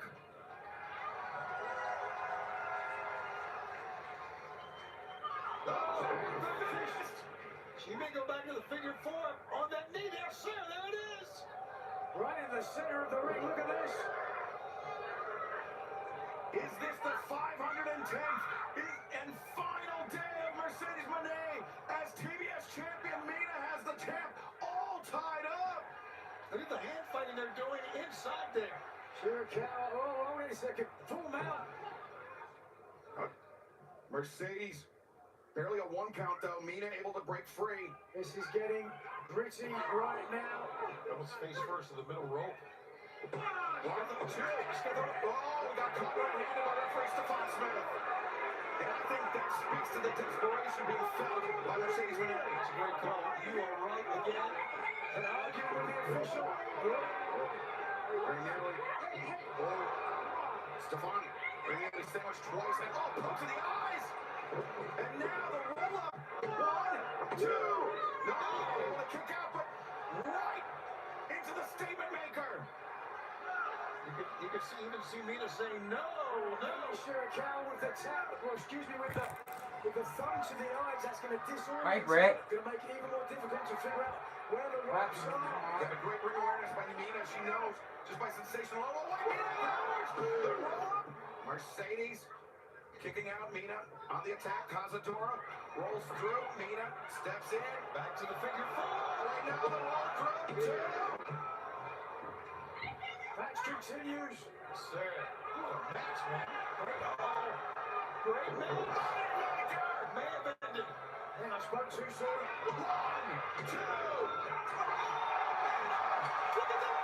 Come on. How about that? The ring awareness of Shirakawa comes into the play once again. We've got a fight on our hands.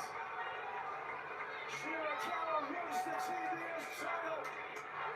Moné wants to hold on to it. Who's got the strongest will? The crowd chanting Mina, getting behind her. And now Mercedes Moné perhaps on the verge of a breakdown, gritting her teeth, trying to steel herself to face this challenge. She asked for this match. She wanted it. She said any champion willing to wager their title against mine is more than welcome to step up, and Mercedes perhaps getting more than she bargained for. I give you that. Shirakawa almost dead weight now. Surely it's only a matter of time. You will never have my title, she said. I think Mercedes was thinking the backstabber, but Mina started backing them both up to the corner. It was a chokehold. She had to back it up. Moneymaker, counter. Oh, now Mercedes. Oh, driven in that top turnbuckle repeatedly. A frenzied Shirakawa, no. Mercedes backslide 1, 2, and the final rush. Didn't catch it that time.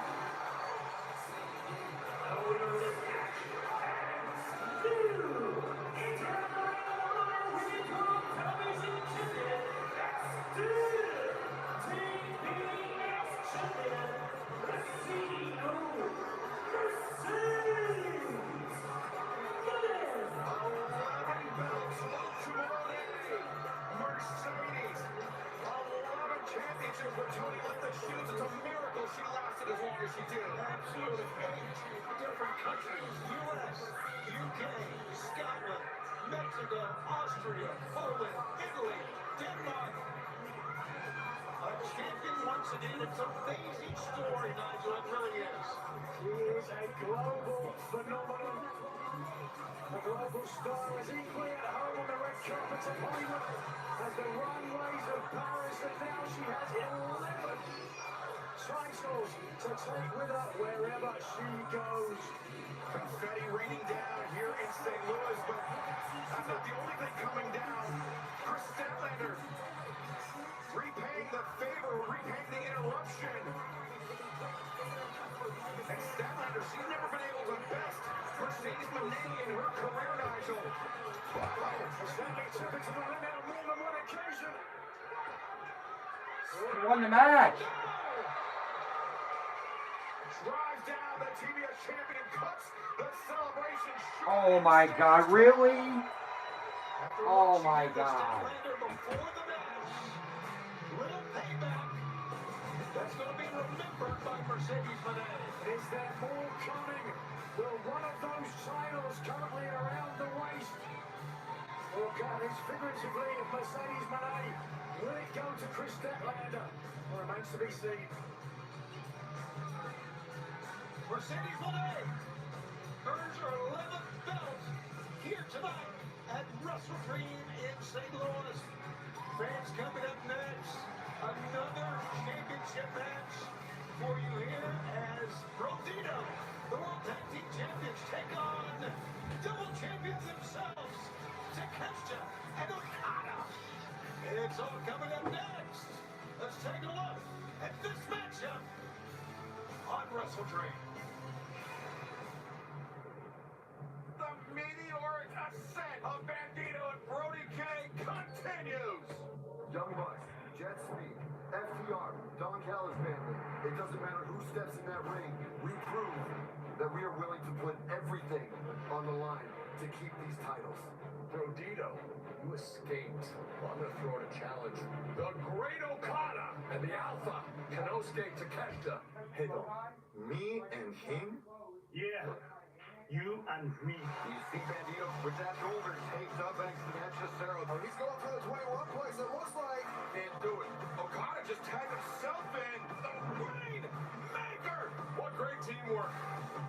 You are the one that says to never stop fighting. That's what we're going to do. We're never going to stop fighting. Takeshita and Okada have earned a shot at the AEW World Tag Team Championship. He saw Takeshita. He's pissed. What? I pressed the wrong button. It doesn't matter if we have two incredible professional wrestlers on our team. We are going to leave Wrestle Dream still AEW Tag Team Champions.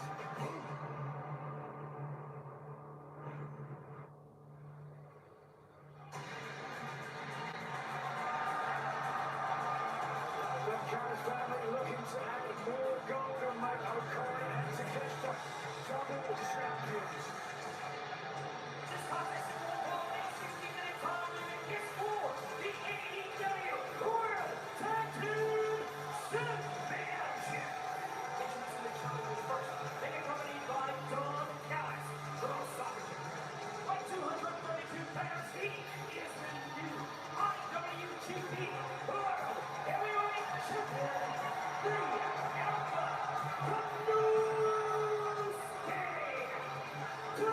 Takeshita. Last Monday in Tokyo, ladies and gentlemen, a win over Zack Sabre Jr. crowns Takeshita, the new IWGP Heavyweight Champion, and won that title opportunity by winning the G1 Climax in August. Don Callis giving the odds for much better as the birthday present. Takeshita said he would win the title for the Don Callis family, and he certainly backed up his words. The G1 Climax tournament, a grueling month-long tournament akin to AEW's Continental Classic, which most recently was won by this man, the greatest tournament wrestler alive. From 236 pounds, he is the AEW Unified Champion, the Great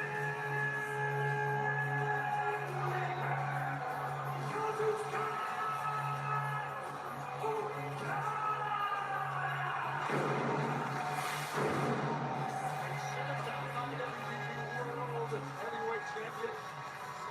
Don Callis leading him as well, walking up and down, not showing here any favoritism. Don Callis, as of late, Tony, I think we've seen him show a little more deference to Kazuchika Okada. Not just the greatest tournament wrestler alive, the greatest tournament wrestler of all time. It's so hard.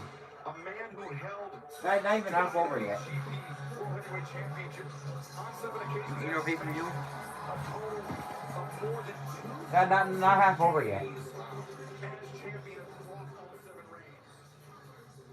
Yeah, not half over yet. You good? You know the new Bray Wyatt Ultimate looks really good. I've seen this video. Oh my god, it looks really good. It's gonna be Target exclusive. I'm gonna go there when it comes out. I'm gonna get 2 of them. Looks really good. Looks like one of the best ultimates of whatever time it is. Oh, somebody did a little video. Some of these people get paid to get these figures early or get a picture to make like video of them. Oh, so they can promote somebody buy them. Oh man, it looks really freaking fire. And his tank top that he wears, it's not molded on. It's cloth. Yeah, I'm gonna get it. How come Bray Wyatt figure can be really, really good and Brody King? How come your figure gotta just suck? How I suck? It's like bad as a piece of shit. I had it in my hand for 2 seconds and it fell apart. Yeah. Watching the AEW pay-per-view is still on. I think there's 3 matches left. This one and then 2 others. Hold on. Oh, I farted. I farted. Yeah. Tomorrow. Today we want to go to state sales. You know what state sales are? You. State sales like they sell everything in your house. Then we end up going to a couple of rock sales. Yeah. No, I didn't get anything there. I got at the what's it called? Garage sale. I got comic books. They had a whole comic books and they were women didn't know how much they were. And whoever had them, they like Daredevil for sure. Yeah. She wanted $15 for 4 of them, but I ended up getting them for 6.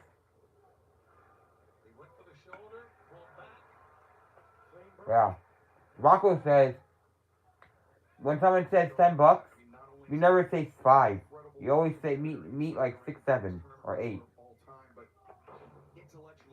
Yeah. He's really getting on my nerves. Like every day he thinks that he belongs here. He thinks he belongs here permanently. But it's annoying. I don't like it every day. I don't like it. My mom doesn't like it every day either. Mom doesn't like it. Because it's too much. Mom doesn't have time for herself.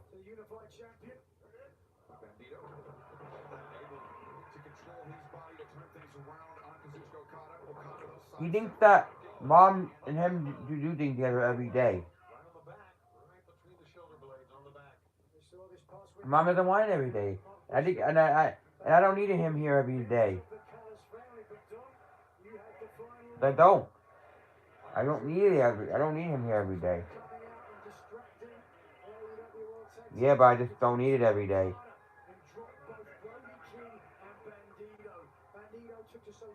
Yeah. He told me that I told him that what you're doing is not right, and he said that you're gonna be alright. And then Mom asked him, is everything alright? Everything alright with you and Dylan? He said Dylan overreacting. He'll get over it. No, he did. He doesn't want to hear what I have to say anymore. He doesn't want to hear it. I know. But I did tell him that if you do anything inappropriate to Harley Game or do anything, you're going to be cooked.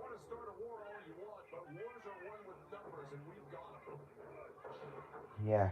He looked at the picture of her and he looking at it like that could be him instead of me.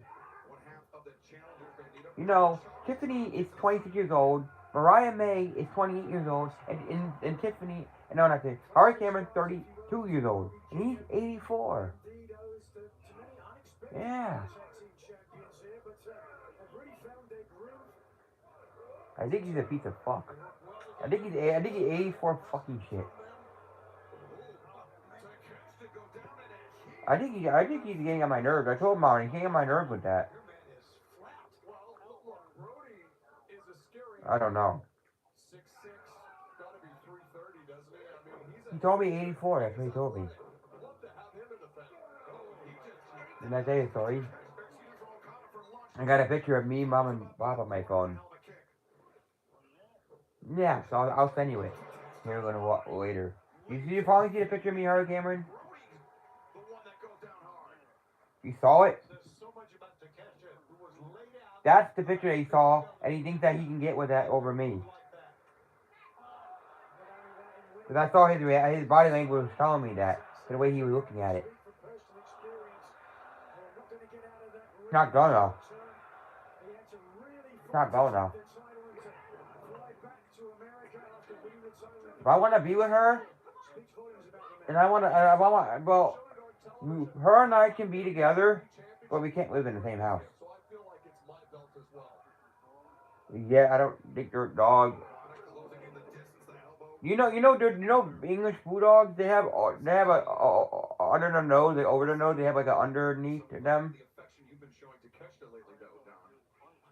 No, I'm not talking about that. You know how they have like a little looks like they're wrinkled and pushed in. Yeah, I seen a video where one of them had a disease. Not a disease, a little issue down there. They had to push it up and clean it out. Hell. Well, we can't live in the same house because I got Natty and her dogs ain't gonna like Natty. So I think that Natty goes on top of goes sit with Harley Cameron and walk by her. I think her dog will get angry. I fucking want to move in with him. I don't want to see him as it is. I don't want to see him as it is.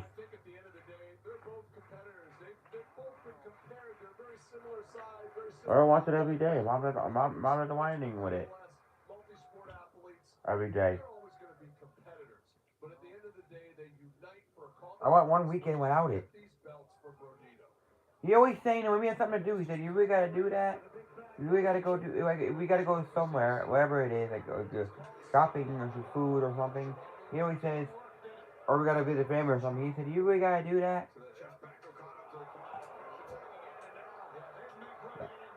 Yeah. Today he was doing that again with Mom. Why? Mom said she wasn't home and he wanted to go. Obnoxious. Just annoying, obnoxious.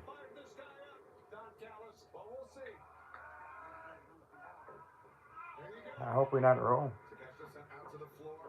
Hope we're not Earl. I said hopefully not Earl come over here. You need a week without him. And he wants to go to Florida for 2 weeks. Or Mom and him. Mom told him no. No, Earl. I was there. Mom told him no, and he said, "You can come. You'll be all right." Mom told him no. Mom didn't want to go with him for 2 weeks. But 2 weeks. Mom didn't want to do it. Mom, you gotta respect it. Mom told him no.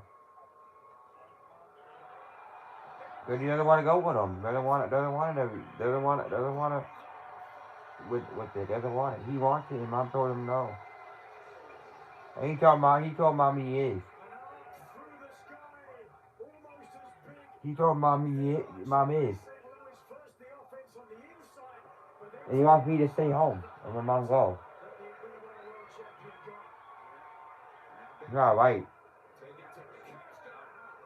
Mom doesn't want to go. She just doesn't want to. She doesn't want to be with him like that. She doesn't want to. He wants to do that. Mom told him no, and he's not getting no is. When a woman or female tells you no, you gotta respect the no.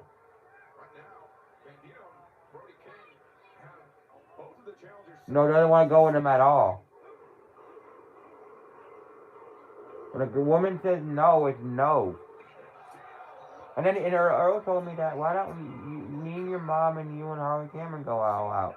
I told him, absolutely fucking not. Me and Harley Cameron, him and Mom. I told him, absolutely not. You ask me that again, I'm gonna smack you in the dick.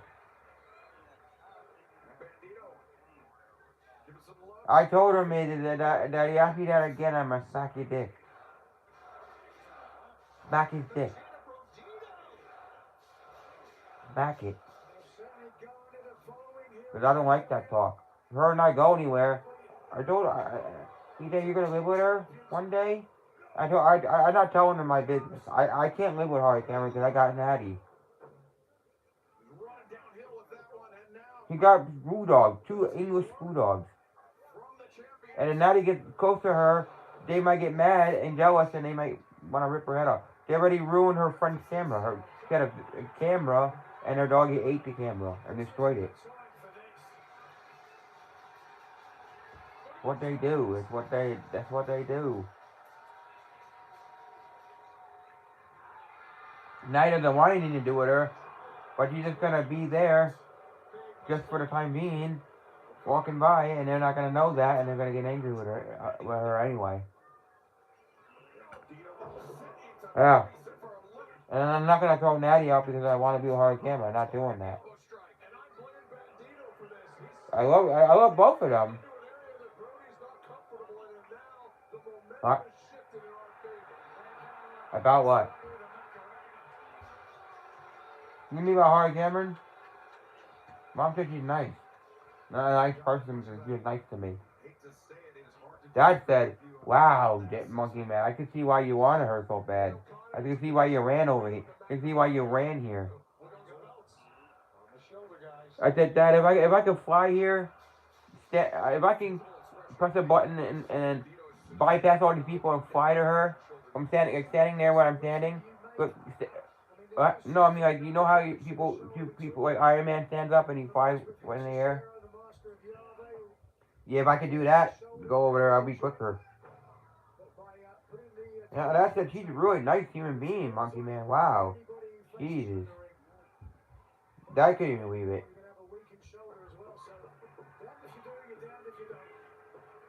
When you talk to Dad again, I want you to ask him, you know Harley Cameron, how do you like her reacting to her interaction with Dylan?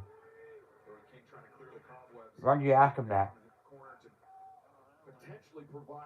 He said I can see why you like her. On the way home he said, again, Monkey Man, I can see why you like her. And Dad said, it does look like you got a chance with her. I'm sorry to say that, but it kinda looks like it. Yeah, I told Dad, what did Justin Bieber say? Never say never. Yeah, and then never do, and then something else saying that comes around, never do the impossible. And then another one says, Stephanie McMahon says, anything can happen at any time you like, anytime. Yeah. I really like Harley Cameron, and I told her that if you do anything to her, even if you get close to her, you do something bad to her, or do something that's not right, and if she tells you no and you do it anyway, you're gonna be cooked. And you know your shitty van, you're gonna go right through that van.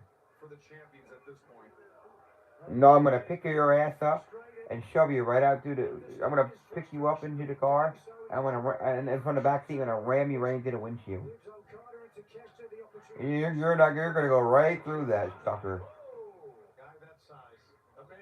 And then I'm gonna write a little note on it that says, I'm through the windshield because I'm a dickhead.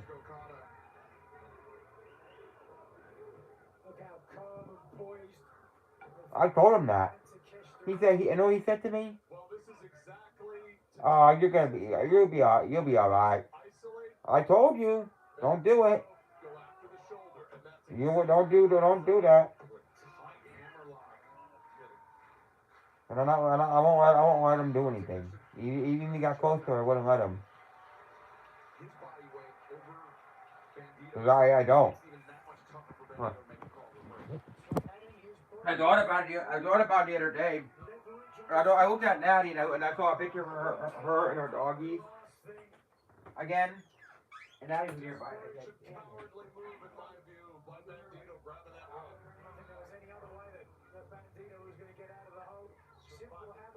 With the damage, you know, you could see it's that. You could see him submission. Look out.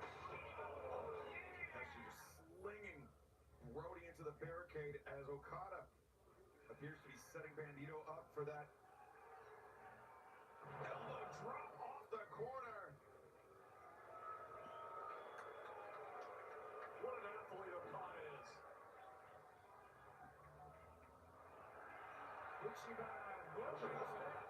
Takeshita coming in with the senton.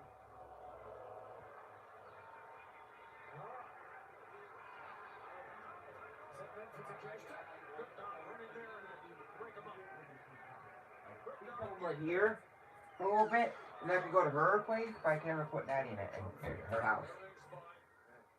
Momentary disagreement between the Yeah, I thought about that. I got a little disappointed. Then I remember what Nick said. Nick said, think of, if you have a bad situation, think of the bright side of it. And the bright side of it is, we can still be together, but not live together. Yeah, that's what I'm getting at. Somebody commented on my Instagram post, said, why do you love her so much? And I told them before I blocked them, I said, why do you love your mom's she-dick? And then I blocked them. They can read the message, but they won't see who sent it. It will say user unavailable. I said, why do I love Ari Cameron? Why do you love your mom's she-dick? No, I said, why do I love Ari Cameron? It's because, why do you love your mom's she-dick? Why do you love that? It's the same reason why I love my Ari Cameron. Fuck off. Fuck off. A woman has a female. Female who has, no, a woman who has a, it's a woman who has a dick. You know women who have dick? It's supposed to be like 2 size or 3 size bigger than an actual male. Alpha male. Yeah. Because they're born with it. You know what it is. It's called a female.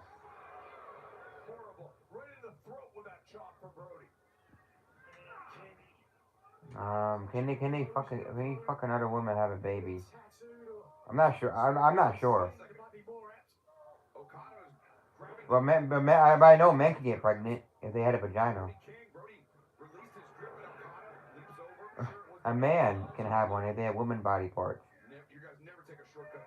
It's called a shim. You'll be a man on the outside, but in the inside you'll have a woman part. Yes, I can. Hold on, let me look it up. Prove it to you. Can a male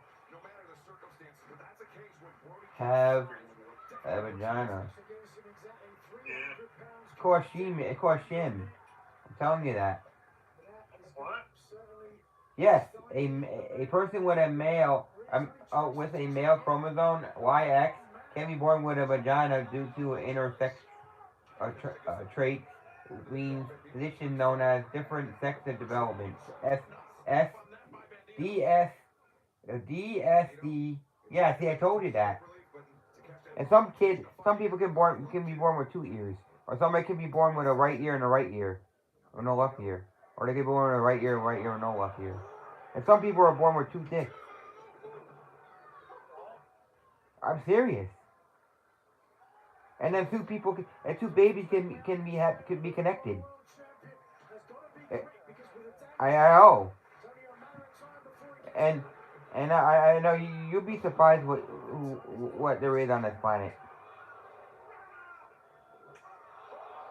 Somebody can have their mouth on top of their head, as a forehead, and their eyeball can be on their chin, and then they can be born with 3 eyes instead of 1, instead of 2. No, I'm serious. I'm just letting you know that's what it is. Some people can be born with only 1 eyeball. You know how Plankton has 1 eyeball and 1 ball? They could have that. No, you're not. No, I'm saying that's what it is. I'm serious. I'm not making this shit up. Not AI bullshit. It's not Photoshop. It really is what it is. Way life is. People are born the way they are. People are born with 5 fingers. Some people are born with no fingers. Some people are born with no arms. The way it is. No, yeah, I don't know about that, but I know they can be born with like 3 eyes.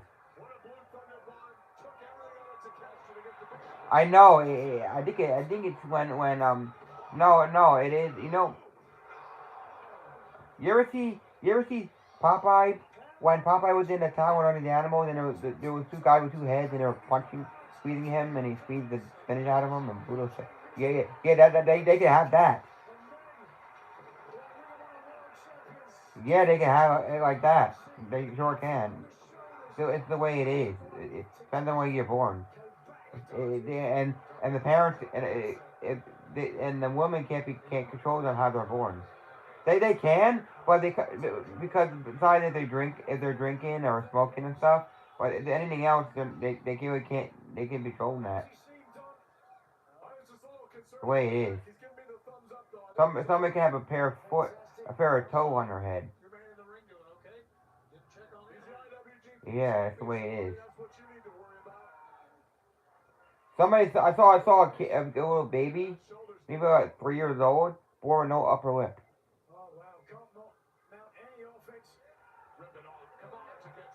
Yeah, I seen it. Don't even Google it. It's disgusting. It's nasty. I know it is. I looked at. I seen it. It's gross. It's disgusting. When I look at that, it gives me bellyache. A bellyache. That's the way it is in life. We gotta do what you got. Like that's what way life is. Last night I woke up and I said, wow, damn it, did I pee the bed? Why is the bed so wet? I said, why is the bed so wet? No, the bed's not wet because I peed it. The bed is wet because I sweat the bed. No, I sweat it. Sweat the bed. Sweat. No, when you sweat. Yeah, I sweat it out. I sweat the bed out. No, I smell it. It smells like sweat. No, because I have to take the blankets off the bed. I have to leave it there, and then I have to put a fan on, and then it goes away. Yeah. I don't wear underwear to bed. I don't wear pants to bed. The only time I wear clothes to bed if I'm wearing like a Harry Cameron shirt or my Mariah May shirt. No, not Harry Cameron shirt. I mean if I'm wearing on my Maxine shirt or I'm wearing a Maxine shirt or I'm wearing a Blake shirt. I mean or no Blake Mariah May shirt. Like I only wear a shirt to bed if I wear those two shirts to bed. If not that shirt, I don't wear a shirt to bed. I don't wear clothes to bed. I usually sleep with no clothes on. I go to bed with clothes on, and then maybe like an hour after I'm in the bed, comfortable myself, I take my clothes off. And I don't like sleeping with clothes on. Unless it's my Maxine shirt. The one where I wore in the picture of her and I. And then me.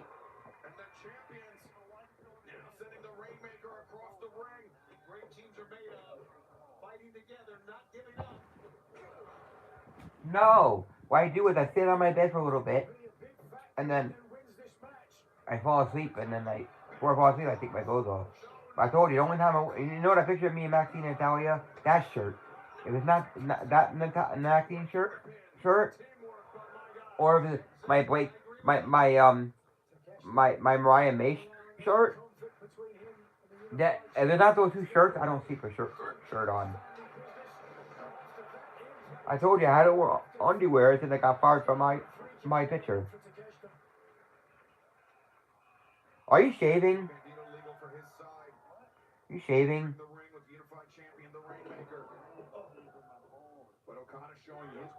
Really? Are you serious? Yeah, that's the story I got. That's all I got. Why does the Mercedes need 11 belts?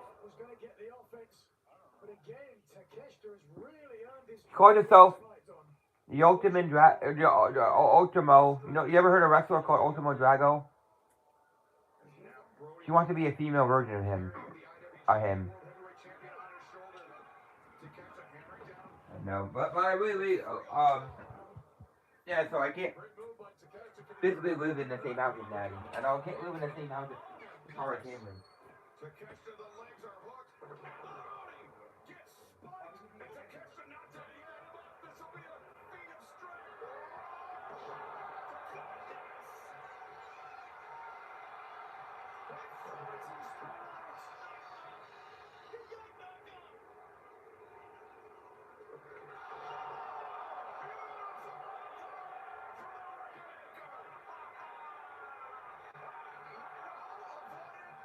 Bandito underneath. Takeshita, the waistlock on his own partner trying to anchor him. But instead,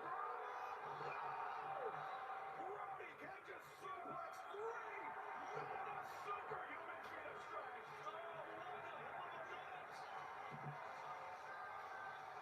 Calip's at the ring. St. Louis has come alive. First of all, a superhuman strength from Takeshita the decathlete. Pinpoint accuracy on the drop kick. And then just watch this. 3 human beings, well over 200 pounds each, suplexing. It took everything in the body of Brody King to do it. If you have ever wondered where you can find the very best tag team wrestling in the world, it is inside the rings of All Elite Wrestling. That's just absolutely incredible. I agree. This is what AEW is all about, Excalibur. Brody to the ropes. Oh, the drop kick knee. Combination from the challengers. That's it for Brody. I don't think much better fate lies in wait for Bandito. Bandito being ping-ponged back and forth by Okada and Takeshita. And now, Takeshita waiting, lining up. Bandito slips free, ducks underneath. I move to the jaw, Takeshita thrust kick. Excuse me, Okada, Takeshita eats the thrust kick. Now look at Bandito fight 2 men off here.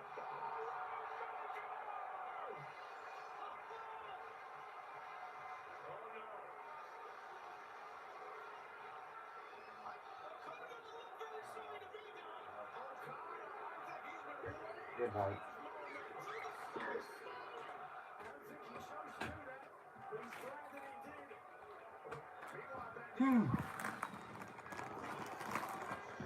Stupid hiccups.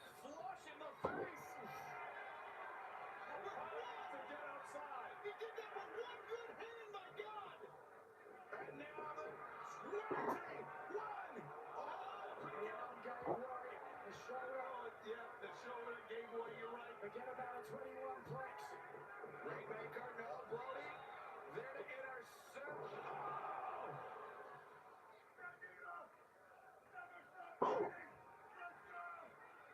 Brody once again.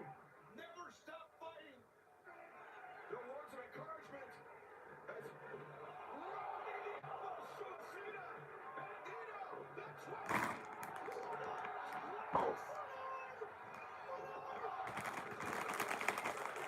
Oh, they won the match.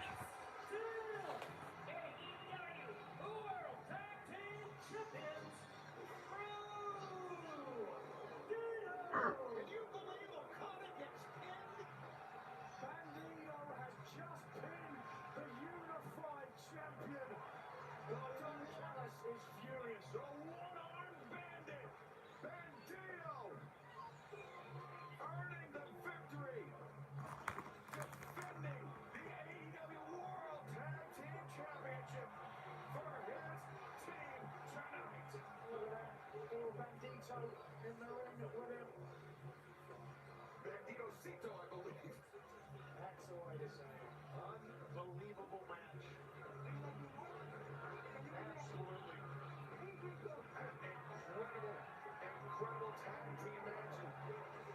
As you mentioned, the AEW Unified Champion Kazuchika Okada was just pinned one half of the AEW World Tag Team Champions here tonight. It's an amazing story.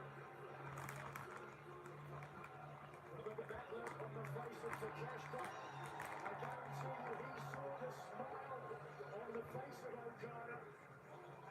There is much more meat on this bone, boys.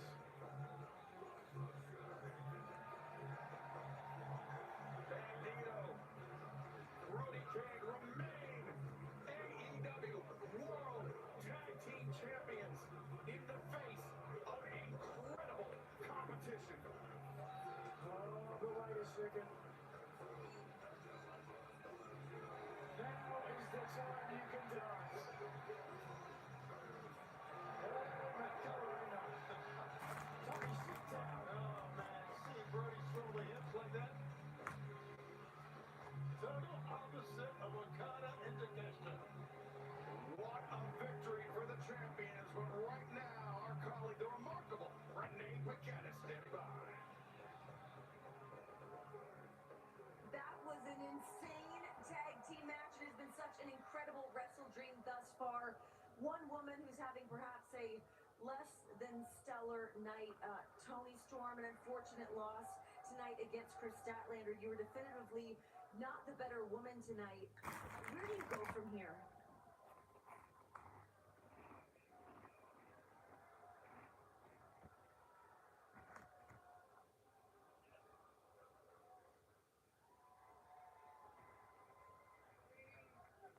Lost everything.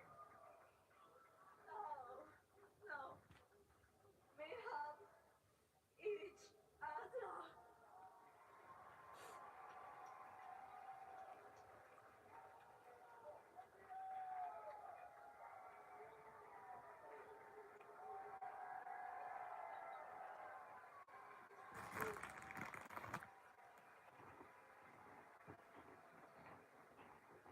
Toni Storm, Mina Shirakawa consoling one another after their respective losses earlier tonight, but right now comes the AEW Men's World Championship match. Samoa Joe challenges Hangman Adam Page next at Wrestle Dream.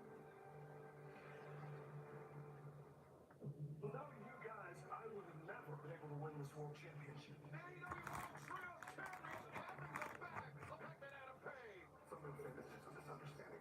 I have never been as confused as I was when you lost your composure with me. Never be honest. That's what this is about. The world championship. Samoa Joe is angry, embarrassed, and now looking for a place to direct his anger. I gave him this opportunity because I owe it to him. You have been distracted from what's important. Everything this man has said is absolutely true. I was so bloodlusted with going after the Death Riders, I forgot that the prime target is the man that calls himself a champion. Are you a fighting champion, or are you just an opportunistic one? You will never be greater than me. The proof of who I am does not stand in your opinion of me. It stands when the bell rings. I am promising you what I'm going to do. At Wrestle Dream, Samoa Joe. I am going to beat, break, and torture you. I hope you know that I am the champion of the world.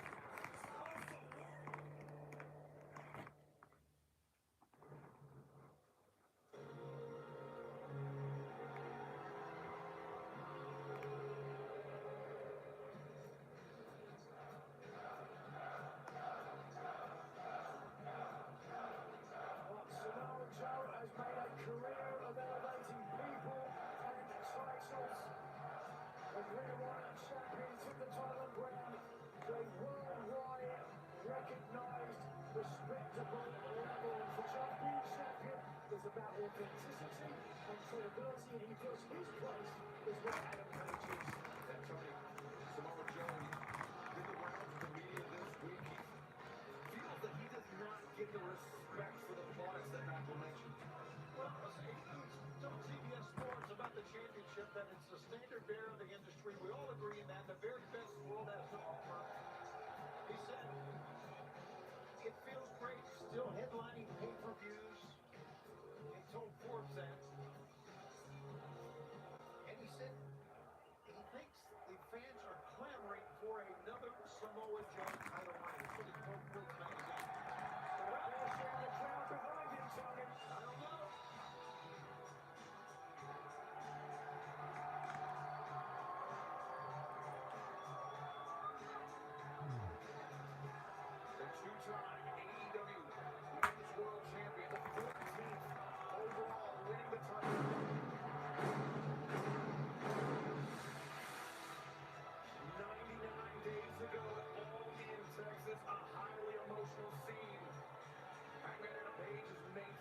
successful defense of the title thus far.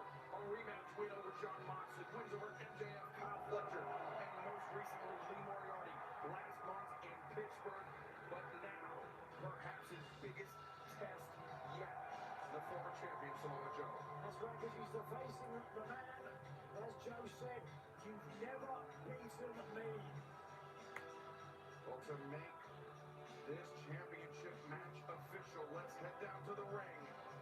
And our colleague, the Dapper Yapper, Justin Roberts. Ladies and gentlemen, St. Louis, Missouri!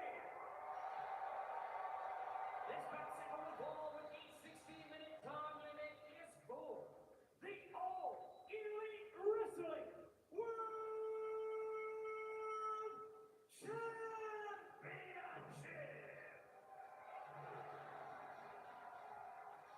Introducing the challenger. He is a former Ring of Honor World Champion, World Television Champion, and Pure Champion. He is a two-time TNT Champion, a former AEW World Champion, and one-third of your reigning AEW World Trios Champions from Huntington Beach, California.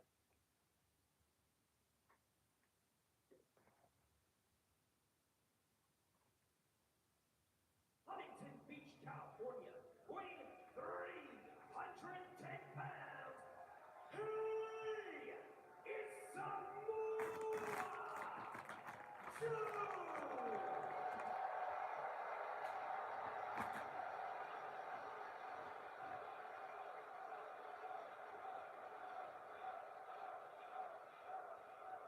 And his opponent, from Aaron's Creek, Virginia, weighing 229 pounds, he is a two-time Ring of Honor World Six-Man Tag Team Champion, a former AEW World Tag Team Champion, the winner of the 2025 Owen Hart Foundation Tournament, and for the second time in his career, he is your reigning and defending All Elite Wrestling World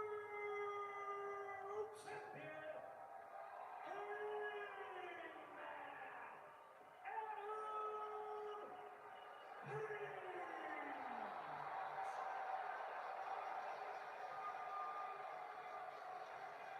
fellas, you were both here to see the first title reign of Adam Page.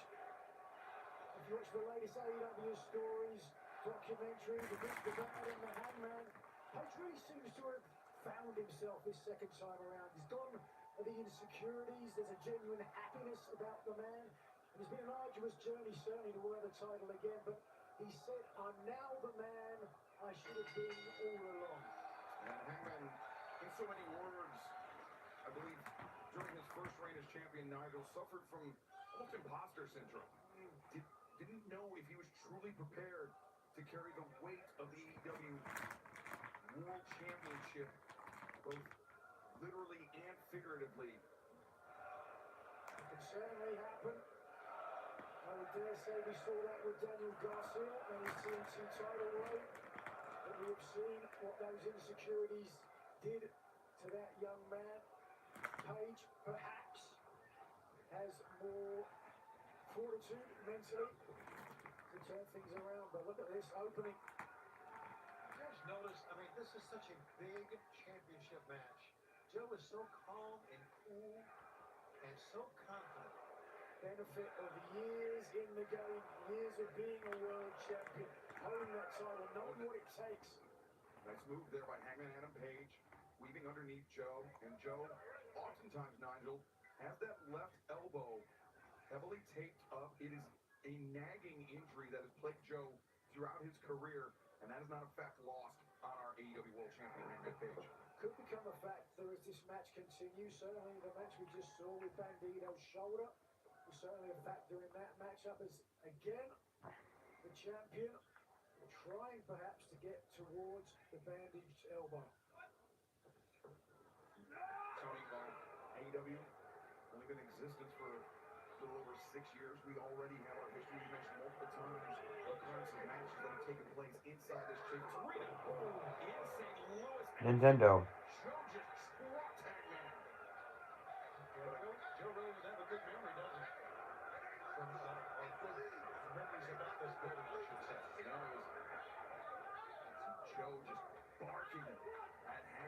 once again trying to undermine the champion's confidence. And if this were the first reign of Hangman, I think Joe would have a much easier time. But Hangman, as you mentioned, Nigel has steeled himself. But yeah, Tony, to the point we're both trying to make, it was Dynasty last year where Samoa Joe was dethroned for the AEW World Championship in this very arena. Oh, wow! Taking a page out of Joe's book with that leg lariat, with that rolling kick. Really laying it on into the former AEW World Champion. Joe looking to follow up here. Hangman elevates over Joe, sends Hangman to the outside.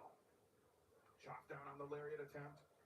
And now Hangman seems to be concentrating his attack on that left arm. And, oh, I mean, Paul Turner giving the 5 count to Hangman Adam Page. And that very nearly, Nigel, that could have separated the bicep, popped the bicep right off the bone of Samoa Joe. Yeah, the arm bar there, not from the ideal position for Hangman, not able to get the full extension.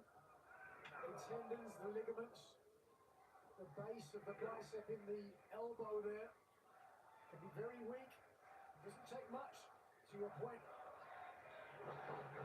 That rolling barrel kick. Champion had it scouted. Drop kick on Kurt in the ropes. And Hangman moving with urgency, but not really thinking about the ring positioning. Perhaps that's a sign of frustration there. Perhaps there is something to that imposter syndrome still there. I don't know. This is very different Adam Page, the first man who won the title. You noticed Hangman trying to work out the kinks in that neck and shoulder. That is, speaking of nagging injuries, and Joe just whacked him out the back elbow. One thing that Hangman realized who he's fighting here. That take on that left trap around the neck, a lingering injury that he suffered, Hangman Adam Page suffered at the hands of Kyle Fletcher, being driven through the table last month. All out, as I mentioned earlier, the TNC champion, AEW World Champion, left it all in the middle of the ring. Both men exhausted afterwards. I can tell you from personal experience, Excalibur, I'm sure you get the same injuries.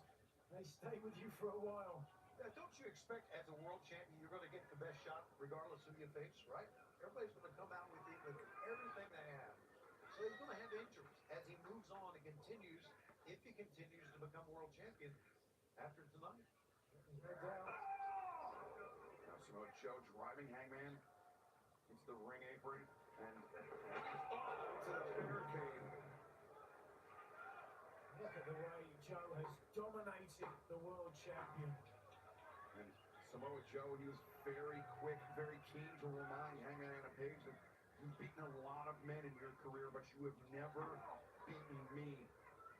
And I know you spend more than your fair share of time inside the ring with this Samoan Colossus. And I can still feel the bumps, the bruises. That rolling barrel kick that the champion was just able to avoid there. Good 2 or 3 weeks I wasn't able to walk after he hit me with that. This man is just an incredible phenomenon when it comes to offense. Slow and methodical, but short, fast bursts of energy. Absolutely devastating. And the impeccable timing. Oh, and Hangman! Oh, impeccable timing. He's just rattled Samoa Joe. That bounding lariat off the middle rope, and now Whoa. throwing his body, but Joe still stayed on his feet. Hangman's got a little bit of blood coming down through his mouth. I think it's when he got that kick. Whoa. Gotta be careful. Page was thinking of a moonsault. Watch out. But Samoa Joe changing his position, confounding the champion up on the turnbuckles.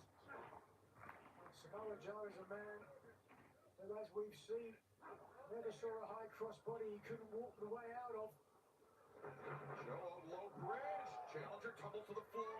Here he goes. Page, you better make sure he doesn't walk away from this. He does. Moonsault, Hangman. Oh my God. Hangman, I think he might have rolled through. I didn't quite catch it.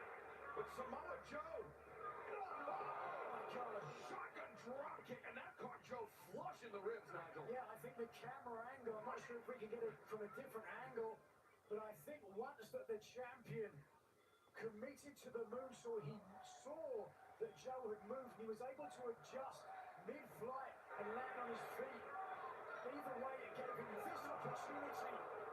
The missile dropkick taking down the challenger. And in turn, I thought it caught Joe flush on the ribs, but it actually caught Joe on the elbow in the ribs, that taped up elbow. Absolutely. So the pinpoint was great there.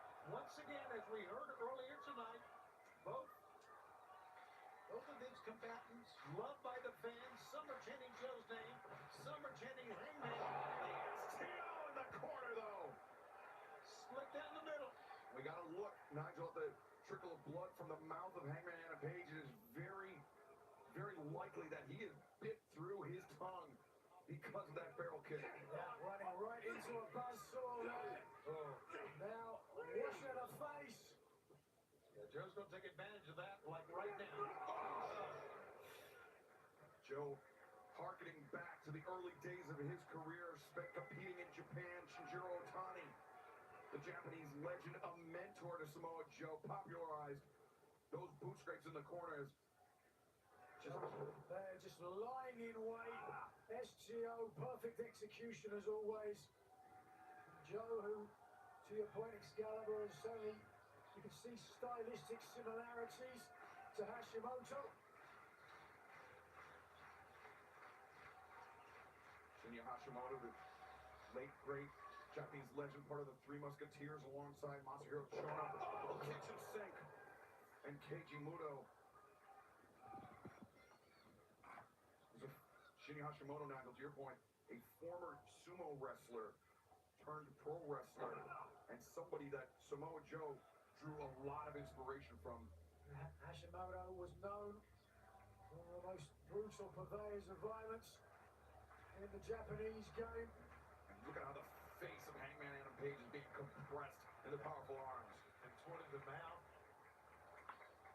Hangman trying to call the fans to help him out, but there's a lot of Joe fans here as well, as we mentioned. Joe, Manhattan drop on the move. And the high boot connects with the face, and now Joe. And we see the explosion of speed that you alluded to earlier, Nigel. Hits. The senton, the cover. No. Bit of a lackadaisical cover in the sense that he hooked the leg but didn't put it far enough across the shoulders. Yeah, he thought it was over. He had a real big smile on his face. I don't know if he thought it was over. I think maybe more it was the psychological test for Hangman Adam Page. Joe landed on him with the senton. He's like, you think you're champion, Hangman? Kick out of this one. Yeah, I think Joe knew it wasn't over. A way to make a statement, perhaps, with the way he covered him. He realised, you can say that to your opponent. You can say that, and they'll feel that. Like, this guy thinks he's got the beating of me. And that might be what has fired up Hangman Adam Page here. What a cover! And Hangman, the narrow escape. And what a great sense of timing by Joe to get that power slam off the ropes. Played him Perfectly. Keeps going back to his wheelhouse, to his bag of tricks. Just as effective as when he first won and wore the Ring of Honor World title. Samoa Joe, very calm and collected approach to this match, Nigel. If he is at all thinking about the fact that the Hurt Syndicate became #1 contenders for the AEW World Trios Championship earlier this night, he's showing no signs of it. No question about where Joe's mind is. Talking down to Page. Wanting Page to earn it, to prove that he is a credible world champion. Look at the look in the eyes of Page, though. He is absorbing those blows that you know from Joe. The Hangman showing off his granite chin. Absorbing the contact now, exchanging fire, center of the ring. Chop for chop, champion and challenger. Challenger, though, is not reeling from those chops. Oh, there he goes. Hangman raises up his hand, but lets himself open. Oh, Enzuigiri. The move that Joe likes to use. Joe, the waistline gets his hip. Oh, Hangman. He flipped through, ducks underneath. Now Hangman, strong driver. Very awkward landing. Page now finding his second wind. They're starting to get behind the champion, but look at Joe, electing to go to the apron. And does he want to go to the top? What's he doing Now, here? I think he's trying to bait Hangman to the outside. Joe has something in mind. It's a good call, I think. A couple of times we've seen Joe lying in wait in this match. Or maybe he doesn't.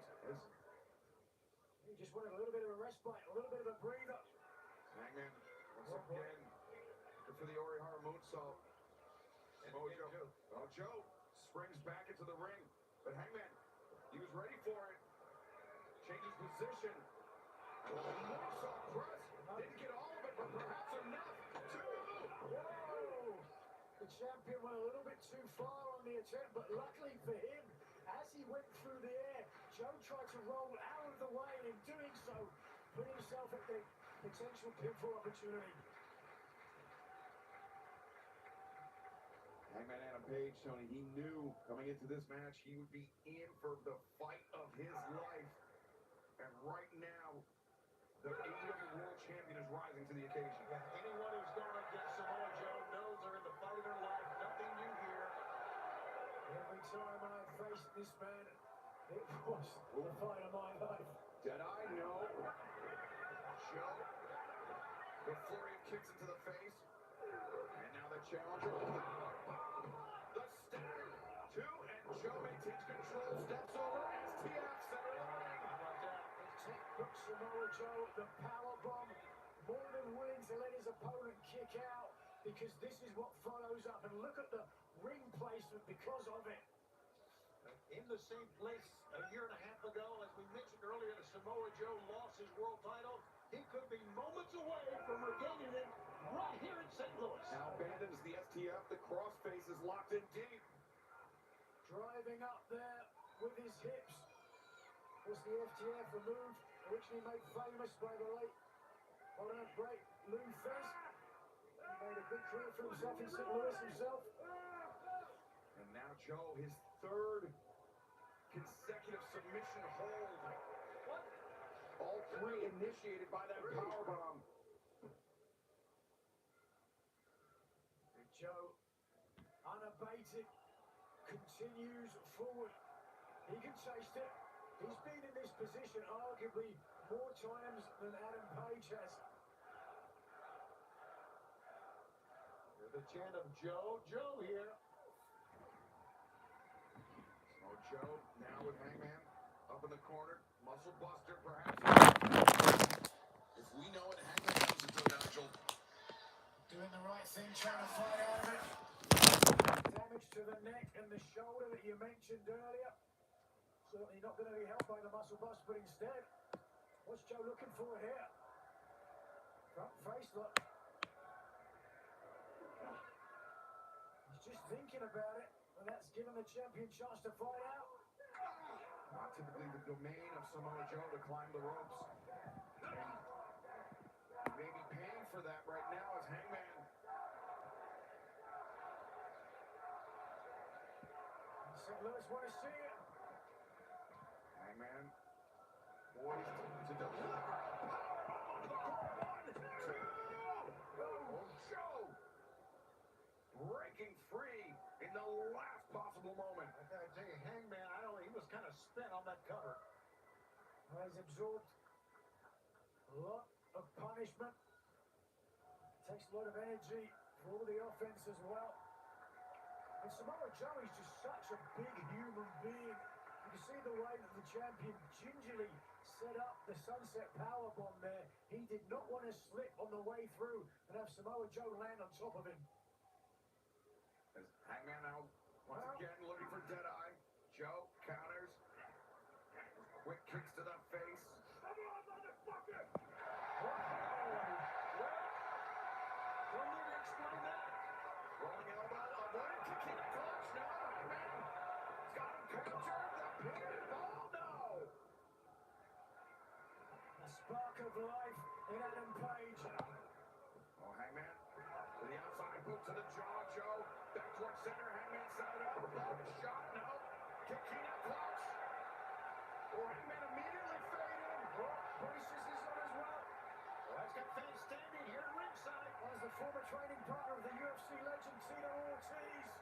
His clutch is in tight and deep. Look at Joe clinging on to the champion. The eyes, the face. Across the carotid artery. Is Page going out? Yeah, the eyes are closed. Yeah, the hand is going limp. Will we see Samoa Joe capture the AEW World Championship for a second time? It's a hell of a fight. That Hangman's putting up. Freeing his lower limbs. And it is, yes, indeed, that leg that makes the run. Wow. Makes it to the rope to force the break. But what depleted state is our champion in?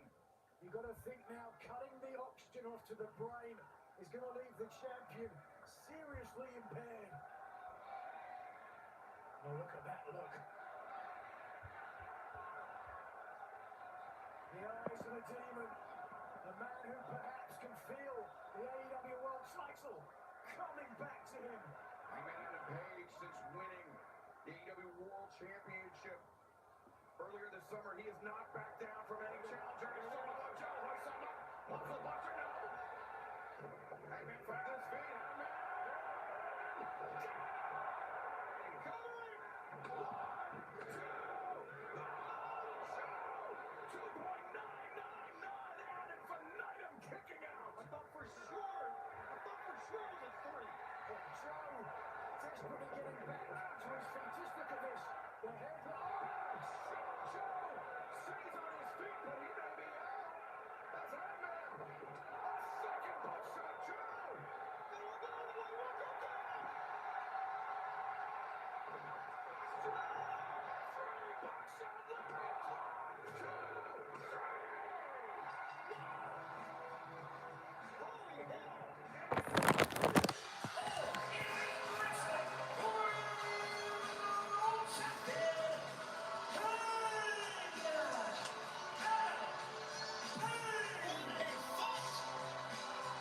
Samoa Joe said you. He has now.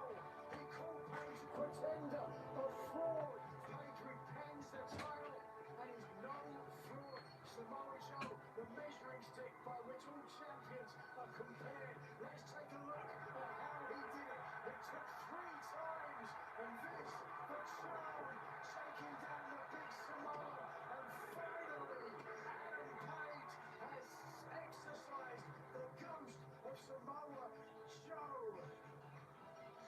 Hangman Adam Page. Not 1 ounce of back down, of quit in this cowboy. Hangman Adam Page defeats Samoa Joe. What a run he's on, man. To remain AEW Men's World Champion.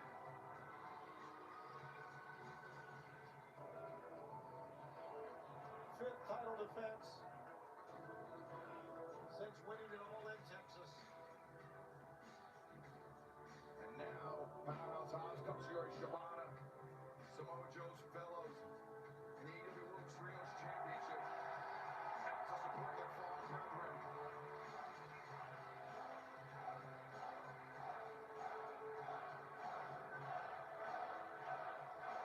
Listen to fans.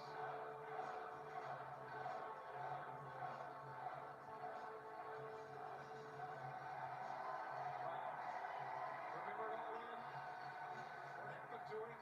Samoa Joe, the Ops, assisting Hangman Adam Page, defeating John Moxley with the Death Riders.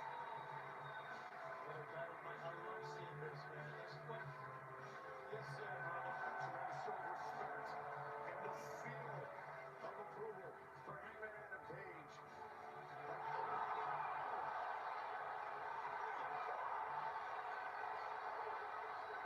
What are we witnessing? Did not earn the respect of Joe. He earned a beating by Joe. I can't believe it. Jerry Shibata, Powerhouse Hobbs, Yeah, you're being part of this.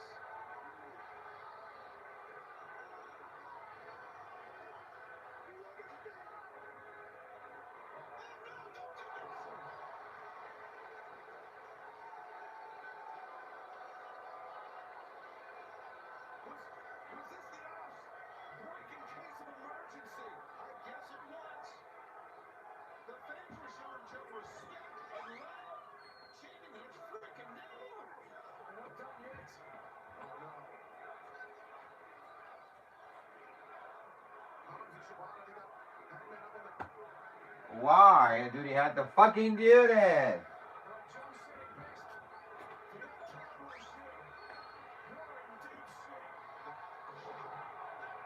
This is absolutely insane. At one time they were chanting his name, they're chanting something else right now. Nigel, that muscle buster.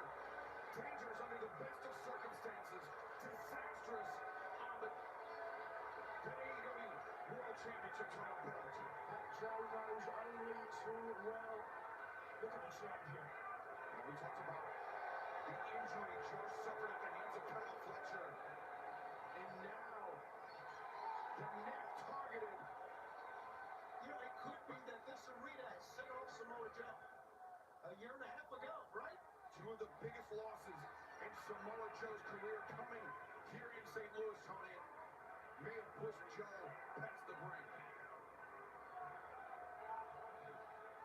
The medical team springing into action. I never thought we would see that type of behavior out of Havan Shibata. Matt Shibata, oh my gosh. Everybody's got a breaking point. As I mentioned, the history here in St. Louis for Samoa Joe, he just snapped. Hangman Adam Page being attended to by our ringside physicians. And scary moment here for the champion. We mentioned the damage done to his neck, not only in the weeks and months building up to this match, but you know, all that Hangman endured throughout this match at the hands of Samoa Joe. And it was an incredible match, and the Hangman thought he was having to prove to Joe and to everybody else that he was a credible and authentic world champion, but did not realize that this was going to be his reward for doing it. Well, and you know, Tony, I think Hangman Adam Page, he proved to the world that he was more than an equal to Samoa Joe here tonight, that he could defend his title against a former AEW World Champion, but no one, let alone Hangman, was prepared for what Joe and the Ops were going to do after the bell.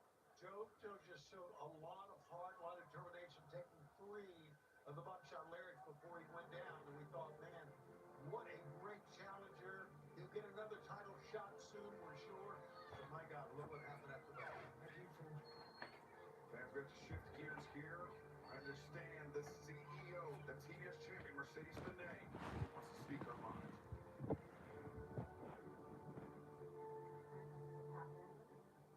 You want to ruin my historical night? My history-making night, becoming 11 belts? My name? You want to come out and disrespect me? Well, it's time for me to disrespect you. Chris, I've already beaten you twice in the past. And now, I'm going to come after what you love. Your women's championship. So, Chris, that whole here, your title is mine. Well, Mercedes Moné throwing out the challenge to Chris Statlander for the AEW Women's World Championship at Full Gear, presented by DC. We will have to keep an eye on this situation. We have one more match to come, but looking ahead to Wednesday, we know it was made official earlier tonight. The Hurt Syndicate, the top contenders for the AEW World Trios Championships, the Ops, after their disgusting actions here tonight, will have to put those titles on the line live on Dynamite this Wednesday night from San Antonio. Plus, the brackets will be revealed for the AEW Women's World Tag Team Championship Tournament live this Wednesday, 8/7 Central on TBS and HBO Max. Plus, Tony Khan has just made this next match official. It will be the Rainmaker, Kazuchika Okada, putting his AEW Unified Championship on the line against the man that pinned him tonight, Bandito. But coming up next, our final match of the evening. It will not be for the faint of heart. Darby Allin, Jon Moxley, I quit.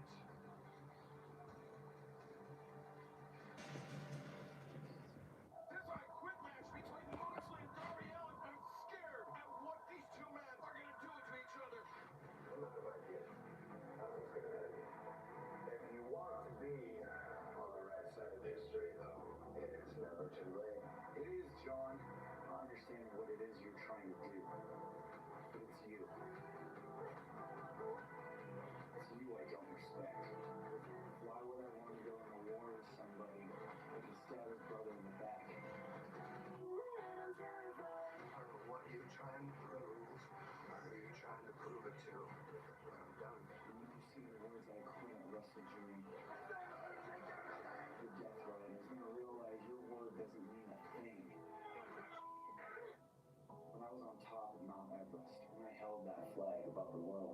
saw AEW represents freedom, and I'm gonna hang that flag in my house. But before I do, You have absolutely zero chance of doing what you're gonna need to do to win. John! When are you gonna realize I'm never gonna quit? The wrestle dream for the first time in your life. It's never too late, John. Say I quit. You are gonna say the words, I quit. It's main event time live in St. Louis. And for one final time tonight, let's throw it to the ring in the Dapper Yapper, Justin Roberts. It is now time for your main event. Opponents are putting each other through hell. This match can only end one way. By forcing your opponent to say the words, I quit.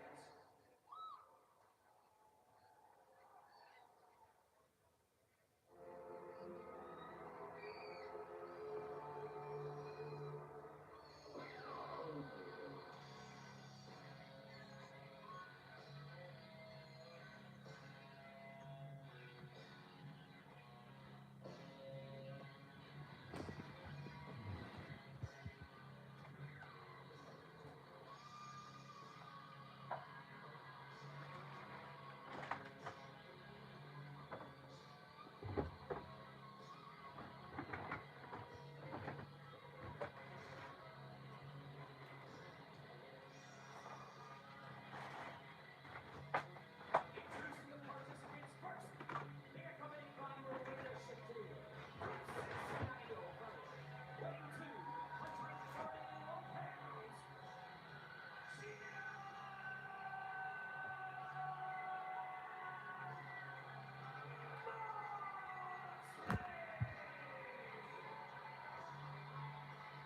Tony, palpable sense of tension, dread came over the crowd here in St. Louis when the realization set in that it was time for the I Quit match. The increasing, escalating levels of violence that John Moxley and Darby Allin have been willing to resort to over the last few months have really shadow on that match. I want to give you a couple of quotes that Darby had in Newsweek magazine this past week. Number one, there's been so much questions up and down for the last 6 years. Extreme is going to get insane. We expect that. He said, this is Darby Allin. What's completely normal to me, I guess, is crazy to everyone else. So I think something like this is pretty normal to Darby Allin. Insanity doesn't just run in his family, it positively gallops. Certainly, same thing true for John Moxley, who grew up the tough streets of Cincinnati. Vicious man with no compunction, who has vowed to smash in Darby Allin's face. This was a bit of a misnomer for Moxley and Allen, because forever loses whoever suffers the most ignominious defeat, forced to say I quit after enduring the unimaginable punishment it takes to do so. They're going to have nightmares for the rest of their lives.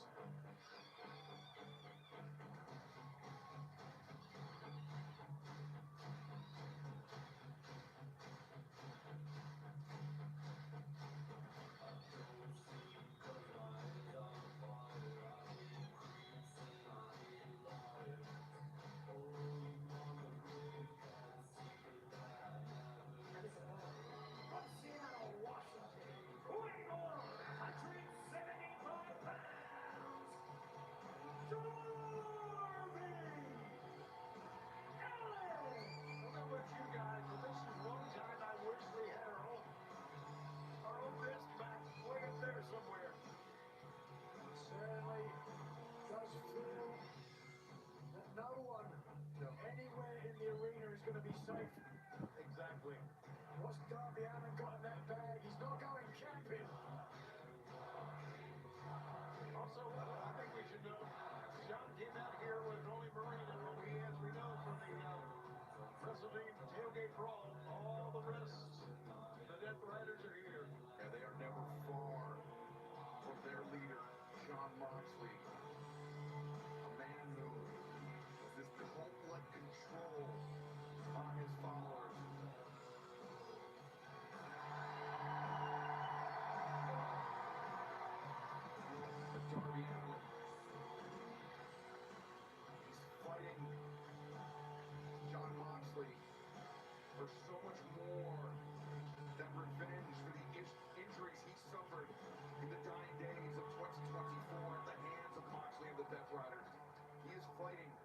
for what Jon Moxley did to AEW as AEW World Champion in Moxley's 4th reign.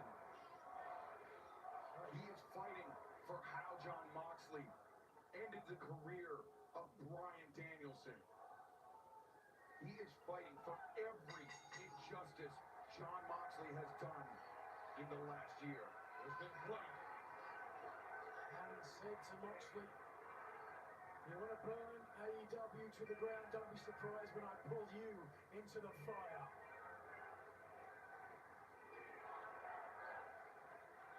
So it begins. Darby bringing that flag that he mentioned. He brought with him to the top of the world, to Mount Everest. He proudly raised that flag up. And he is reminding Jon Moxley of what Darby Allin is fighting for here tonight. Allen said AEW is about freedom.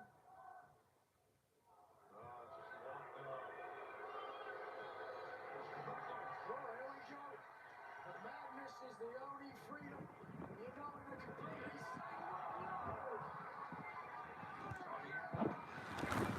Respect of Jon Moxley with the first violence of this match. Come on.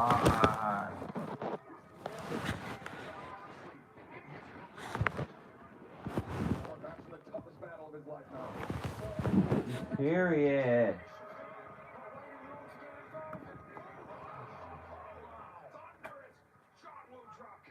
Distraction immediately given Moxley the chance to take the advantage. This past week on Dynamite, we thought we were going to see just a war of words, of face-to-face between Moxley and Allen, separated by...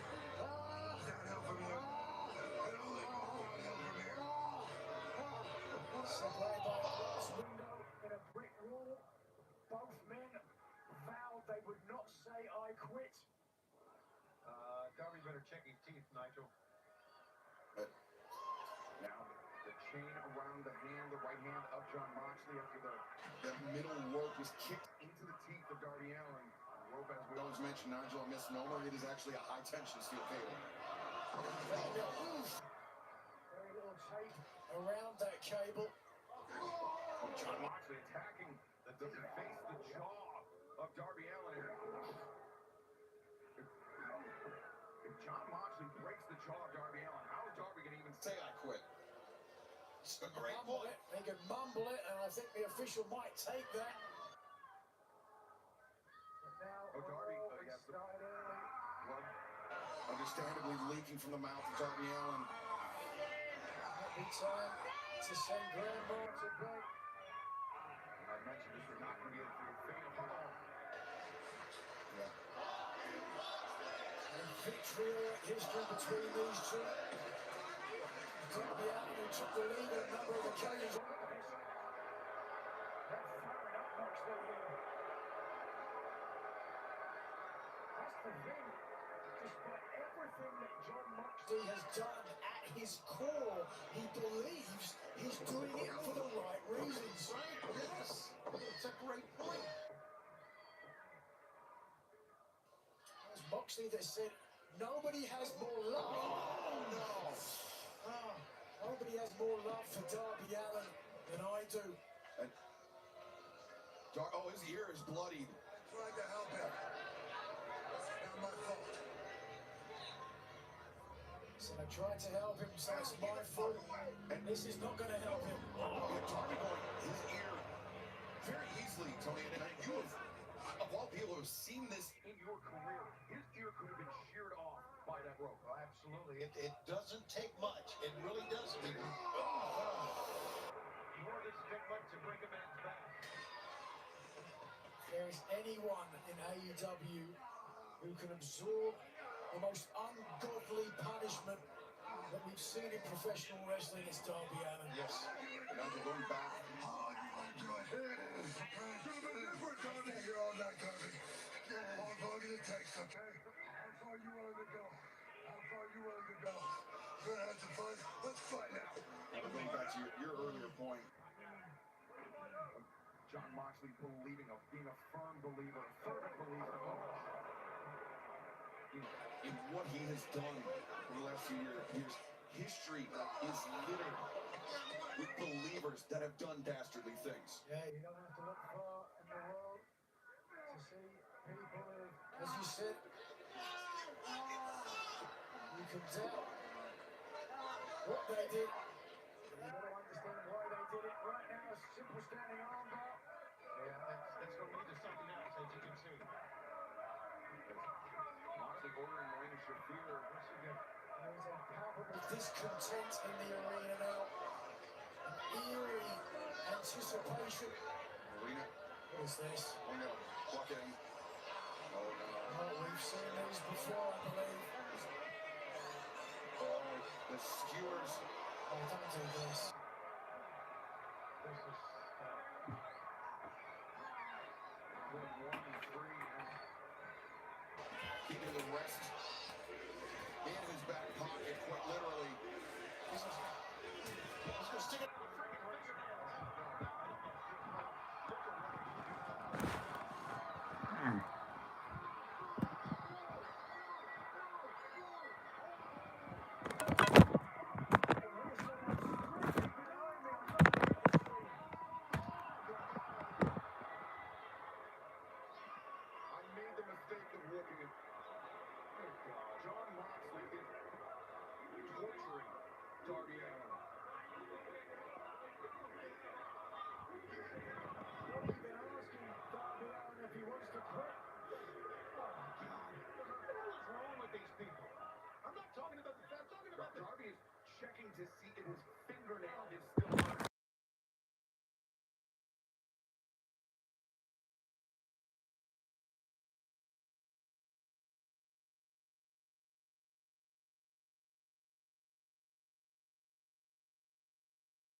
stream, hit the like button, subscribe button, notification, and